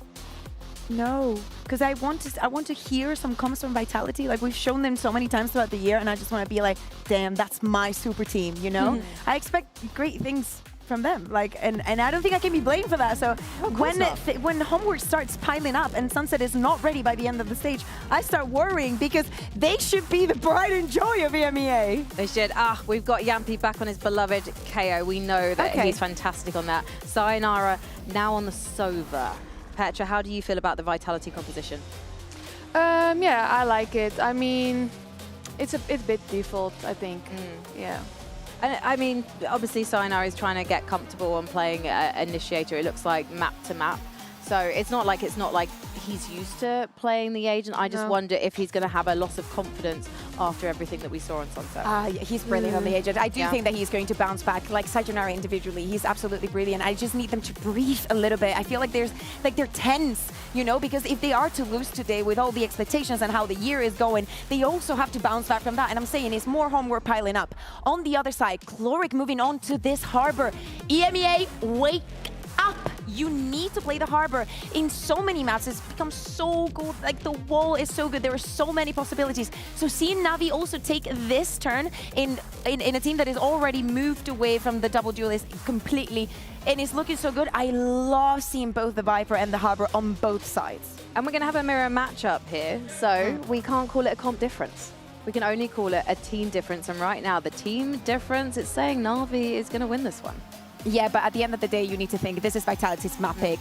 They understand what they're getting themselves into. To me, is like looking at players like the Harbor, like how cheeky can they get? How much can they surprise people, and especially how much they can surprise Navi? Well, let's see if we're going to get surprised and head to a third and final map. Hanpok, over to you. Well, speaking of surprises, honestly, the question that was posed by Frankie that really got me was, are you a screamer, Michael? How do you feel about that one? I've been called many things in my life. Banshee, hyena, all fitting. But Chronicle being a screamer is certainly what I've taken away from the desk here. Alongside the discussions around Harbor. I mean, for me, Vitality, Breeze, it's been a little hit and miss. Obviously, the composition change initially, Profik really struggled to get integrated into this role. And I feel like over the last few times we've seen Breeze, they've started to stray away from what was working for them. Yeah, and I think the proof's in the pudding, right? Because we don't know where map 1 really sat, with it being Sunset coming back around, but we know that Breeze was played in with Vitality, so we should be seeing a good version of them here. Obviously, Yampy's still on flashes. That's not too surprising. I do want to see a bit more from Sayonara, finding his footing. And then, well, hello, Chloric. And it's exit already to find Yampy. He goes back for seconds, and Na'Vi already right off the rip. Gonna get things started. It's lovely in mid from exit there, and just a catch from Ruxic. Profik was just completely unprepared for it, leaving Kron in a 1v2. And very complimentary positions for Na'Vi as soon as that contact comes in. Oh, it doesn't even need it. Exit's on a heater. Beautiful start here for Na'Vi. Again, want to squash out some of these pacier rounds that Vitality is certainly going to look towards to kick things off here on Breeze. And again, just to come back to the discussion really around Yampy, for me, it's been really impressive on the KO. Seen some fantastic appearances from him on Breeze. Certainly going to have his work cut out for him. Na'Vi going to be feeling themselves in terms of certainly being the ones that are more comfortable to take the initiative, take the fight to Vitality, especially starting on the defense here. And whether or not Durka can go back to his roots once more. Another highlight for me for Vitality on Breeze. See him be unleashed once more, out of jail, as he's put it so eloquently previously. Yeah, he doesn't pull his punches when he's talking about his comfort and what he enjoys. Ruxic, though, feeling confident enough to hold this space. Right click from a classic could be pretty nasty, and I guess he's shown that off there. Sayonara, last man standing. And, okay, goes down swinging. If he does go down, I imagine he will. There we go. Playing whack-a-mole on the site pretty much at that point, but Na'Vi with their second. And Vitality looking to pile behind Durka here, but he's moved so quickly. There's just a weird sort of stalemate that ensues behind the wall. As you said, he's very happy to get up close and personal here. Awkward engagement onto the second for sure, but never really became a threat. I'll be able to clean up a second very comfortably. We'll keep 3 Bulldogs. We've got 2 Sheriffs to round things out here. Chloric already with great progress Exit's the one you want to see get online early. What's he just saving up for an op to follow here?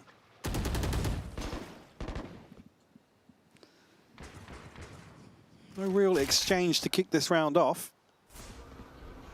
Vitality want to protect their inventory as best they can to open up. Yeah, no massive reads so far. Vitality just gonna bide their time. Patience being displayed. And if they can find out where Exit or Ruxic actually sit, that would be incredibly helpful. See Chronicle feeling brave enough to do this alone. Maybe trying to catch the timing on the shock dart there. And he's found his man. Nice slip from Chronicle there. Doesn't need to do too much, but you're going to have to hope that they can bulldoze their way forward. Ruxic's making a bit of a stand on this one. And bullets, but bloody hell, that got a bit too messy for me. Even just Chloric, who is noted on the A side, so the B side should be more than secure. Spike planted. If they can keep 3 guns, they'll be happy enough with that. And they will. So 3 being walked away with Vitality, and that'll be 2-1. Really not much pressure applied here, though, due to that by being tempered in the previous. Like I said, the operator's still going to be there. It looks as if they wanted to, well, they started to struggle a little bit. This is the Sheriff scaling up on towards B. Chloric! Chloric, brother! Where are you running? Obviously, Chloric the most animated from map 1 for sure, so Chronicle just letting him know. Be interesting to see if he becomes one of those players who actually steps up with a little bit of back and forth there, getting fired up. But as you noted, Operator certainly wants to lean into exactly. that, And that's what I'm hoping. And Exit, you're going to now know he's got plenty of targets. Oh, my word. Turkey, a lucky boy. Just almost It was only really caught. the turn that saved him there, to be honest. You can see he's prowling around for another angle as well. Exit trying to stay active on this. Oh, the owl drone almost costing Hero his life then. And Exit still not finding a way through this. Good info, though. Well, very good. Where did that go? Hello? Where? I don't really know. Did he duck under it? It looked like the timing was off on the duck. It did look like it was off. VAR. Get a little replay going. There he is. Going to find it for the second time of asking. Exit still patrolling around middle and kind of indicating they're still fancying this approach towards A, considering the position from Ruxic, right? They can put their eggs in this basket. Exit allowed to sit on this angle. Yampy still with utility to force him away, as is Sayonara. So again, this should be a pretty well-rounded approach. Durka goes through Yampy with a belter. Takes away Exit in the site, should be. 30 seconds I say left. with bated breath, there's, unless Sivov can get involved in this. There's the swing. What is that? Beautiful shot from Chloric. That's Durka gone. And there's no security for the plant just yet. An isolated fight and another lockdown. No way. Oh, I thought he was on for another. Down A. So close to combining it. But Ruxic's position is absolute filth. 10 Gonna seconds make this left. tricky. Spike Gonna do what he planted. can. Vitality being herded forward. Easy, boys. You gotta swing together, and they do. Vitality making it through every single hurdle. Yeah, there's a real chance there for Na'Vi to flip this on its head.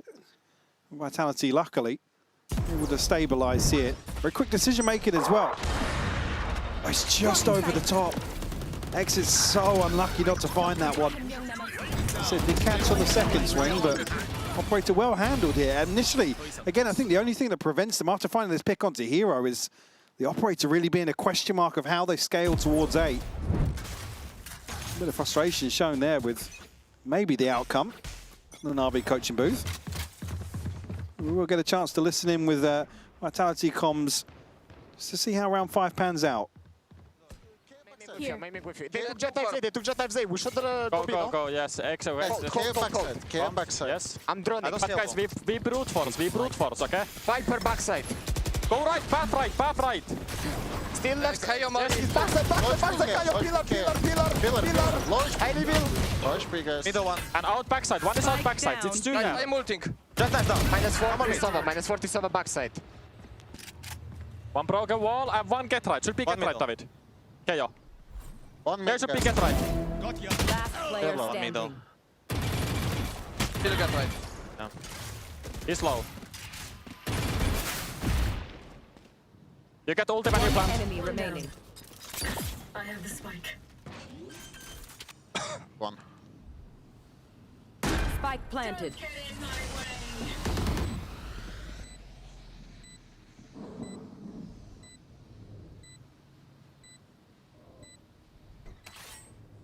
He can have Cove. Nice, Too nice, boys. Like, I whiffed, literally. It doesn't matter, it doesn't matter. Good shit, boys. Oh, that felt a bit close. Sevov put in a real shift then, but also, where's Get Right? Because I'm baffled. Close outside the main on the right side. We're just calling that Get Right? Yeah. Okay, fair enough. Enemy remaining. Not a name I thought I'd be hearing today, but here we are. I'll start calling somewhere Forest. Neo. I'm just going to start adding things in. Just throw it into the cast. Yeah, just with full confidence, so they have to listen. But man, Sevov almost had him. Yeah, there's certainly a chance for Na'Vi to convert here. Chronicle with a beautiful Red Bull clutch. Na'Vi back on rifles though, operator back in hand.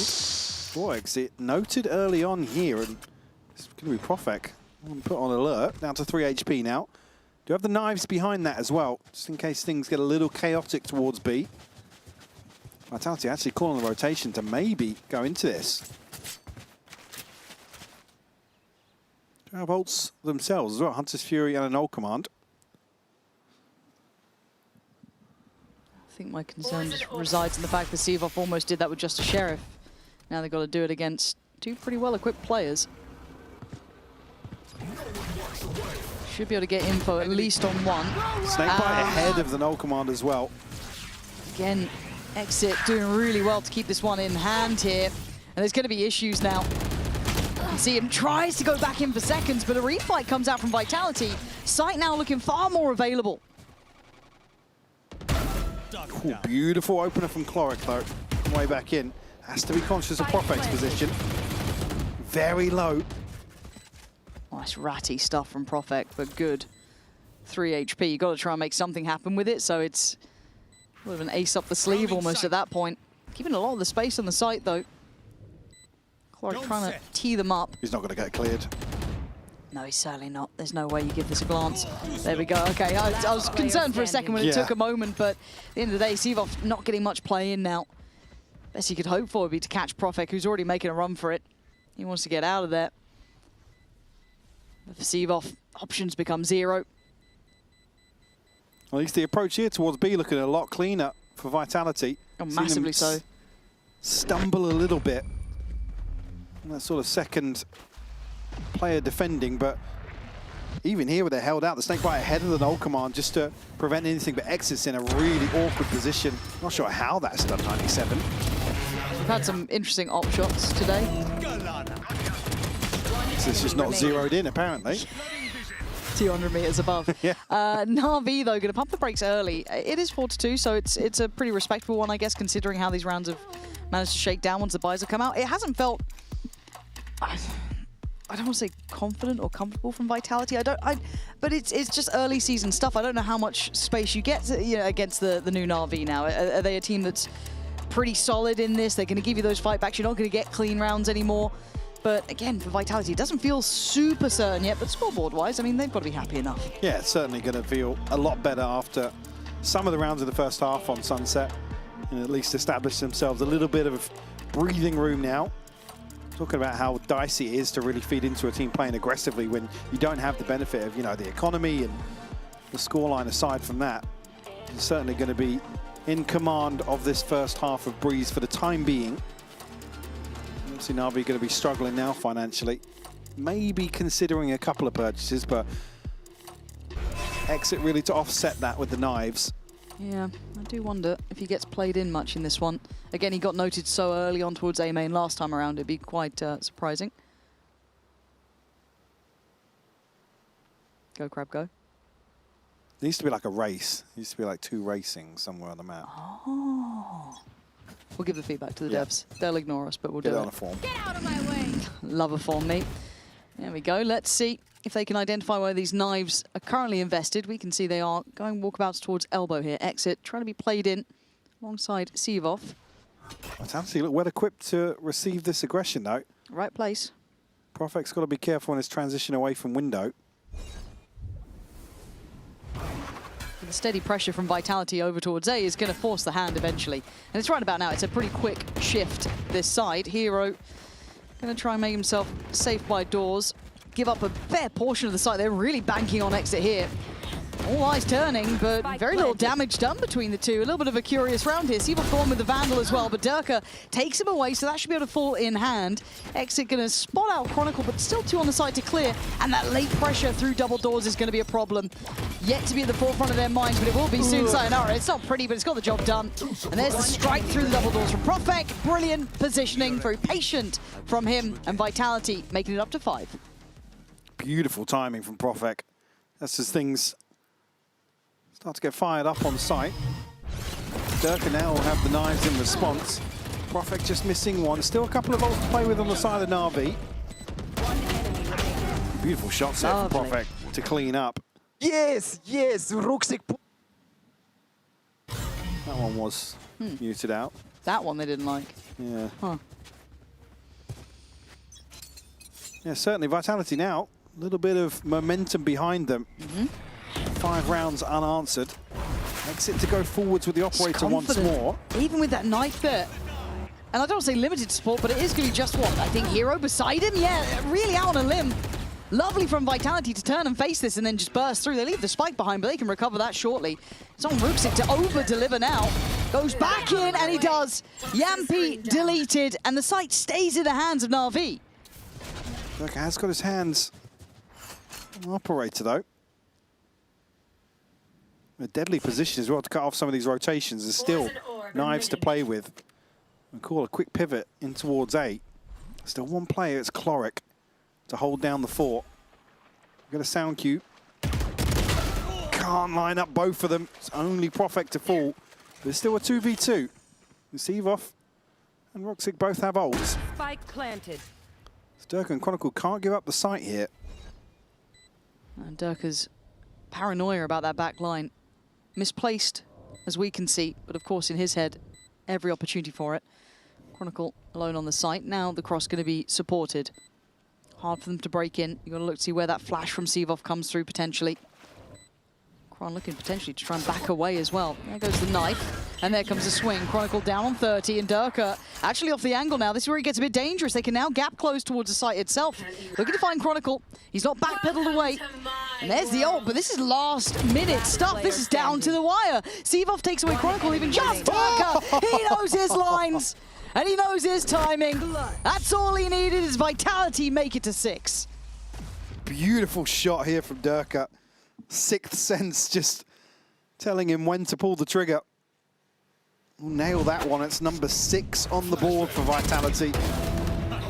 Again, a beautiful just switch up here in mid. I think Na'Vi expected to have a little bit of freedom to control behind the utility, but it's just not there. Wall hacks. Yeah, I mean, could be. Could be. I guess there's a chance. Weird. Admins.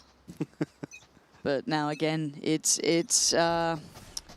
destitute affair for Na'Vi. Sadly, those finances starting to weigh pretty heavy at this point, and they're just not getting that same spark that we saw in that previous map. The control that they had.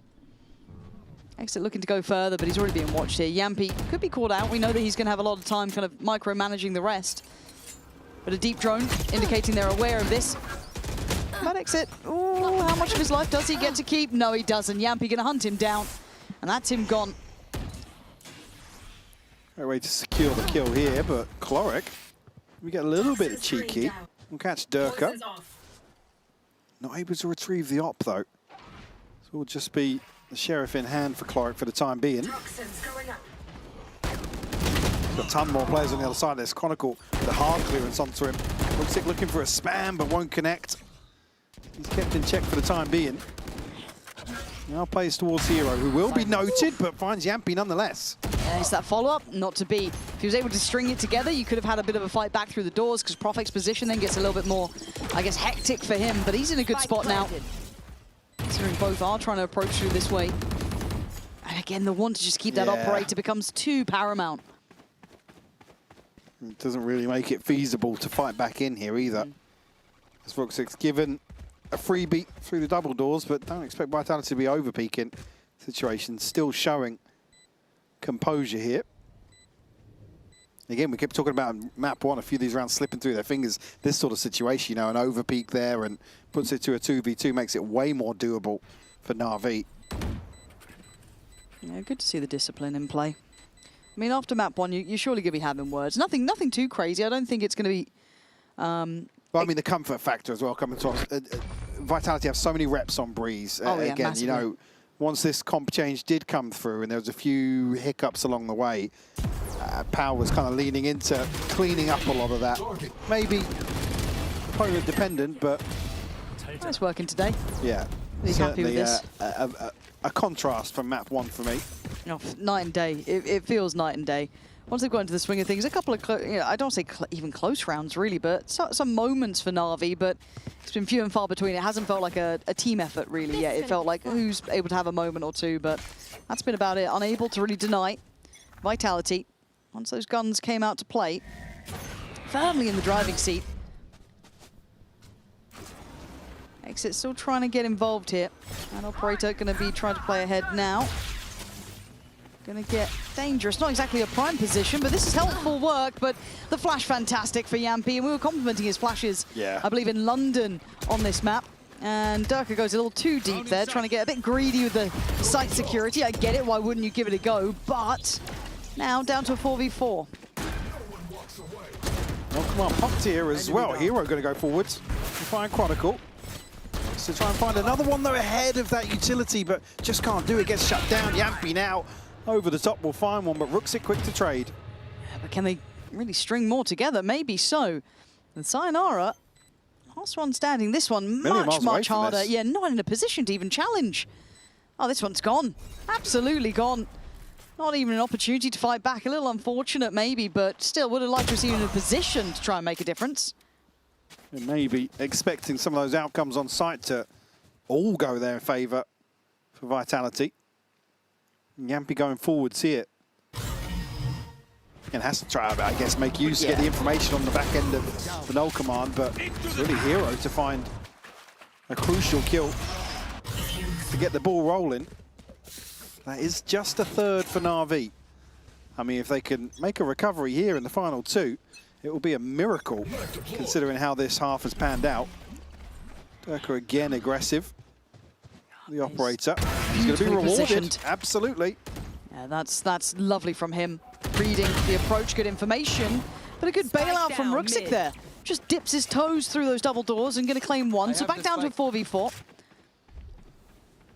They have to reset in middle. Well, Hero was so close to that as well. Didn't have the box to obscure his vision, but we'll hear at least that they peeled away. Doesn't necessarily look like they're well equipped for this B hit, though. It's going to be Exit on an island with an Operator, and there's been a few just passing him by. Durka's creeping on. Durka's doing pretty good against Office for this angle. Oh, I mean, my God. He's one of a kind when it comes to it. If it's a pound-for-pound battle against another, he is very, very good at it. Seen there. As, again, now you're in the awkward position. Trying to fight this one back, and you hear that pit being invested too. It's a compounding problem. Gonna need Could 2 be or 3 time to just call quickly. a save, yeah. I think it already is. You can see Sevov there. Backpedaling away from this. Gonna keep the 3 rifles up if they can. Vitality. Exit can buy an off as well, so certainly want to hold on to it, not impact the ability to get a scope in for round 12.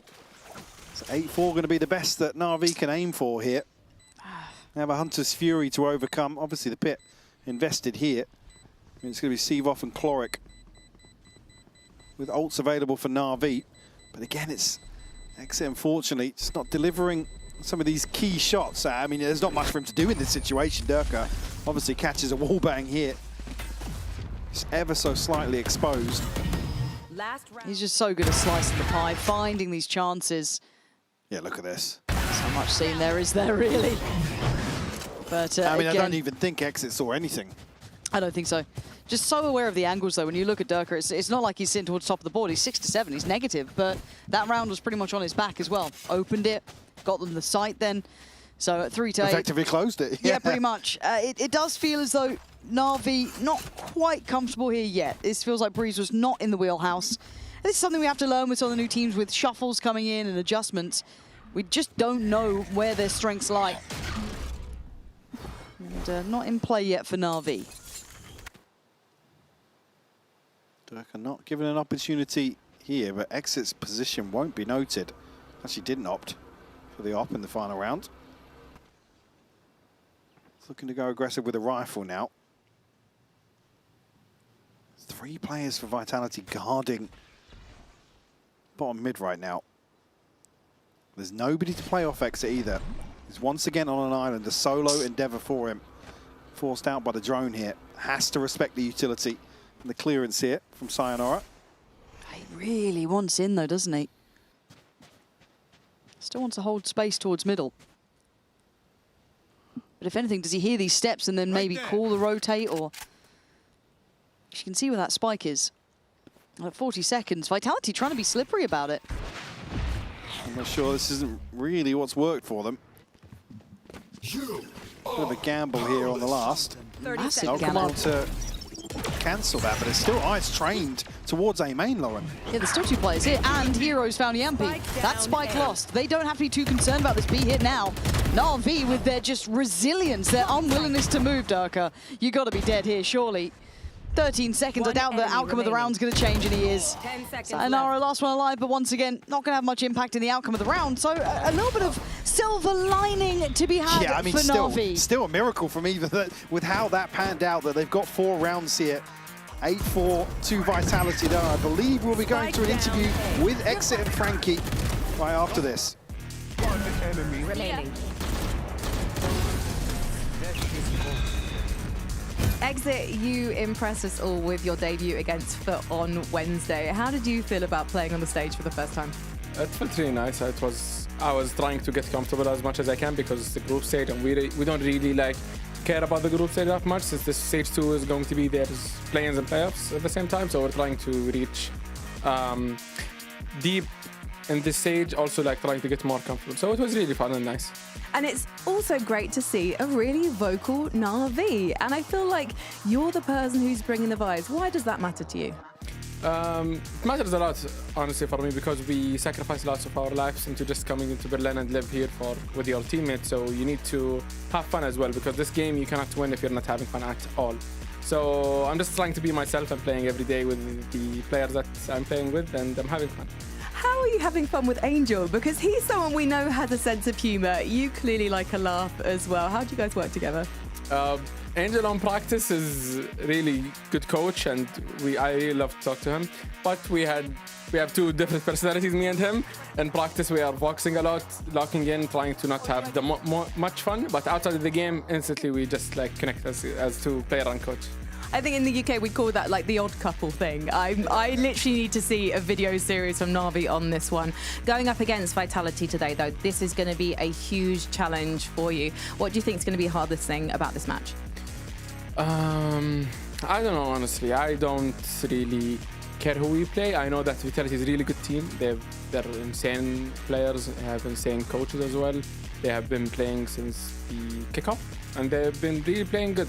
And for the other side, it's me and Navi. This is my 2nd game. So I have no expectations, but I'm just going there to have fun and enjoy and show people how real Navi plays. Thank you so much. I think the Exit's going to be joining us on the analyst desk before we know it. I think it's really important as well, just to note there, Exit, again, there's a lot of hype around him as well coming in. He doesn't really have any expectations for himself. He's just happy to approach with how he feels comfortable. And I think it's shown in the server as well. He's already had some fantastic rounds, and going head-to-head with an opponent like Durka, in terms of the role and the agent, it's a delight to watch him so far. No, he's been a real treat, and I liked hearing what they were saying about the kind of comms and the attitude, even clashing with Angel. So we're going to have a little listen in as well this round, see how it sounds live in the server. Okay, that guys half ult. They're gonna crunch mid right now. You close? I'm coming to you. I'm coming to you. I have your Wait, I'm with you. One. Guys half ult spamming with Deagle right now. It's gonna be split, Kane. Yes, B splits. That's him. One more on B. I'm walled on. I'll go nest. I'm got on now. Okay, go. Nest. Ding, nest. Run with me. I'm with you, nice. I'm revealing backside. I'm coming side. Do B, guys. Backside. Ladder. I think one cubby. Ladder. Oh. Ladder picking. One HP Viper. I'm holding. Swung me. Other guys swinging are quad. They're picking you. One HP Viper, 90. Okay. That's right. Did we kill the next guy? Yeah. it was a nice try, but not nice enough here. And that's an issue now considering the scoreline, right? This then opens up the conversation of map 3 pretty much, because you gotta feel they're on the verge here. And bloody hell, they are just swinging them. Just, stringing together kills with these sheriffs. Beautiful I believe stuff it's to watch. a deagle, actually, was called in game. Oh, okay. I think it's got the new name. It's weird pronunciation. Yeah, maybe a language thing. Could be. 4-9 though. Ruxic gonna have that. Oh no, changed it out. Okay, I thought he was gonna opt for that new weapon. Not to be. Vitality, you just got to see them go through the motions. I want to see them keep it clean, see if they can just close out on a nice strong note, not let Na'Vi back in.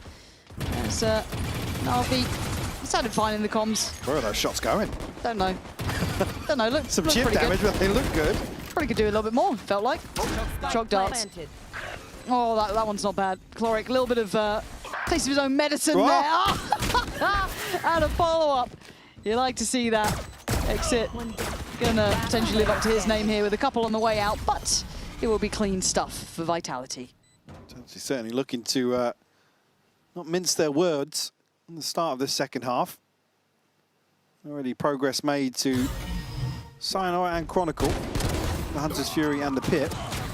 And positives to have for sure on the defensive side here. And already double digits posted. We talked about see the scoreline here.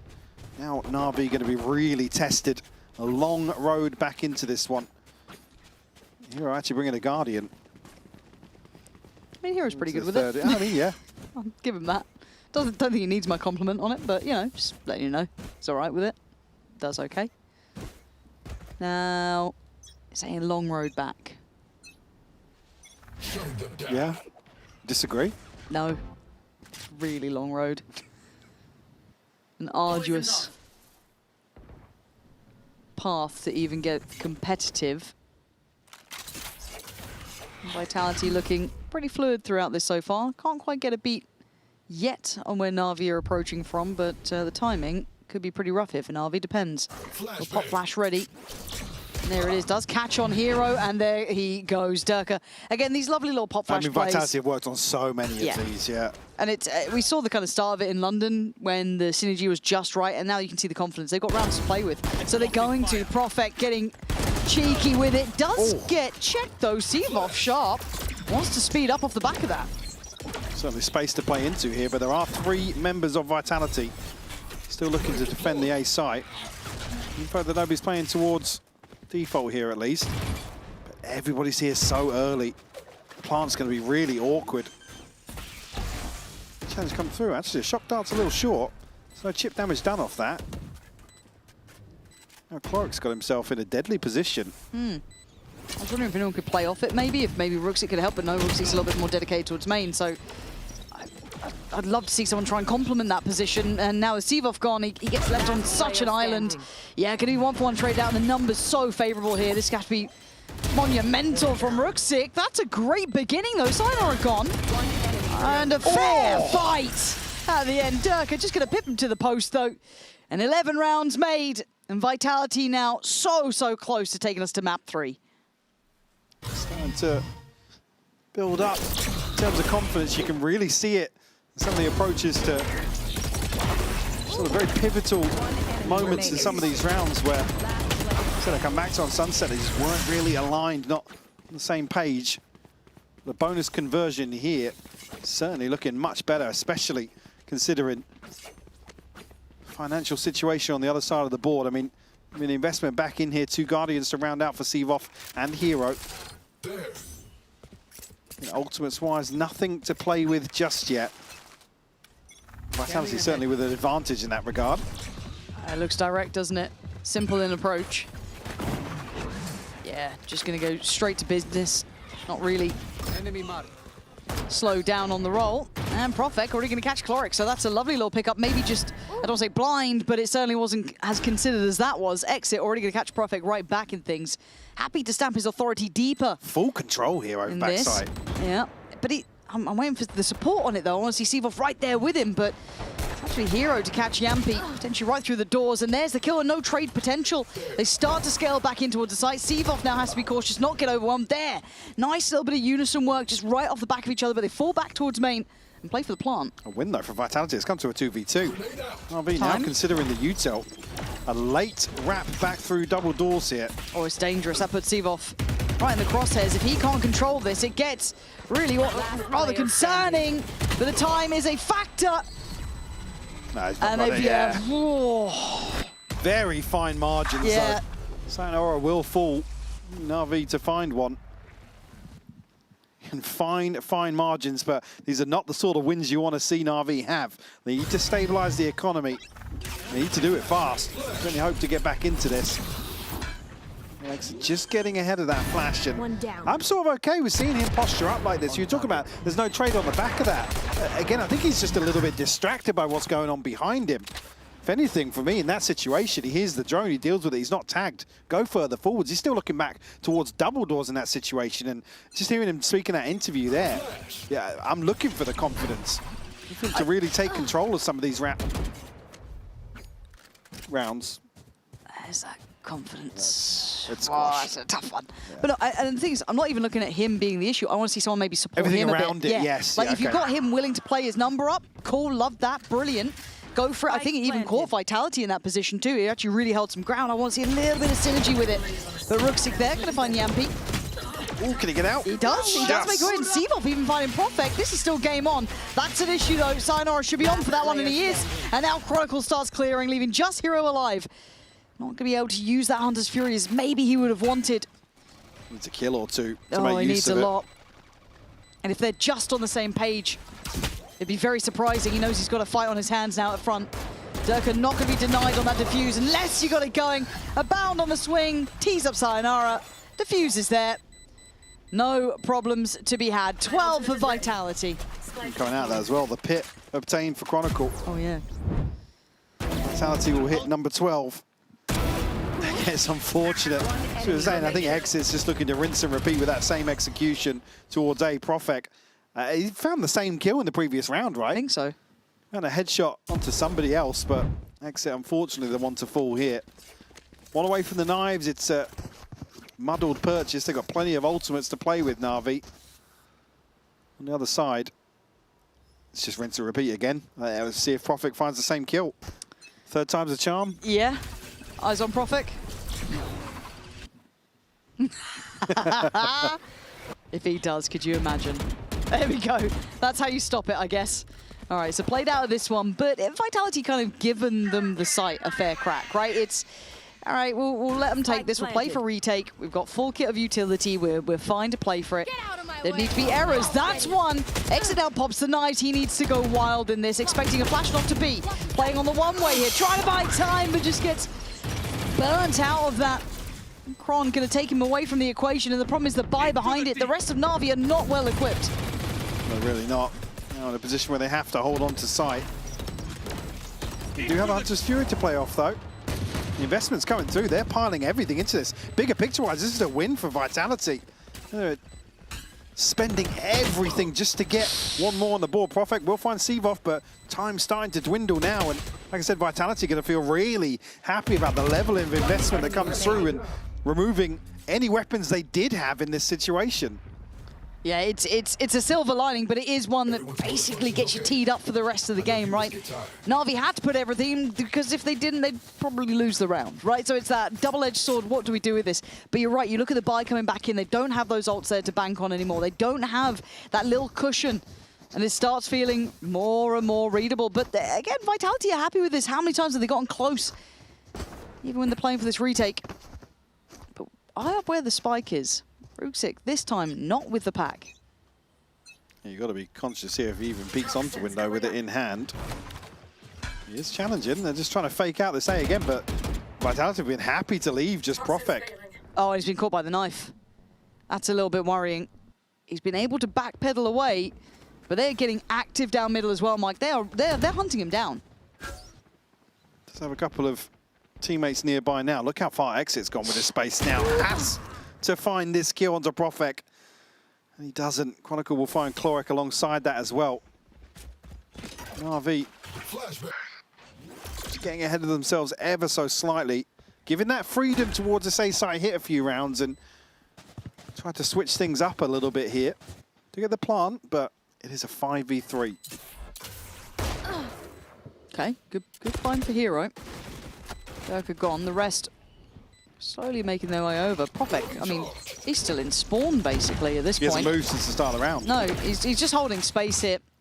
But again, time will become a factor. They do need to get a move on if they want to challenge in this. Na'Vi running a little low on HP, but they've got the ults to try and help out here. Rooksik going to play off for the Hunter's Fury, get that swing, gets Yampy down, but the trade's coming through. It's all on Hero. But the time is on his side, but now there's problems. He needs to get back there and check on this, but Profek catching me on the cross, but time is in hand. Vitality, extend, play, 13-6. We're going to split. Beautiful stuff here from Vitality to take control of this series back in their favor.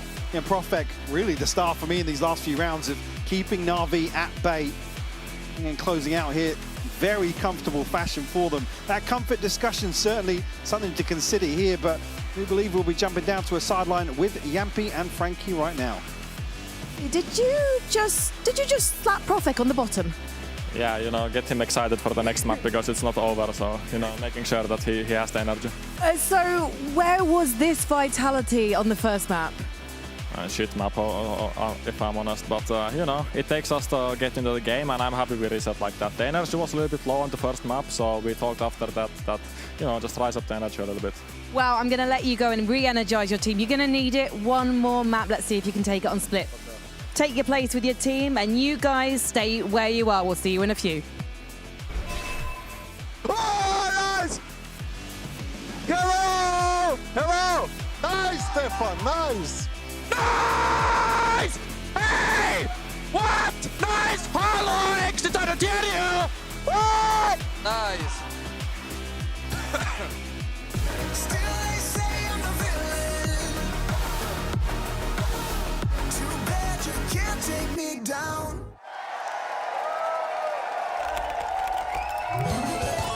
Red Bull gives you wings. Women will what?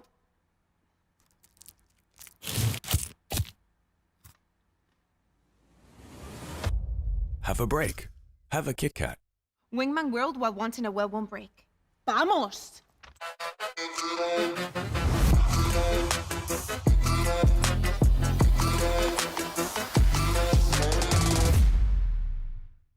Want to find your fastest server every time? Express like a pro and optimize your connection in one tap. Express and game without ISP throttling. Express and shield yourself from DDoS attacks. Express and choose the VPN trusted by gamers everywhere. Express VPN. Experience gaming the Express way. Fast, stable, competitive. Outplay the world. It's time to Express. Unlock free cosmetics, including Lightning Kicks Buddy and more. Scan to subscribe.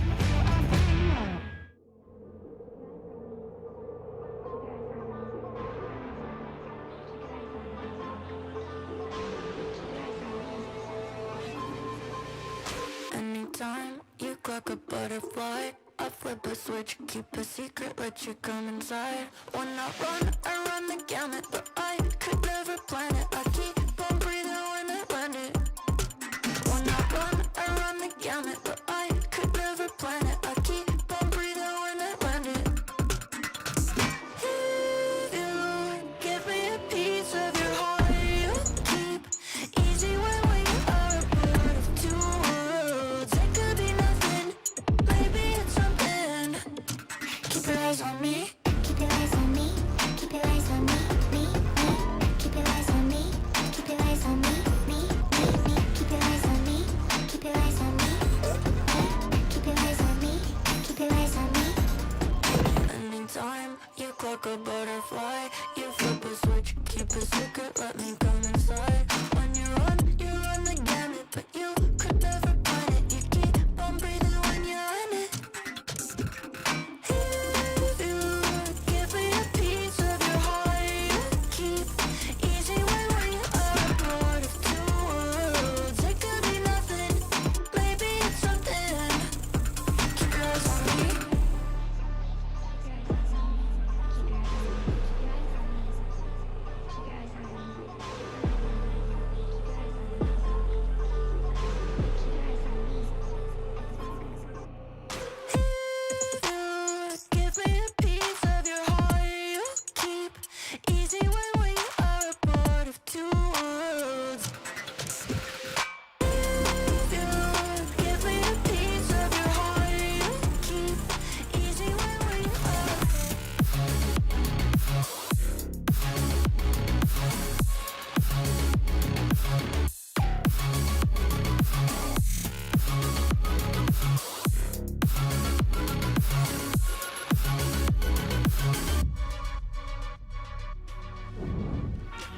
Breeze has been something of a home map of Vitality. What's made you so dominant on it?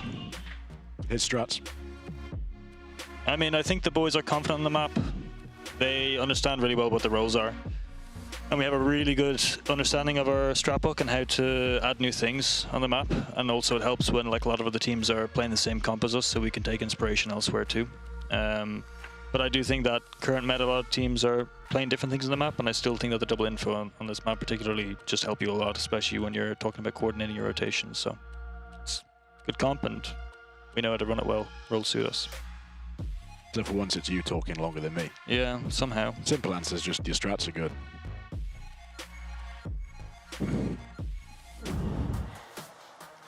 Pala's like, Scott, we don't have time for this. We're going to split. We need to talk about what we want to do. He tries to answer the question for Scott. Scott is like, no, I'm having my moment. As you say, Pal, my strats, my answer, Kakuka. And I mean, they played a blinder on that map. Well, in terms of Breeze, I think it was good news. Then I think that we should have asked them, Ben, did you do split as well, as we're moving on to that as that the would be a last good map? sign, right? That would be a great sign. Next sideline. Before we wrapping some up. Before we take a key look at the numbers, Petra, we were chatting in the green room and you were like, yeah, Breeze, it's a great map for teams that are playing as individuals.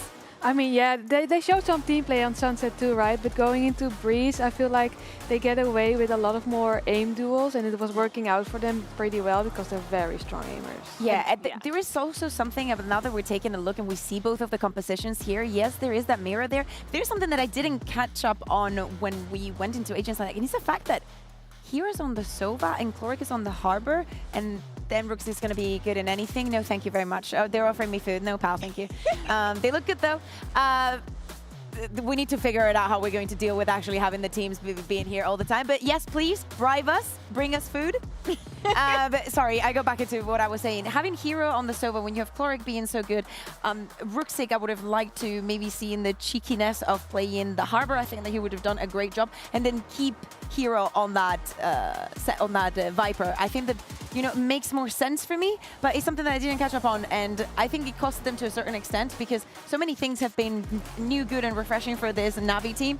But why would you change anything that is working so well as Hero? Yeah, and why would you change things that are working so well for Vitality? As it was mentioned in the coach confession, Breeze, it's a home map for Vitality, and mid was definitely home for Prophet and Chronicle. I think that with them starting on the attack, I loved several things. I love how they were forcing rotations. I loved how they were faking, trying to move people out of their positions. But most importantly, I love how both Chronicle and Prophet were comboing their utility to be an absolute annoyance here on mid. And on top of that, we saw Derke that I know maybe if you look at the numbers, you will not see it. The impact that he was finding time after time with the operator, with the cheekiness that we also saw in the first map. Like, to me, Derke today is playing super, super well. And something we also saw is Exit discovering what it's like to play against Durka, Petra. It's terrifying. Yeah, it must be indeed terrifying. You need to have a lot of good team utility to take him down, I think. So really, Exit's trying to step up. He's trying to get the job done on his own, and that's the first mistake for Na'Vi. But I want to put that on Breeze. Yeah, there's a part of my heart that is just hoping that we get to see a good Na'Vi, you know, like back in the days when they were FPX and whatnot. But I want to think that they will revisit this Breeze. And funny enough, we are going to split. We were speaking about the preparation and whatnot, and of course Vitality was definitely watching and was happy to leave the split open. At the beginning of the day, I was speaking about the cool things that Na'Vi had. On the day we talked about what they did on the attack, I just took a little bit of a showing of what they do in the defense, but it's a very well-rounded map. On the side of Vitality, though, what is everybody going to do? Boring composition. Yeah, but what about the role changes? Like, yes, but that's what makes it composition. interesting. Yeah. Sorry, I was channeling my inner Mini there. It's a very standard composition, Petra. If you were Vitality right now, like, are you saying, yeah, we're going to stick with what we want to do going forward? We're going to put Yampi on a duel list for this one? No, I don't think so. I think you need to be more heavy with utility, so let's see what they have. And it's Yampi on the Phoenix, so things are changing around. This is very similar to the composition that we saw at the beginning of the day with them two, with Yampi on the Phoenix and Dirty on the Neon. Yampi was so comfortable on that Cypher. Casters were highlighting it as well. I do hope that this is like a point of inflection in Vitality's mindset and obviously how they're feeling. I think it's the first time that I'm seeing Sayonara smile, so it is a good prospect for them. Are we happy then seeing Yampi on a Phoenix rather than the Raze, Petra? I prefer Raid, but I think it's good to have Phoenix flashes on the split. It's because of Yampi being confident on Phoenix, right? Like, no, I don't see Yampi playing Race on this one. I don't know. We shall see. Like, I see a lot of combos here, possibly. I want him to actually shine and see the same thing that I saw between Chronicle and Prophet, but between Yampi and Dirk. And now also Vitality have got the benefit of being able to see what Na'Vi like to do with this composition, because they would have watched the foot game. Yeah, exactly. But I think that they played so well on the defense. I don't know how much of that I can put onto foot, actually, because they had so many ideas that did not require necessarily just to be aggressive. That I expect this to be a very good map. Yeah, I expect this to be a very good series that we'll be talking about for a long time to come. This is going to have serious implications for the rest of the group stage of Stage 2. So let's head back one last time for tonight to Pansy and Hypoc. Yeah, Frankie's been on one today, hasn't she? Yeah, she has. She's been on one. Are you enjoying your work or something, Frankie? It's just like Frankie try not to be the most British person challenge. Impossible. Impossible. Did you just slap his ass? Did you? On his bum. But one thing she said that I do wholeheartedly agree on is this actually could be a very good map. I don't know if I think it'll be close, though. I think Na'Vi looked really damn good against Foot. I think across this year, Na'Vi's sitting at 6-2, and already we're seeing that upwards trend. I think Vitality are really going to struggle here on the decider.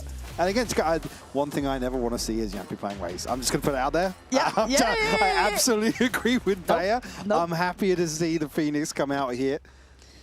Obviously, Durka back in jail. Back in jail. Look, you can't have all the fun. Power will only give you snippets. Just a breadcrumb here or there. And I do want to see how good this looks, because I think we've seen the validity of how Na'Vi approach this map, and it looked really solid. I think this was when I really saw Chloric and Exit in that lovely synergy. I saw the kind of openers and closers for the side, especially on the attack. They just have Hero going bonkers. Yeah, exactly. It's like the stars aligning sort of stuff. But even outside of that, I want to see how Vitality then go pound for pound with it, because if this is what the new comp's going to look like and how they want to shape their team, I need to see it looking viable. So Yampi with a late presence shown towards middle with that flash. Almost wins out, though, with the timing there. We get a confirmation behind it. With a gap in the edge of the wall here. Hero has just been tucked into screens, though.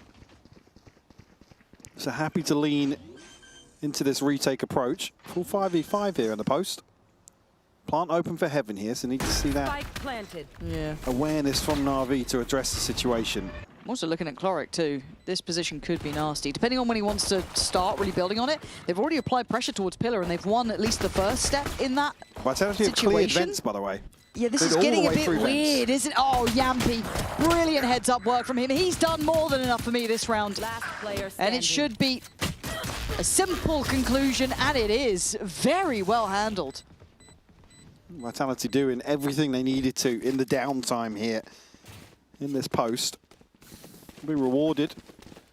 Again, the only thing really it could have got astray is Yampi being caught in mid, for example, and maybe somebody getting a little overzealous towards Vents, but the clearance is so early on that Vitality then know where to shift their focus. Enemy remaining. It does really well. A bit of noise back from oh no, we've got a headset full. Well, time is still going. Yeah, it's still good. He's look, that's the experience there. That's the pedigree. He knows how to get those headphones back in nice and quick for Na'Vi. Gonna have to try and figure it out, right? Learn on the job. Yampi gonna be farming this up. That's pretty solid on the Bandit as well. Exit, how far are we gonna chase Kron here? All the way. All right, Hero. That's one way to stop Durka, but again, the rest of this is all going one-sided. Seems still pretty nasty as well on on the old pistols, but yeah, how's he got another? How's he got another? Sayonara, that wasn't pretty, and Sivov is on an absolute heater this round. Does get caught on the Prowler, keeps himself just tucked. Oh! That is something else! Bloody hell, give me the replay now. Give me a kill by kill for Sivov. Another second round flip as well.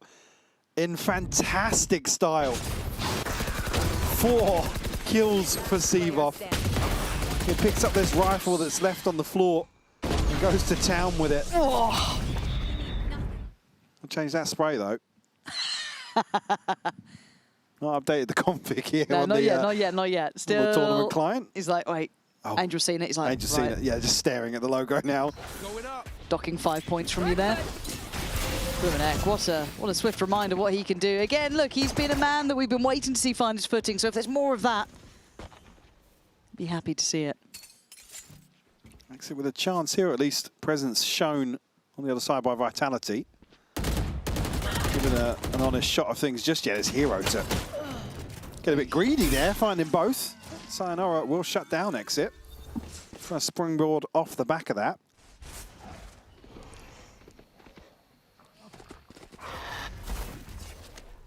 Looking where they find the next couple of steps out. That's really well done by Ruxic to keep control and you know, a little bit of a side glance over towards it in case someone's trying to find some space. But as it stands, Sturker and Sayonara are just going to take the walk, putting it right to the man who just went nuts. Actually, Sayonara is still alive in a 1v2, and that's not impossible.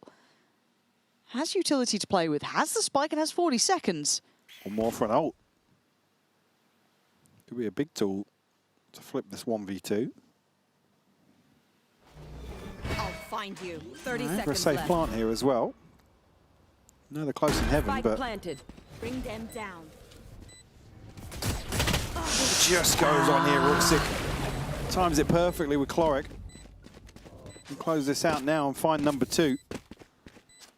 And ult's already in hand, though, for Sayonara and Yampi. Certainly a chance to fight back in here. Inside Navi, not too far away from a couple of ults themselves. We're looking sharp as ever. Yeah. Beautiful equalizer, though, from Sayonara. I'm concerned about his posture. Nah, we've got to get his eyes tested. That's what he's... Yeah. I'm a little bit concerned. They're just being fried week in, week out. The posture's not even a concern for me. That's a second physical thought. therapy for all of that, but get that man some glasses if he's that close to the screen. I do need to get contact lenses soon. Maybe we can go together. I'll take him down to the opticians. All good. We go back in. Buys on both sides. Ults there for Vitality. You heard it with Yampi. He's going straight up towards heaven. Flash in. Sees very little, but he's going to actually find one player. Gets a lot of space over, but Tucker kind of hoping for the same sort of thing through vents, and that's not to be. Sivov able to put the wall up as well. Anything from bubbling over towards 8. We dealt with, though. Chunk removed. Prophet just goes glancing up towards Ramp here, but Yampi with a backstab. We'll find the first flash. at least. He's keeping him busy. Oof, exit does get there in time, but not quick enough to save Hero. A bit of a bloody battle between these two, and you look at the positioning from Ruxic, just disconnected enough that he's not been noted. Clark down on 10 HP, can't really be the one to take that point of contact, but if Sayonara's walking, that's got my concern here. I was going to say, how long do Vitality read that this is a safe TP towards site, but finally now, Chronicle catches a glimpse. Face your All to fear. do now in a 2v3. Spin through from Sayonara. Doesn't catch, though. No, and they're trying to imply that CT side has presence, but now the numbers... Oh! Made nothing! Chronicle looking on it until then! That would have been a hell of a clutch. That would have been one for the books, wouldn't it? Looks like just letting him know as well. Certainly an opportunity. Smiles on the other side, but... Oh. Beautiful shots from Kron. Ruxic down to 24 HP. Very, very close. Man, this could be a great map between these two. I just hope we keep seeing this tempo here. That's That's it. That's Okay, it. I was like, yeah. he got their attention. He's getting the He's like, I gotta do high five out of the way first. Yeah.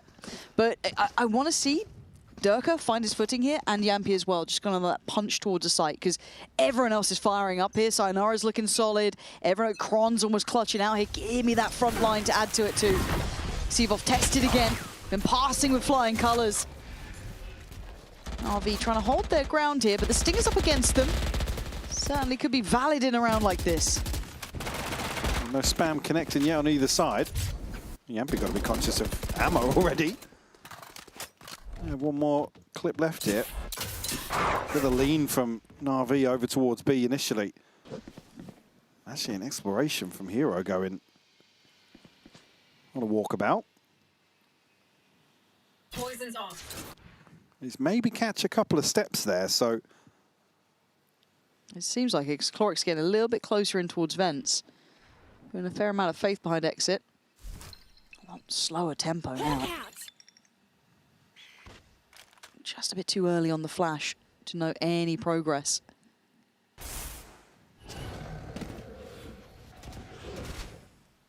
Gonna fall back here. Exit not noted. Ooh, it's a bit messy though, isn't it? First. Is it drawing any other bodies? No, they're still keeping players where they are. It's a freeze from Na'Vi. They don't believe it. They're not buying it.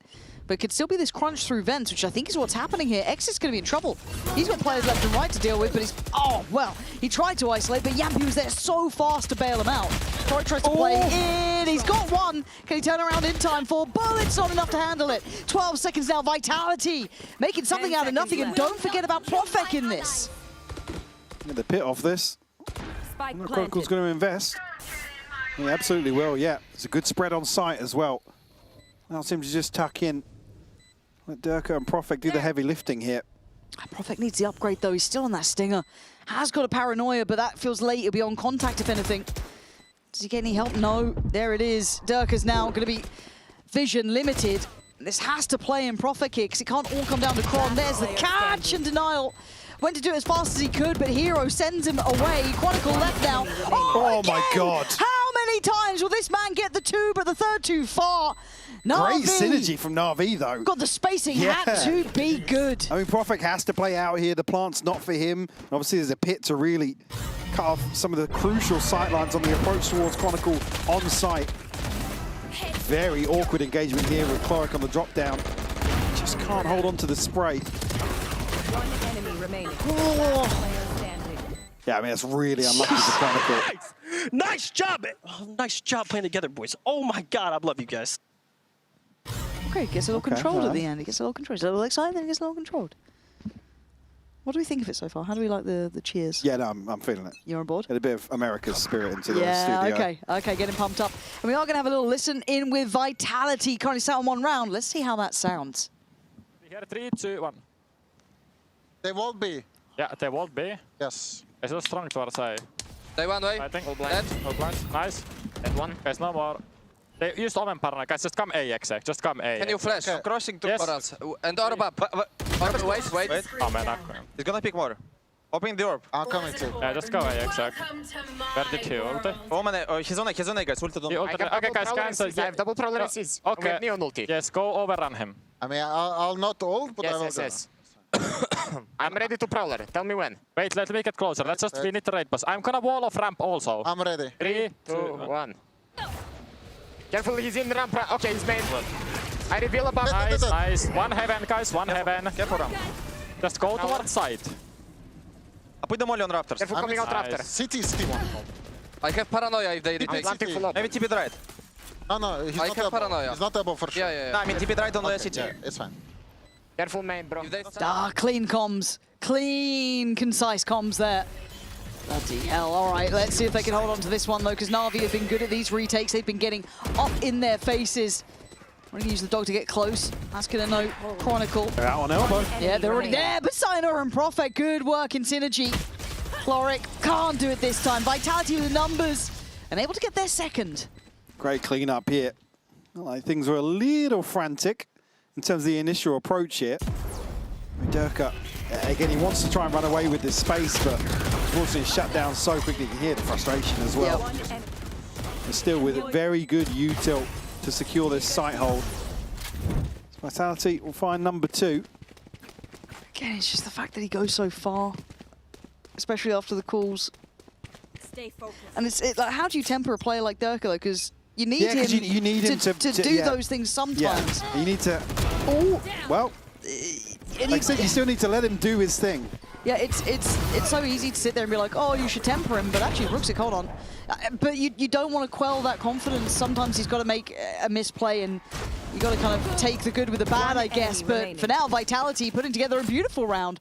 Brute force towards B, and job's done, it looks like. Exit limited amounts to have influence on this, maybe make it costly, but it's it's one of those, isn't it? It's very hard to find that perfect balance with a superstar, and he is a superstar. That's the long and short of it. So you kind of put them in their own box almost. Exit noted here, down to 45. Offering up the knife fight. Chronicles having none of it though.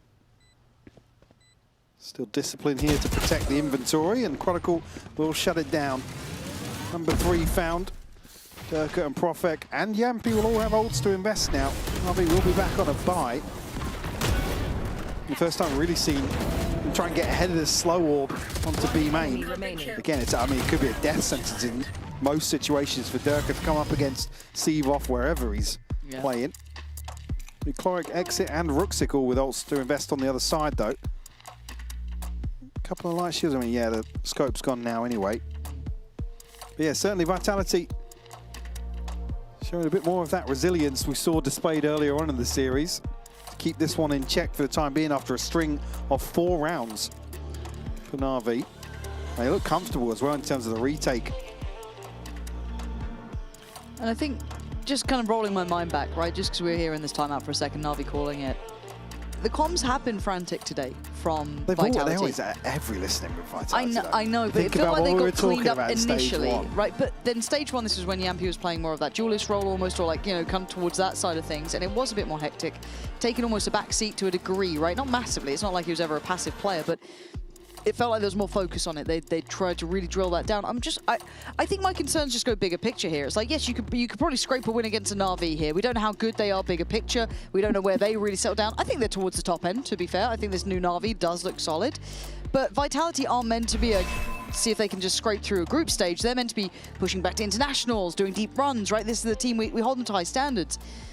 My concerns are when we start really looking into the nitty-gritty with them. Now, it's early days still, obviously, with these role swaps. First time we're seeing it. I just want to keep a real eye on it going forward, and operator out for Durka. Yeah, last second switch up, actually. Have the ult behind it as well, but going to be put to task now. Try and open up round number 8. Seavoff again. No surprise to see him on an island once more towards B. It's really put Na'Vi in a position to explore mid quite proactively. Not necessarily found much on the other side of it up until this point. Yeah, enough utility or kind of posturing was shown on B that they called the pack back towards that side. But you can see it is a bit of a ruse, hoping the Durka can crack that open. I think Chloric's taken a bit of damage there, but he's still standing. Don't know how much he can do from Pillar on his own, though. Yeah, not enough. Nowhere near enough. But Exit dives in head first. Puts up a damn good stand and brings it back down to a 2v2. Seavoff then slips in ahead of the curve, catching Yampi and leaving Sayonara in a 1v2. With the spike not down, they can gap close. Look how close Rooksik is already, and Sayonara none the wiser until now. Gets a second chance at this, though, and not going to get much more from it. Close out here. Sayonara goes for an open plant. Couple of options for him, but like you said, just not noting Rooksik being there so early on. Na'Vi to find number 5 now. Again, Exit just goes absolutely insane. Drop down here, rewarded massively for taking that risk. Oh, he looks so snappy as well. That is a treat to watch. Tough to have an American in here, bro. No. I was saying, yeah. Too much America in here. Ah, too much. Just keeping Chloric in check. You got, you got to. He's Chloric's on 1-7. You got to keep him in check. Yeah. Getting too confident. I think he needs you harping on Exit, to be honest. He's got his own problems. He's got enough on his plate, mate. Switch up here, though. Yeah, look at Seavoff. Actually over towards A this time around. Yeah, nice Wall to see will them be going noted. through it.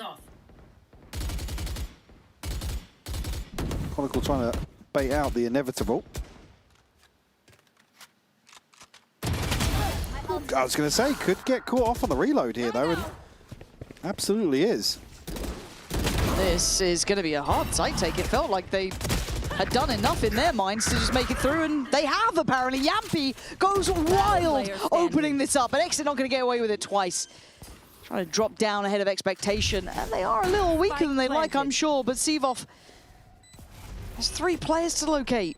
Spike to defuse. He would start with a blind catch on Profik, potentially. He's not been given that. Sayonara just a little shallow on the Prowler. Won't note Sevov's reposition, but he's looking to give this up. Hold on to what he's got. I mean, it's only really Clark and Hero with money to bring into the next. Do have Seekers available, but doesn't necessarily help the buy too much. Great turn of pace, though, from Vitality to just barrel towards the B site. Switch up of the formation from Na'Vi, and it's punished here in the first instance. I don't think anyone's going to get close enough to Sevov, but look how there's still Durka's ultimate to play with. I mean, Yampy, as you said, just brute forcing into this. Profek will catch a spam off the reveal. Felt very individual there, just catching him. Yeah. I mean, the timing's just all over the place. Headshot at you! I couldn't handle playing against Yampy. No, I couldn't. I couldn't handle it. I would be unwell. Just carries ranked comms into the stage. Yeah, yeah. There's that Fnatic spray again. The buy's not particularly pleasant, is it? Sevov, the only one to really have that buy in hand that was kept over from the previous round. You said Hero Guardian. You were big on the Hero Guardian. All right, yeah, you know what? Yeah. You know what? Yeah, I am big on the Hero Guardian. I'm Wait a till you see what he believer too. does. Wait till you see what he does. It's unbelievable. Yeah. That side of the map, just Chronicle to deal with. It's not how it starts, it's how it ends, you know? Okay. Come on. Like, you can't just walk this again though, boys, please. Oh, Florik's getting involved, all right. He can walk it from Yeah, the he other side. absolutely could. Fair play. Yeah, that's on me. Can the other two make it back in time? Florik is putting in a shift here, trying to buy precious seconds for that smoke going. Kind of means it's done for. And You can see now- nothing but Prowler there, by the way. Wait to see what Hero does here, though. 3, 2, 1. Sevov that time. Spike down B. 3, 2, 1. There it is. Told you. Can't believe you doubted it. Durka and Yampy to locate. 30 seconds left. I like the way the observers play along with our Yeah. nonsense now. Yeah. Appreciate you, boys. Heals there. Just on the off chance. And actually, the fact that Yampy's made it back towards main is mad to me. So you feel like that's kind of the checkmate on this. But again, it's what Hero does next. Yeah, yeah. Wait till you see it. It's that one when he Yeah, spins back, right? yeah, yeah. Here we go. 3, 2, 3, 3, 2, 1. Oh, the res is not what we needed. Yampy, please, man. Yampy just waited. We said it's a checkmate. I didn't expect to do that, though. But the res coming in as well. Ah. As you said, just not noting the possibility that Yampy's repositioned the way he has. It's at 12 and 7 right now. Another ultimate in the back pocket here. Tie things up. They're 5 apiece now. Bro, face card, call me 360. Maybe checkmate first. Maybe check main first. Maybe just check main first. Yeah. He's so nice to help them out, though. Because they probably weren't He's thinking IGLing that. for both teams. That's so sweet of him, Yeah. because you thought the comms aren't hectic enough. No. Let's up the ante. Yampy's actually micromanaging 9 players. Scout destroyed. Oh, it's 5-5. Yampy's got ult. Going up. Kron's on his phone. Poison orb emitting. Doom scrolling. We've all been there. 1-3-1. Right up middle. I mean, first time actually, Na'Vi haven't been positioned to explore towards mid, or at least greet this. And no progress from Vitality behind that, though. So typically, when we've seen Sevov over here, they have had bodies in place. We've got to be careful with the timing now, but we'll slip away through vents. I've I've got your trail. The Seekers not going to be there fast enough to truly show where they are. Dirk are going to deal with all of them anyway, so not as indicative as maybe they'd hope, but at 30 seconds, look at this walk from Exit. Exit, get your gun out. Yeah. Ah. I get it was late, but man. Hero. Oh my god. It was all three. It could have been everything. In the end, Yampy once again playing spoiler. And the plant's now in place. Spike planted. Again, it just could have been an absolute disaster there into Vents, but traded out so quickly. Clark, though, he slipped forwards. Won't be noted as of yet. Dirk now on the clearance, and good for the headshot. Steve off left now, Sheriff in hand, and Chronicle, the one to close things out. 4 alive, number 6 on the board. Vitality looking very good to close out the first half here. I will say though, that Exit and Cloric coming through on the side swap, right? Like, that's still something we have to wait and see. This is a very close affair.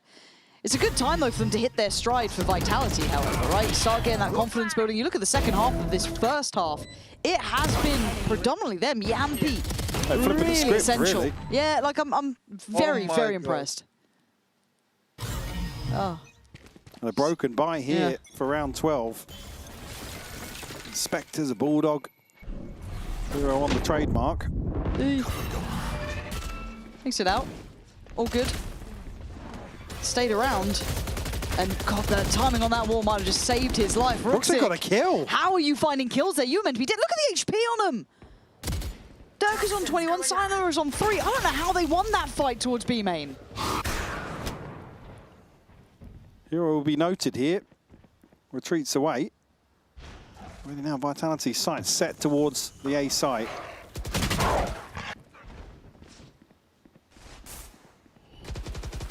Makes it not going forward this time around. Happy to just tuck in. Catches a glimpse but can't catch a kill. 50 seconds. They've drawn the rotation. Do you pump a fake on this then? You've got 3 players over on that side of the map and you're pretty sure of it.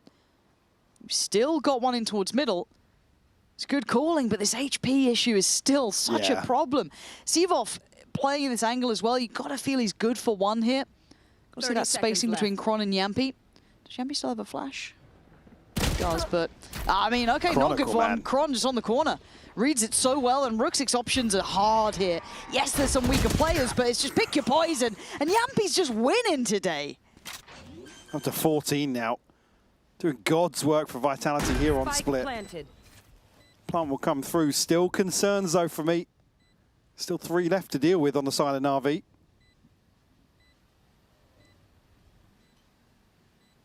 Pause now in silence.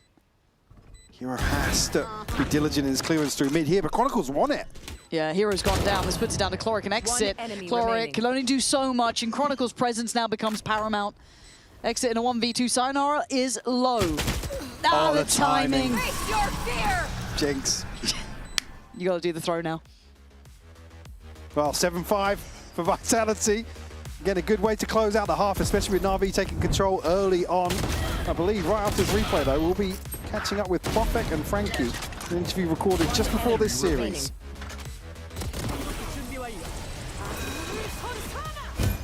Profik, I realise we didn't get to talk to each other in London. So first of all, how have you found the last few months? Because you haven't really had a moment to catch your breath. Yeah, I mean, it was pretty tiring, which I pretty like, you know, back-to-back a lot of events. Right now we are back EMEA, and I mean, goal is clear for us, you know, to just make champs, and yeah.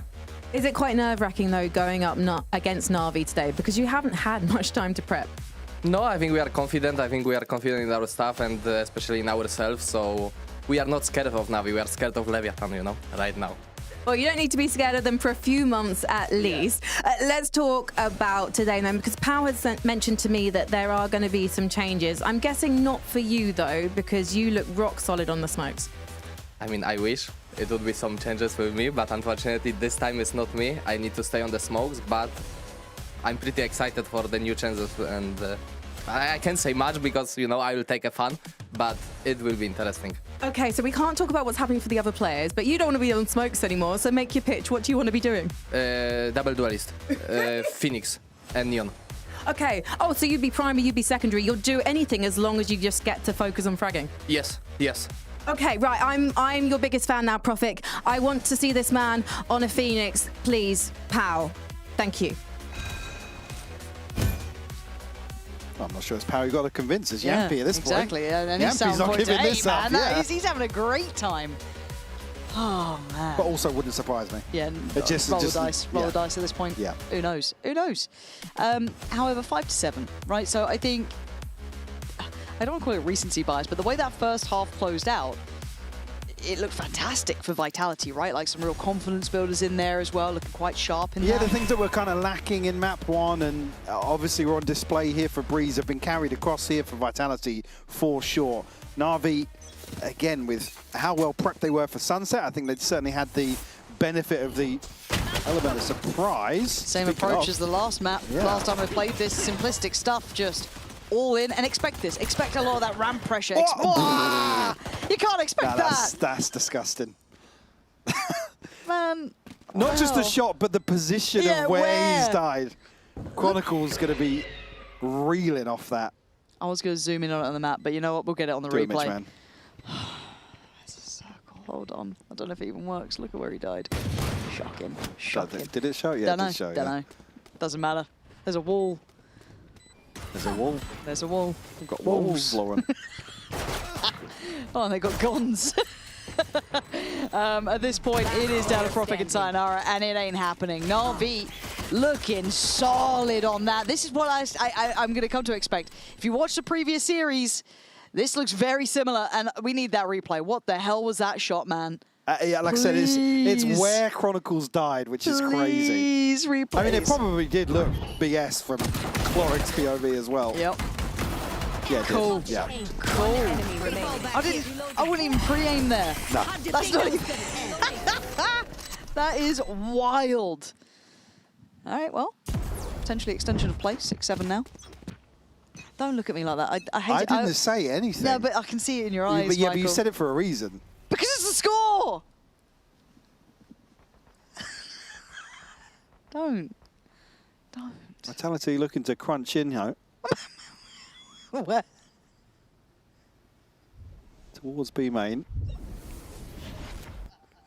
Get your hand off your mute button. See on the X-ray.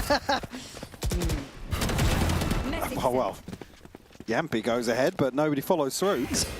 That's my captain there, just gonna leave him to rot. Durka gonna find one, but this has gone as you'd expect. Chronicle over towards A. Don't have much of a chance to have a say here. I think he's just going to be caught in transition as well. Heroes already. Well, actually just giving up the angle now. But it's only a classic. He's going to take his time. What would you like to talk about during this extension of round? Why are you muted? Why did you mute? Because I was laughing, Michael. Oh. Because you For a did the... change. Well, okay. I did the what? You did the little... Nothing. No, I didn't. Yes, you did. I saw. I have specifically leant away from the vertical stream so that there's no video There's evidence. no proof. No. I saw it. I have the proof, and people believe me. I'm a sensible member of talent. Stop leaning away and making faces. Stop it. Production are laughing in my ear as well. Well. Yeah. Yeah, wow. I've got that. Well, I won't say the scoreline, but it is tied all even. Because I'm not allowed to, apparently. Yeah, it is. Yeah. That's your job now. Good stuff for Na'Vi, though. And looking to go back to basics for what worked for them earlier on.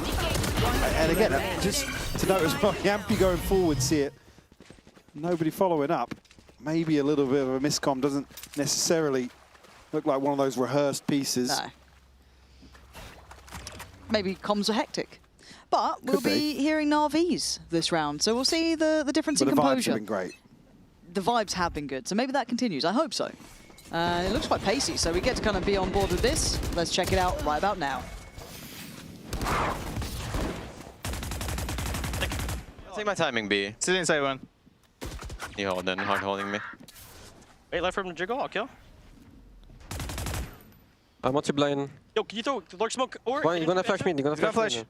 Flashing. They swung, they're swung. Don't worry, Top tier, top tier. Exit, remember, you just live in the corner, baby. Next round. I'm sorry. Next round. Hey, forgive me. Now, can we just talk about what's been happening with these listen-ins on the comms? Go on. Finger of death. Second we listen to someone, lose a round. Every time. Every time. I don't know, we've had a couple of successful listeners today. No, I like to propagate lies. Okay. With confidence, because Jack can't talk back on air. Unless he yells really loudly, and then he probably could, actually. Please He don't do comes that in again. at 120%. Don't. I absolutely lifted out of my chair earlier in fear. But coming into this, now we have the rifles coming out. Let's pay a good amount of attention to this one. As I want to see Na'Vi looking solid on this attack, something that I was quite excited by in the previous season. Need to see them on the same page as well. Get that synergy, timing, all the buzzwords right. I'm looking at Cloric, looking at Exit. Not been their best performance yet on this map, so it's going to be a nice upswing for them. Even here early on, Yampy's only one away from an ult. Certainly a chance to invest here. They catch a glimpse here towards Evan. Chronicle going to take a headshot. But Hero actually finding two. Yeah, Hero's been marvelous in this round. Exit does manage to mop up Yampy, but it was a team effort at that point, and Hero was in the fantastic position in case they needed it. So now Sayonara and Profek! You're not meant to get two back! What is going on there? Exit and Hero way ahead of it, looking to punish the res. And they're lovely from Seavoff, though, just to make sure that it doesn't get out of hand. Even Sayonara in a 1v2. The ponytail, always a problem. Yeah, keep your head down now. Slip back into the smoke, though. So maybe not expecting that. Nearly caught off guard by the Prowler. Still got a Horn and a Prowler to play with. That's a really viable way to start it. Hello and goodbye, Seavoff. That is how you handle a 1v2. And that's going to be a gut punch for Na'Vi. Another big clutch here from Sayonara to close out here. Find number 9. Fantastic stuff from him. Saw him shine with the Sheriff previously. Here, just dissects this 1v2 perfectly. I think as well, what the reveal can't be done. So telling. Yeah, I believe Seavoff is inside the smoke, so doesn't even go for that. Yeah, a little bit confused actually, yeah. I mean, was that at the end of the round? When did that happen? That can't be the post-round reaction. No, surely not. Surely not. Scuts usually want to get a bit more animated than that. 2-2 now in the second half so far. Here comes that pace. Still maintaining the lead. Look at the ult on that Durka. Taking it as a red flag to a ball, just goes head first in. Cloric and Exit gone. One side of the approach completely brutalized at this point. What does Roxic and Seavoff even do here? Profek here, but Yampy's responded. Seavoff shows his hand, and Sayonara to clean up another. Double digits found. Ultimate starting to align for Vitality as well. Yampy, Sayonara, and Profek available. Durka just missing one. And it's the confidence from Durka to go forwards here. Beautiful stuff. That judge a real problem for Exit, he said he's Na'Vi. gonna drop 30. Well, you said did Exit say he was going to drop 30? He's dropping the 11 so far. Little ways away. Still Few more rounds to play though, yeah. Plenty of rounds. Yep. An ace or 4. Yep. That could really get him back on track. That could get us going. Yep. Wait till you see what he does next. Time out for Na'Vi, and rightly so. These three now are starting to become Yeah, I mean, because they're in it. harder work. A real tough spot here. Yeah. Obviously, the buy's going to come through, but it's essentially giving Vitality access to series point. With 3 in a row. Like I said, ults to consider here. Nothing for Na'Vi to invest now. Hero and Cloric both missing 2. And Roxic for the TP as well, but yeah, round 18 could be fairly telling in terms of the culmination here of this series.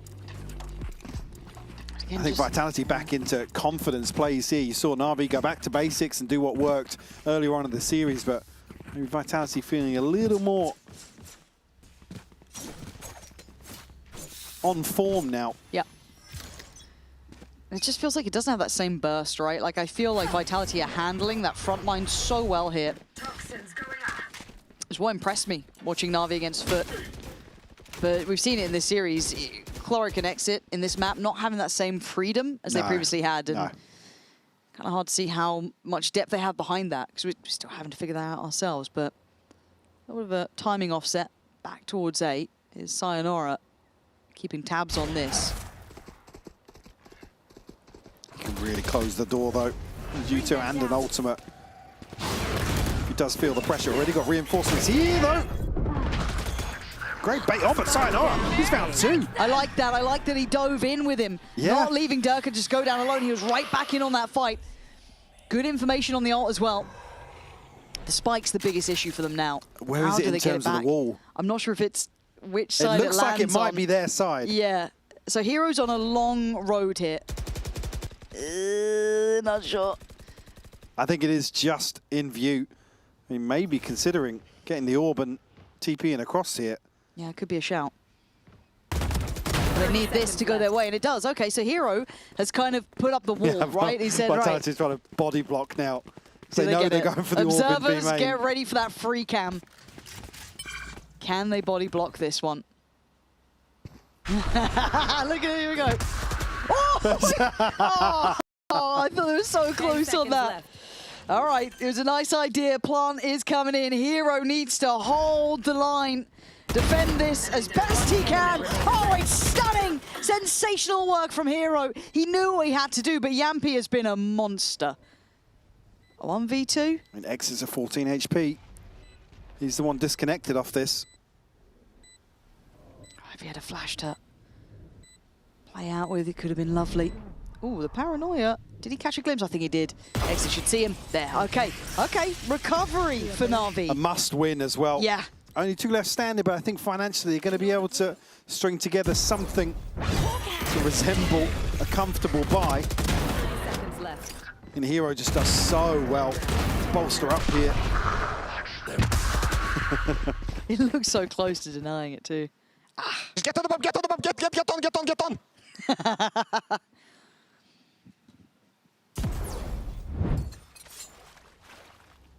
Okay. So Durka and Yampy. Ults to invest here, the buy not necessarily rattled just yet on the side of Vitality, so with Durka, the judge in hand now.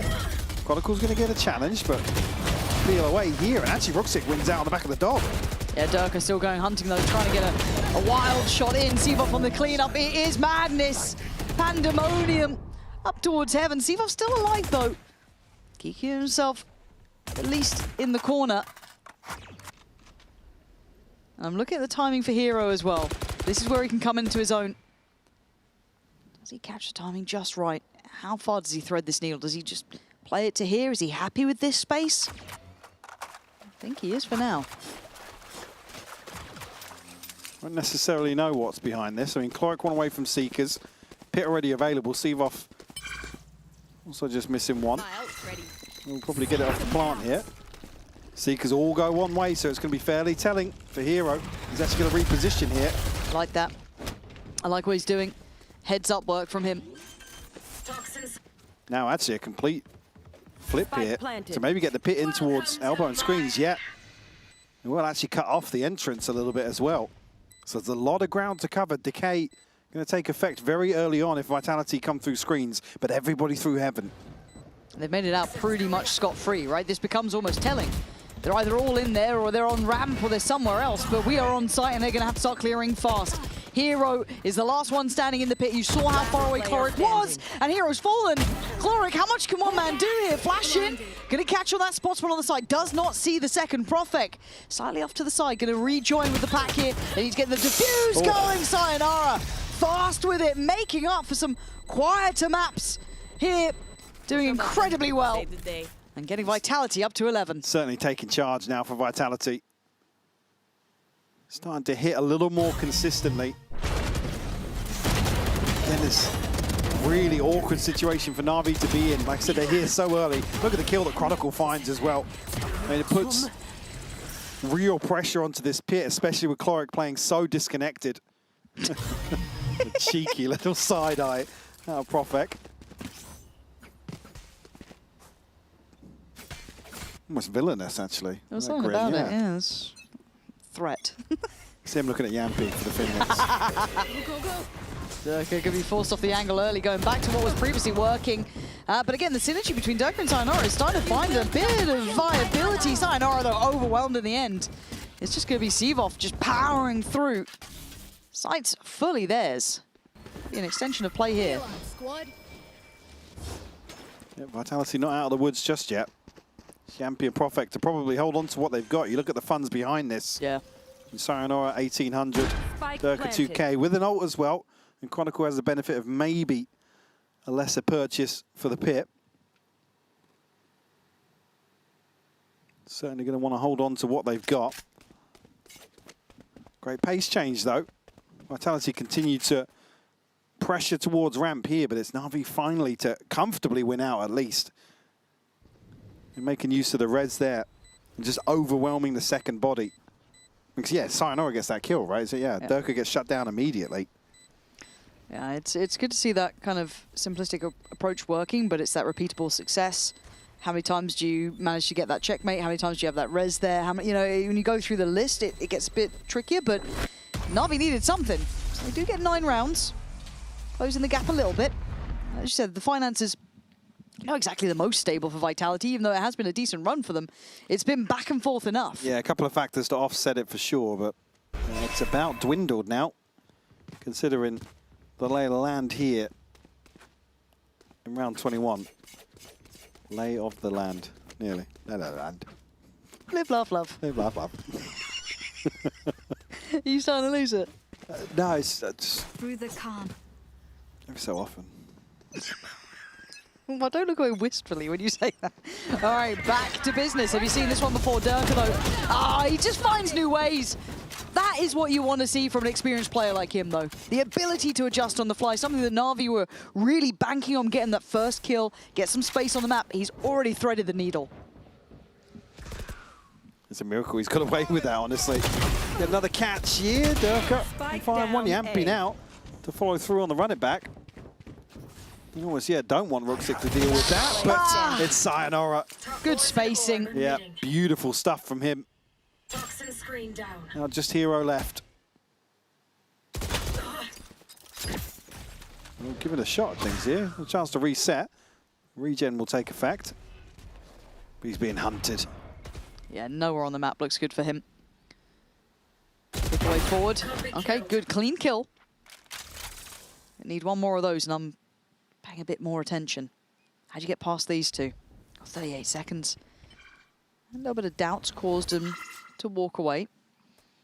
Or at least put Profect to a position to eye up the other side. But for 30 seconds, what does Hero do with this? Yeah, he's just hoping not to see Sayonara go forwards here. The reveal won't catch. I don't know how much it was heard Yeah, I either. don't think they would have even heard his reposition either. So it doesn't look like Profect's reacted. Time. It's just going to be too late in the day anyway. For Hero, just going to try and keep hold of what he can. Vitality, I want to put a lot of credit there to Durka and Sayonara on that reposition from him. That was lovely seeing Durka kind of problem solve that quickly. Fantastic. But then also the spacing coming out from Sayonara. He looks so much more involved in this, so much more active. Some of these more Well, he's got the chaotic benefit fights. of, not sitting at 0-7 or whatever it was earlier on in the series we were talking about. You see him really taking the initiative. One of the big talking points, really, I mean, Pal's hammered this home a number of times, is kind of having the ability to allow these players to think on their own 2 feet, right? And not, which is strange when you listen to the listenings and how tightly micromanaged it is. But Sayonara is a player that can shine in that situation. It's missing one away from a nightfall here. Do have Durka's ultimate still. Na'Vi, rinse and repeat once more. Punished again. Plan's not good enough. It's not good enough to get past Durka. Rooksik's found some success towards middle. But look at the amount of bodies over towards ramp. They're so hell-bent on this, and they still can't get past Durka. He's going to pop. Oh, he's having a look. Of course he'll have a look. Rooksik now going to be noted, though, on the progress forwards. No clearance into vents just yet. Sayonara again. This is good. It's starting to see some of that confidence there. Rooksik needs that. Really big pickup there. Okay, maybe able to isolate a couple of these players. Come on, Durka. You had no right on that one. Rooksik needs to ace. He needs all 5. Time to take the TP, pull the cord, and try and go into the unknown. I'll smoke back up in 5. So a chance here to get a clean plant. Not ready yet. Vitality of just holding fire for the time being. Prophet didn't catch a glimpse there. So close though. Willing to spray on that. Maybe hoping to catch him for free. But Ruxic keeps his life. Haunts up, and that will catch gonna you. catch on the TP. Timing of that is just, again, lovely. Ruxic forced off this, putting him into a near-on unwinnable scenario, but Profek pips him to the post. Vitality able to handle what made Na'Vi look so deadly on this map. Yeah, really great work from Vitality. But in my eyes, probably overcome the odds ever so slightly here on the decider, considering what we saw previously from Na'Vi. And that's with them being dictated to on Sunset. Again, close affair, 13-9. It wasn't necessarily a one-sided win for Na'Vi, but certainly we saw a little bit of a prep diff in that regard. And the resurgence on Breeze carried across here to Split. Impressed overall for Vitality. Again, for me, expectations-wise, I want to see them get back on track. You do not want to see them in a similar situation to what we saw in Stage 1, which is preying on other outcomes. And I think they've probably righted a lot of their wrongs over the last month or two. Yeah. But certainly want to see the consistency on display from the get-go. Yeah, and it's hard to look at it, you know, and be fair about it. They are trying to make some changes here, really geeing up the crowd.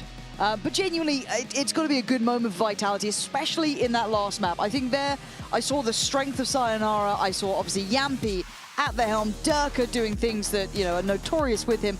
A couple of those key aspects that make this team fantastic. We want to see that across every map. We want to see them start finding that real validity. For Na'Vi, probably a lot to learn from in this as well, walking away. So if I'm not mistaken, I do believe the post plant is ready, and they'll be joined, I think, by Yampi and Kron. So something you'll want to stick around for. So let's hand it over there now. Thank you very much. Paddy and Hypoc, excellent cast, excellent game, gentlemen. But first of all, before we get into what happened, I want to ask you how you feel about this new stage, because I think I need ear defenders now watching you play.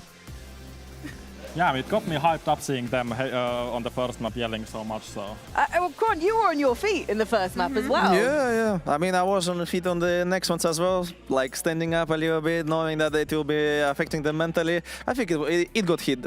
So do you think that it was a prep difference that stalled you guys on Sunset? Because I think some of the things that we've noticed with Vitality, a bit of a trend is when you don't necessarily know what's coming, when you're surprised, sometimes adaptation is something that you're potentially working on strengthening right now, Yampi.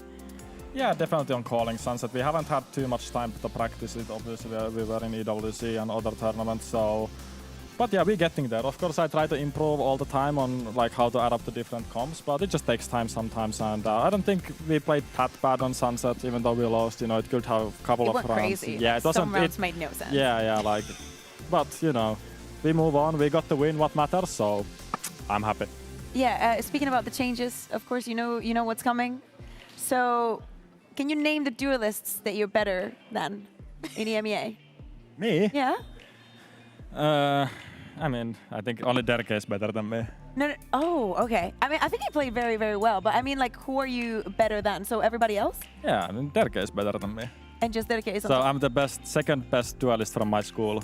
So if you're the second best duelist, why haven't you been playing duelist earlier?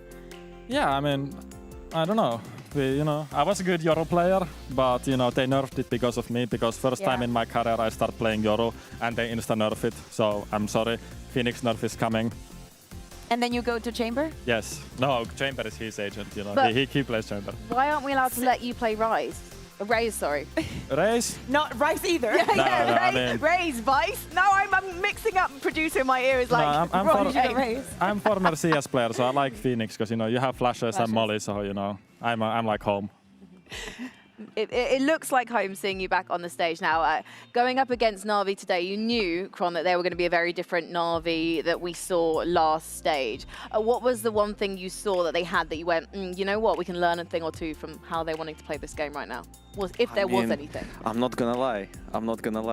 I mean, we practiced them a lot in the past already, even with the exit in the roster, because obviously they had some changes since he didn't get his visa to the stage 1. But like honestly, it wasn't really surprising. I think we were expecting a lot of stuff, and it just like happened as the same.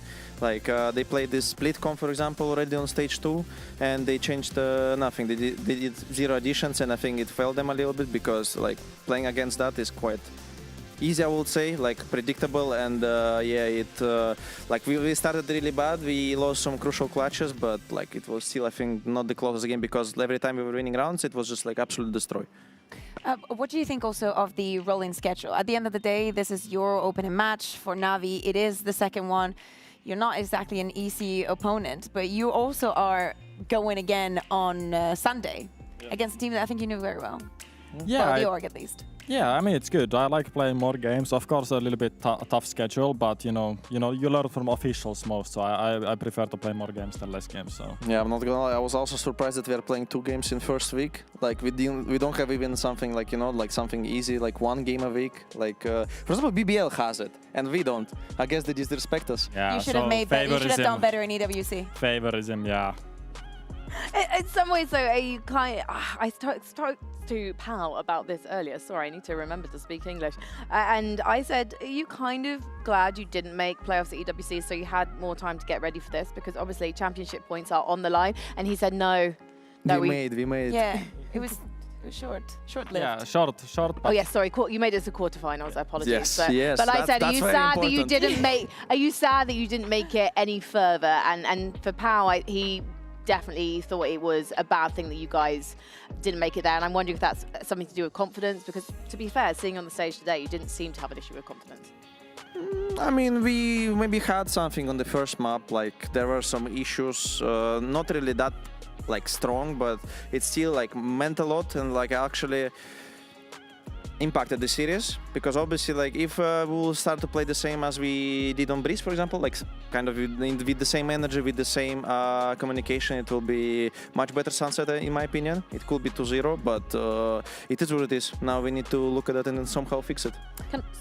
How much can you tell us, or would you like to tell us? Because I think that people are wondering what inspired these changes. Is it something that the coaches decided? Is it something that you all talked about and was like, oh, this is the solution? Did Sayonara not want to play duelist? Nah, I mean, I think this is a decision that we were speaking a lot about through months of our work, and I was also like consistently speaking that, like, for example, for me, Yampi on flashes makes more and more sense because he is a very good KO player on Breeze. Like he played super well in throughout the whole like Breeze, and even right now, even though like he doesn't have like good kills, I think it's still his agent and he understands it pretty well. Like, and switching him to duelists like Phoenix, that is currently a meta in the game, is just like kind of a perfect decision that just like makes sense. And like also Sayonara, who is more of a player that loves to play clutches, like this is just a perfect scenario. Like I just said after EWC, guys, let's just switch it up to this one. I think it will help us a lot better. We'll be more consistent. And with you? I mean, I was the first one who said it, but I believe everyone had this thought in the mind as well. Thank you. It is good because Phoenix is, I said the same with Yoru, that I'm not really a like entry fragger in terms of like, even though it's a duelist, like Derek is still the main entry fragger, and it was the same with Yoru, that I'm more like a supporter and just going in with him because I like chaos still. Like I like to entry frag, I'm not I like chaos, and I think with Phoenix you still have like the wall that you can do a lot of initiative like stuff, and it suits. Even on this map, I was like telling Frankie like before we went in, like I wanted to see the synergy between you and Nurka because it would be very fun, and then we saw you like running and using the walls, and it's like Yamp is like the kind of player that does that. So Phoenix could be useful on Summit. Yeah, possibly. Have you found him useful on Summit, Yampi? Yes, we already played 10,000 games. Everyone should be scared to pick it. It's good that you can't die to your own Molotovs, so you don't do Summit 1G. Nice. Wrong game. Wrong game. I had heard about your humor. Was that the dad joke of the day? Yeah, I think so. That just came up to my mind. So I think. Can I ask one more question just about the series we just saw? Are you always micromanaging now, like we saw on Sunset, or is that just in an emergency situation where you're just trying to pull the team out of a tight spot? Maybe Sunset more because it's like we haven't had too much time to practice, and it's still like I'm not very. I don't know, like last year example was the first year I IGL'd, and last year I think only stage 2 you played Sunset, and we played completely different comp, like completely different.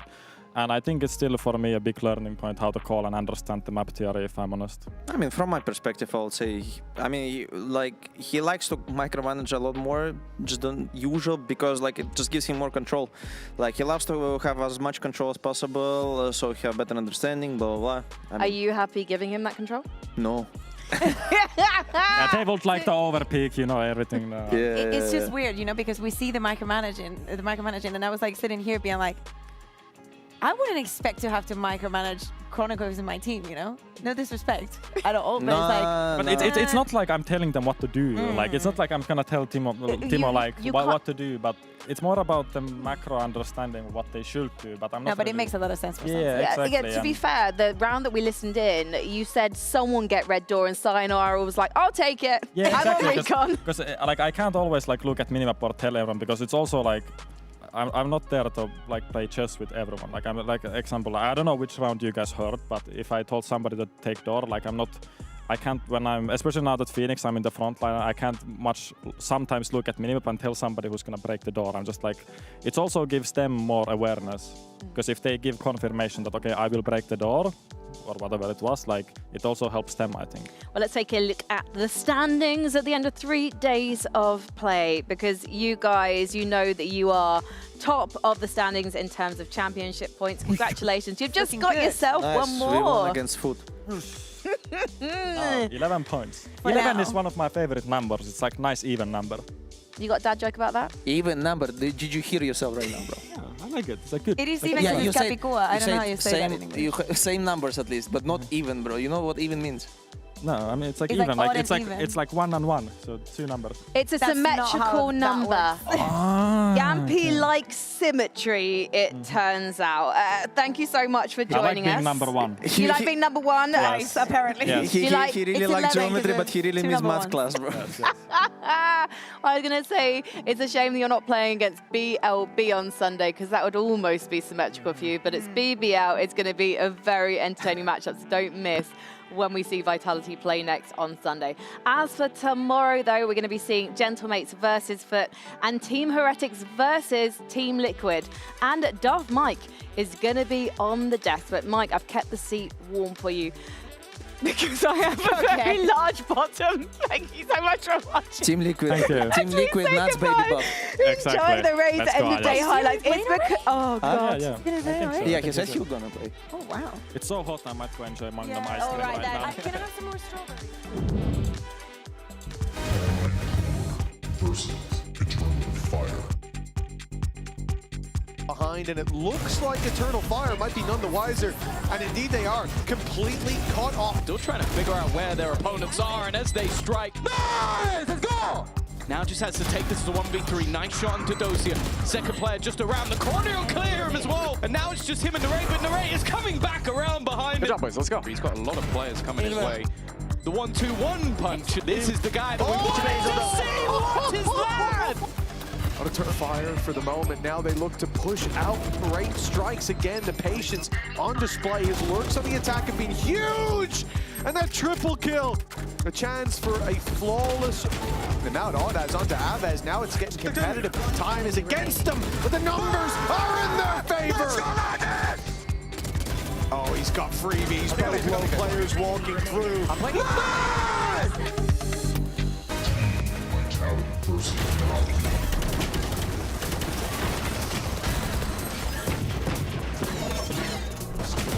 Yampy got it all to do in his core connected to find the kills. Oh, he's so good at this. I'm so impressed.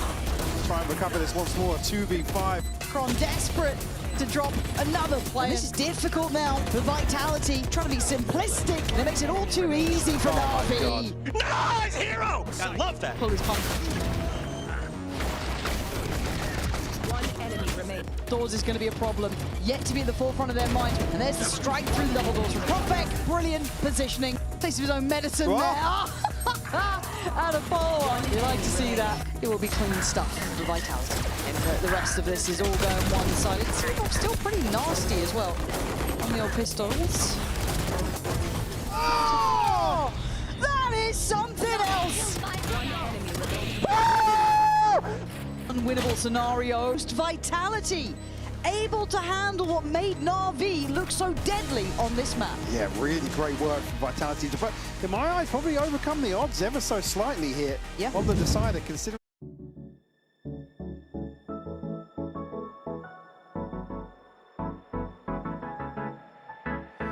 Let's do something crazy. Get get a bit wild today, cause we don't do this every day, and we deserve it. Life is so amazing, nothing is in our way.